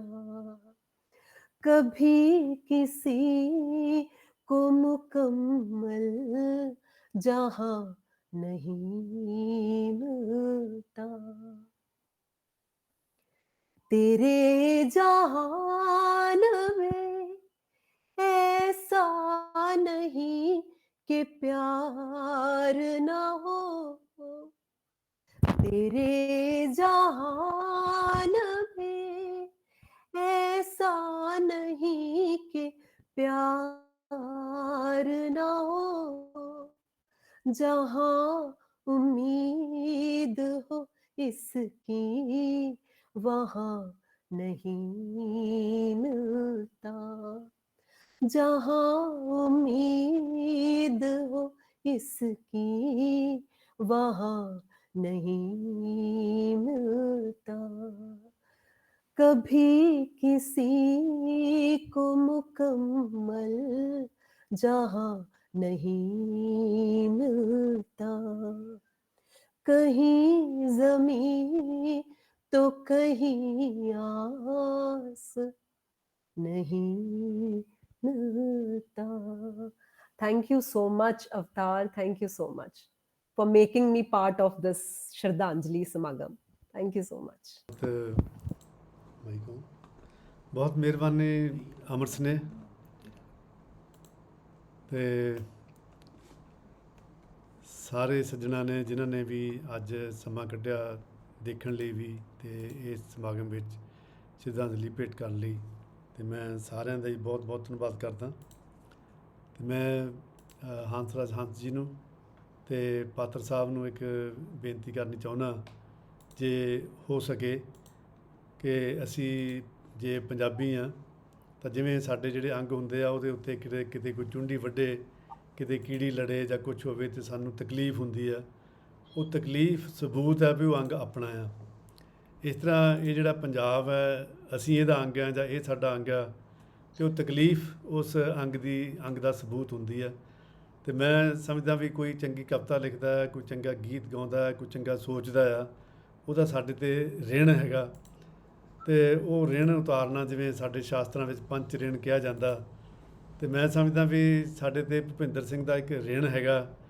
ਉਹ ਇਸ ਤਰ੍ਹਾਂ ਪੰਜਾਬ ਦਰਸ਼ਨ ਨਾਲ ਨਹੀਂ ਉਤਰਨਾ, ਉਹ ਤਾਂ ਉਤਰਨਾ ਅਗਰ ਅਸੀਂ ਕੋਈ ਪੰਜਾਬ ਦੇ ਵਿੱਚ ਕੋਈ ਸਮਾਗਮ ਰੱਖੀਏ ਅਤੇ ਉਹਦੇ ਵਿੱਚ ਮਿਤਾਲੀ ਸਿੰਘ ਨੂੰ ਲਿਆ ਕੇ ਬਿਠਾ ਲਈਏ ਤੇ ਉਹਦੇ ਸਾਹਮਣੇ ਅਸੀਂ ਭੁਪਿੰਦਰ ਸਿੰਘ ਨੂੰ ਯਾਦ ਕਰੀਏ ਤੇ ਸ਼ਾਇਦ ਉਹ ਮਿਤਾਲੀ ਸਿੰਘ ਨੂੰ ਪਤਾ ਲੱਗੇ ਕਿ ਉਹ ਪੰਜਾਬ ਦਾ ਪੁੱਤਰ ਸੀਗਾ ਤੇ ਪੰਜਾਬ ਦੇ ਲੋਕਾਂ ਨੇ ਉਹਨੂੰ ਯਾਦ ਰੱਖਿਆ।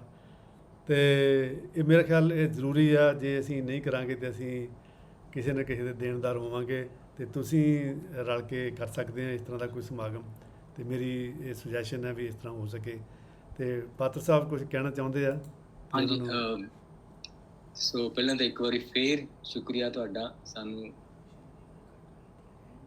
ਜਿਵੇਂ ਅਸੀਂ ਅੱਜ ਬੈਠੇ ਆ ਇੱਦਾਂ ਬੈਠਣ ਦਾ ਮੌਕਾ ਦੇਣ ਲਈ, ਔਰ ਜਿਸ ਗੱਲ ਤੋਂ ਖੁੰਝ ਚੱਲੇ ਸੀ ਉਸ ਗੱਲ ਨੂੰ ਸਾਨੂੰ ਯਾਦ ਕਰਾਉਣ ਲਈ ਤੁਹਾਡਾ ਬਹੁਤ ਸ਼ੁਕਰੀਆ। ਔਰ ਹੰਸ ਜੀ ਨਾਲ ਮਿਲਾਉਣ ਲਈ ਮੁੱਦਤਾਂ ਬਾਅਦ ਸ਼ੁਕਰੀਆ।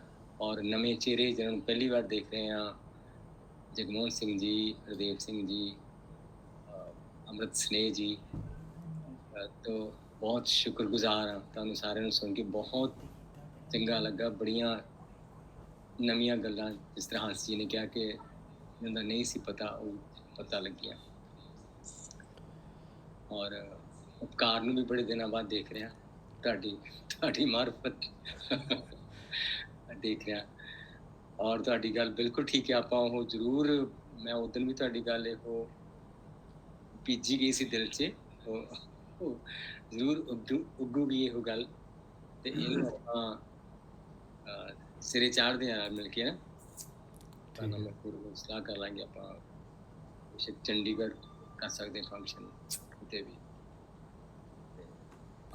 ਮਿਤਾਲੀ ਸਿੰਘ ਨੂੰ ਜ਼ਰੂਰ ਬੁਲਾਣਾ ਜੀ। ਹਾਂਜੀ, ਮਿਤਾਲੀ ਸਿੰਘ ਨੂੰ ਜ਼ਰੂਰ ਬੁਲਾਣਾ ਜੀ। ਬਿਲਕੁਲ ਹੀ, ਫਿਰ ਅਸਲ 'ਚ ਤਾਂ ਉਹਨਾਂ ਦੇ ਆਉਣਾ ਬਹੁਤ ਜ਼ਰੂਰੀ ਹੈ। ਹਾਂਜੀ, ਉਹ ਆਪਾਂ ਨੂੰ ਸਾਰਿਆਂ ਨੂੰ ਯਤਨ ਕਰਨਾ ਪਊਗਾ। ਹਾਂਜੀ ਹਾਂਜੀ। ਤੇ ਇੱਕ ਅਸੀਂ ਉਹਦਾ ਯਾਦ ਨਹੀਂ ਕਰ ਸਕੇ, ਨਾਂ ਨਹੀਂ ਲੈ ਸਕੇ, ਉਹਨਾਂ ਦਾ ਬੇਟਾ ਨਿਹਾਲ ਸਿੰਘ। ਓਕੇ, ਹਾਂਜੀ, ਅੱਛਾ, ਉਹ ਵੀ ਸ਼ਾਇਦ ਇਹ ਗਿਟਾਰ ਵਜਾਉਂਦਾ ਸ਼ਾਇਦ ਉਹ, ਤੇ ਉਹਦਾ ਕੋਈ ਪਤਾ ਨਹੀਂ ਲੱਗ ਸਕਿਆ। ਮੇਰਾ ਖਿਆਲ ਜੇ ਆਪਾਂ ਉਹ ਨਿਹਾਲ ਸਿੰਘ ਨੂੰ ਵੀ ਬੁਲਾਈਏ ਤੇ ਉਹਨਾਂ ਦਾ ਨਿਹਾਲ ਸਿੰਘ ਨਾਂ ਰੱਖਣਾ ਇਹ ਦੱਸਦਾ ਕਿ ਉਹ ਉਹਨਾਂ ਦੇ ਅੰਦਰੋਂ ਪੰਜਾਬ ਜਿਹੜਾ ਉਹ ਉਹਨਾਂ ਦੇ ਜਿਉਂਦਾ ਸੀਗਾ, ਉਹਨਾਂ ਦੇ ਵਿੱਚ ਪੰਜਾਬ। ਬਹੁਤ ਅੱਛਾ ਮਸ਼ਵਰਾ ਹੈ ਜੀ ਸਰ, ਇਹ ਜਲਦੀ ਕਰਨਾ ਚਾਹੀਦਾ। ਹਾਂਜੀ, ਬੁਲਾਓ, ਬੇਟੇ ਨੂੰ ਵੀ ਬੁਲਾਓ ਔਰ ਮਿਤਾਲੀ ਜੀ ਨੂੰ। ਚਲੋ ਆਪਾਂ ਇੱਥੇ ਕੰਮ ਸ਼ੁਰੂ ਕਰਦੇ ਹਾਂ ਫਿਰ ਸਭ ਅਵਤਾਰ ਜੀ। ਹਾਂਜੀ ਹਾਂਜੀ। ਤੇ ਇਹਨੂੰ ਆਪਾਂ ਇਹਦੀਆਂ ਸੰਭਾਵਨਾਵਾਂ ਖੋਜਦੇ ਹਾਂ ਤੇ ਫਿਰ ਸੰਪੰਨ ਕਰਦੇ ਹਾਂ। ਹਾਂਜੀ, ਉਹ ਜਿਹੜੀਆਂ ਤੁਸੀਂ ਸਰ ਕਲਮਾਂ ਜਿਹੜੀਆਂ ਲਿਖੀਆਂ ਨਾ, ਲੱਭ ਕੇ ਲਿਆਉਣੀਆਂ, ਉਹ ਇਹੀ ਕਲਮਾਂ ਜੀ। ਹਾਂਜੀ, ਇਹ ਆ ਹਾਂ, ਇਹੀ ਕਲਮਾਂ ਲਾਉਣੀਆਂ ਪੈਣੀਆਂ ਜੀ ਆਪਾਂ ਨੂੰ। ਹਾਂਜੀ, ਤੇ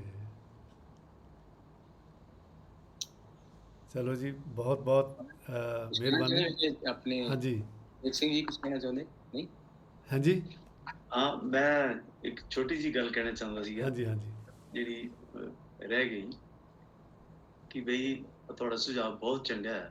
ਔਰ ਮੇਰੇ ਖਿਆਲ ਦੇ ਨਾਲ ਕਿ ਜਿਹੜਾ ਪਰਮਾਤਮਾ ਹੈ ਨਾ, ਉਹ ਜਿਨ੍ਹਾਂ ਹੱਥਾਂ ਵਿੱਚ ਤਾਕਤ ਦਿੰਦਾ ਹੈ, ਤੇ ਅਗਰ ਉਹ ਲੋਕ ਆਪਣੀ ਤਾਕਤ ਨੂੰ ਇਸਤੇਮਾਲ ਕਰ ਲੈਣ, ਆਪਣੀ ਉਸ ਸਮਰੱਥਾ ਨੂੰ ਇਸਤੇਮਾਲ ਕਰ ਲੈਣ, ਤਾਂ ਉਸ ਤੋਂ ਵੱਡੀ ਕੋਈ ਗੱਲ ਨਹੀਂ ਹੁੰਦੀ।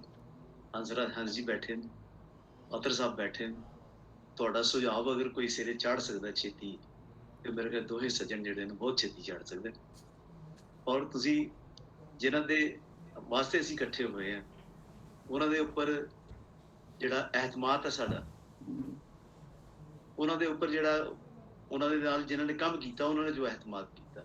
ਮੈਂ ਇੱਕ ਦਿਨ ਪੜ੍ਹਦਾ ਸੀਗਾ ਬਈ ਆਰ.ਡੀ. ਬਰਮਨ ਸਾਹਿਬ ਭੁਪਿੰਦਰ ਸਿੰਘ ਜੀ ਨੂੰ ਕਹਿੰਦੇ ਸੀਗੇ ਕਿ ਗਿਟਾਰ ਦਾ ਇੱਥੇ ਪੀਸ ਵਜਾਣਾ ਤੇ ਕੰਪੋਜ਼ ਤੁਸੀਂ ਆਪ ਕਰ।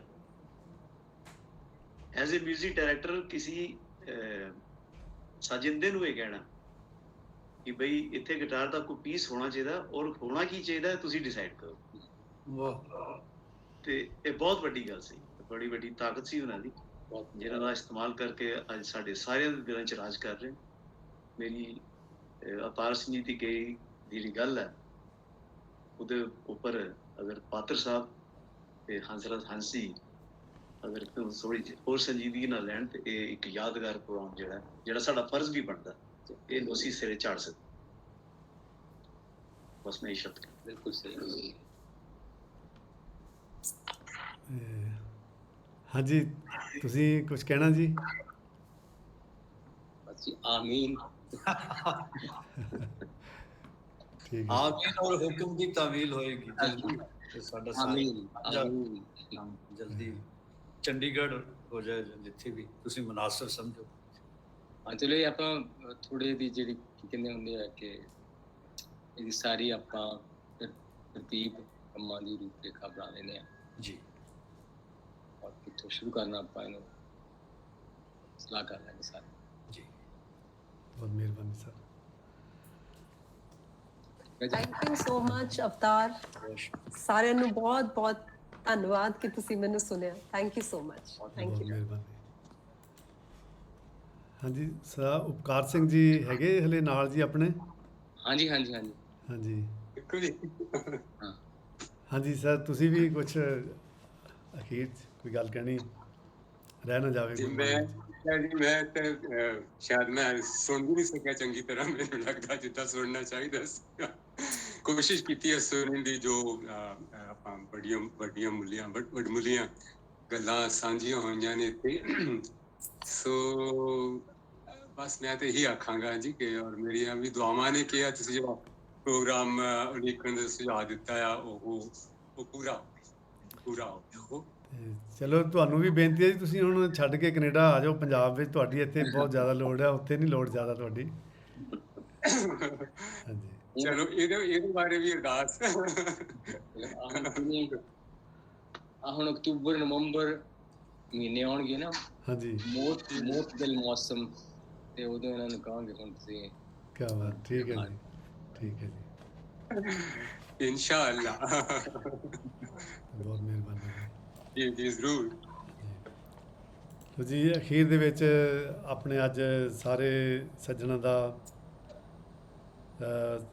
ਕੈਨੇਡਾ ਤੋਂ ਉਸਦਾ ਉਪਕਾਰ ਸਿੰਘ ਜੀ, ਸਾਡੇ ਸੁਰਜੀਤ ਪਾਤਰ, ਹੰਸਰਾਜ ਹੰਸ ਜੀ, ਹਰਦੇਵ ਸਿੰਘ ਜੰਮੂ ਤੋਂ, ਜਗਮੋਹਨ ਸਿੰਘ ਸ਼ਿਮਲੇ ਤੋਂ ਤੇ ਅਮਰ ਸਨੇਹ ਕੌਰ ਚੰਡੀਗੜ੍ਹ ਤੋਂ, ਇਹਨਾਂ ਸਾਰਿਆਂ ਦਾ ਬਹੁਤ ਬਹੁਤ ਧੰਨਵਾਦ ਜਿਨ੍ਹਾਂ ਨੇ ਆਪਣਾ ਕੀਮਤੀ ਸਮਾਂ ਸਾਨੂੰ ਦਿੱਤਾ ਔਰ ਅੱਜ ਆਪਣੀ ਅਕੀਦਤ ਜਿਹੜੀ ਆ ਉਹ ਸ਼ਰਧਾ ਦੇ ਫੁੱਲ ਭੇਟ ਕੀਤੇ ਉਸ ਮਹਾਨ ਹਸਤੀ ਭੁਪਿੰਦਰ ਸਿੰਘ, ਜਿਨ੍ਹਾਂ ਨੂੰ ਸੁਣ ਕੇ ਅਸੀਂ ਆਪਣੀ, ਮੈਂ ਦੁਬਾਰਾ ਕਹਿ ਰਿਹਾ ਵੀ, ਜ਼ਿੰਦਗੀ ਦੇ ਗਲਤ ਫੈਸਲੇ ਠੀਕ ਕਰ ਸਕਦੇ ਹਾਂ ਔਰ ਅਸੀਂ ਜਿਨ੍ਹਾਂ ਦੇ ਗਾਣੇ ਸੁਣ ਕੇ ਜ਼ਿੰਦਗੀ ਜੀ ਸਕਦੇ ਹਾਂ ਅਤੇ ਜਿਨ੍ਹਾਂ ਦੀ ਆਵਾਜ਼, ਜਿਨ੍ਹਾਂ ਦੀ ਗਾਇਕੀ ਸਾਨੂੰ ਟੁੰਬਦੀ ਰਹੂਗੀ ਜਦੋਂ ਵੀ ਅਸੀਂ ਉਹਨਾਂ ਨੂੰ ਸੁਣਦੇ ਰਹਾਂਗੇ। ਅਤੇ ਬਹੁਤ ਬਹੁਤ ਸਾਰਿਆਂ ਦੀ ਮਿਹਰਬਾਨੀ। ਅਤੇ ਅਖੀਰ ਵਿੱਚ ਜਿਨ੍ਹਾਂ ਸੱਜਣਾਂ ਨੇ ਅੱਜ ਇਸ ਪ੍ਰੋਗਰਾਮ ਵਿੱਚ ਦਰਸ਼ਕ ਦੇ ਤੌਰ 'ਤੇ ਸ਼ਾਮਲ ਹੋਏ, ਅਤੇ ਉਹ ਵੀ, ਉਹਨਾਂ ਦਾ ਵੀ ਬਹੁਤ ਬਹੁਤ ਧੰਨਵਾਦ। ਉਹਨਾਂ ਨੇ ਬੜਾ ਸਮਾਂ ਕੱਢਿਆ ਇਸ ਸਾਰੇ ਗੱਲਬਾਤ ਨੂੰ ਸੁਣਨ ਲਈ। ਅਤੇ ਸਾਡਾ ਇਸ ਪ੍ਰੋਗਰਾਮ ਵਿੱਚ ਮਕਸਦ ਇਹੀ ਸੀਗਾ ਕਿ ਅਸੀਂ ਇੱਕ ਤਾਂ ਸ਼ਰਧਾਂਜਲੀ ਅਰਪਣ ਕਰੀਏ, ਦੂਜਾ ਇਹ ਜਿਵੇਂ ਮੈਂ ਪਹਿਲਾਂ ਵੀ ਕਿਹਾ, ਪਾਤਰ ਸਾਹਿਬ ਨੇ ਕਿਹਾ ਸੀਗਾ ਮੈਂ ਲੱਭ ਕੇ ਲਿਆਉਣਾ ਕਿਤੋਂ ਕਲਮਾਂ, ਤੂੰ ਫੁੱਲਾਂ ਜੋਗੀ ਜ਼ਮੀਨ ਰੱਖੀ, ਅਤੇ ਉਹ ਜ਼ਮੀਨ ਵੀ ਅਸੀਂ ਪੈਦਾ ਕਰਨੀ ਆ ਅਤੇ ਉਹ ਕਲਮਾਂ ਵੀ ਲੱਭ ਕੇ ਲਿਆਉਣੀਆਂ। ਉਹ ਕਲਮਾਂ ਕਿਤੇ ਦੂਰ ਨਹੀਂ ਗਈਆਂ, ਉਹ ਇੱਥੇ ਹੀ ਹੈਗਾ, ਬਸ ਉਹਨਾਂ ਨੂੰ ਜ਼ਮੀਨ 'ਚ ਕੱਢਣਾ ਅਸੀਂ। ਅਤੇ ਸ਼ਾਇਦ ਫਿਰ ਪੰਜਾਬ ਵਿੱਚ ਨਵੇਂ ਫੁੱਲ ਖਿੜ ਜਾਣ ਅਤੇ ਫਿਰ ਨਵਾਂ ਕੁਛ ਪੈਦਾ ਹੋ ਜਾਏ ਅਤੇ ਇਹ ਰਹਿਣ ਜੋਗੀ ਥਾਂ ਬਣ ਜਾਏ, ਲੋਕ ਇਹਨੂੰ ਛੱਡ ਕੇ ਨਾ ਜਾਣ, ਜਿਹੜੇ ਛੱਡ ਕੇ ਗਏ ਹੋਏ ਆ ਉਹ ਵਾਪਸ ਇੱਥੇ ਆਉਣ ਲੱਗ ਜਾਣ। ਅਤੇ ਸਭ ਦੀ ਬਹੁਤ ਬਹੁਤ ਇੱਕ ਵਾਰੀ ਫਿਰ ਤਹਿ ਦਿਲੋਂ ਮਿਹਰਬਾਨੀ।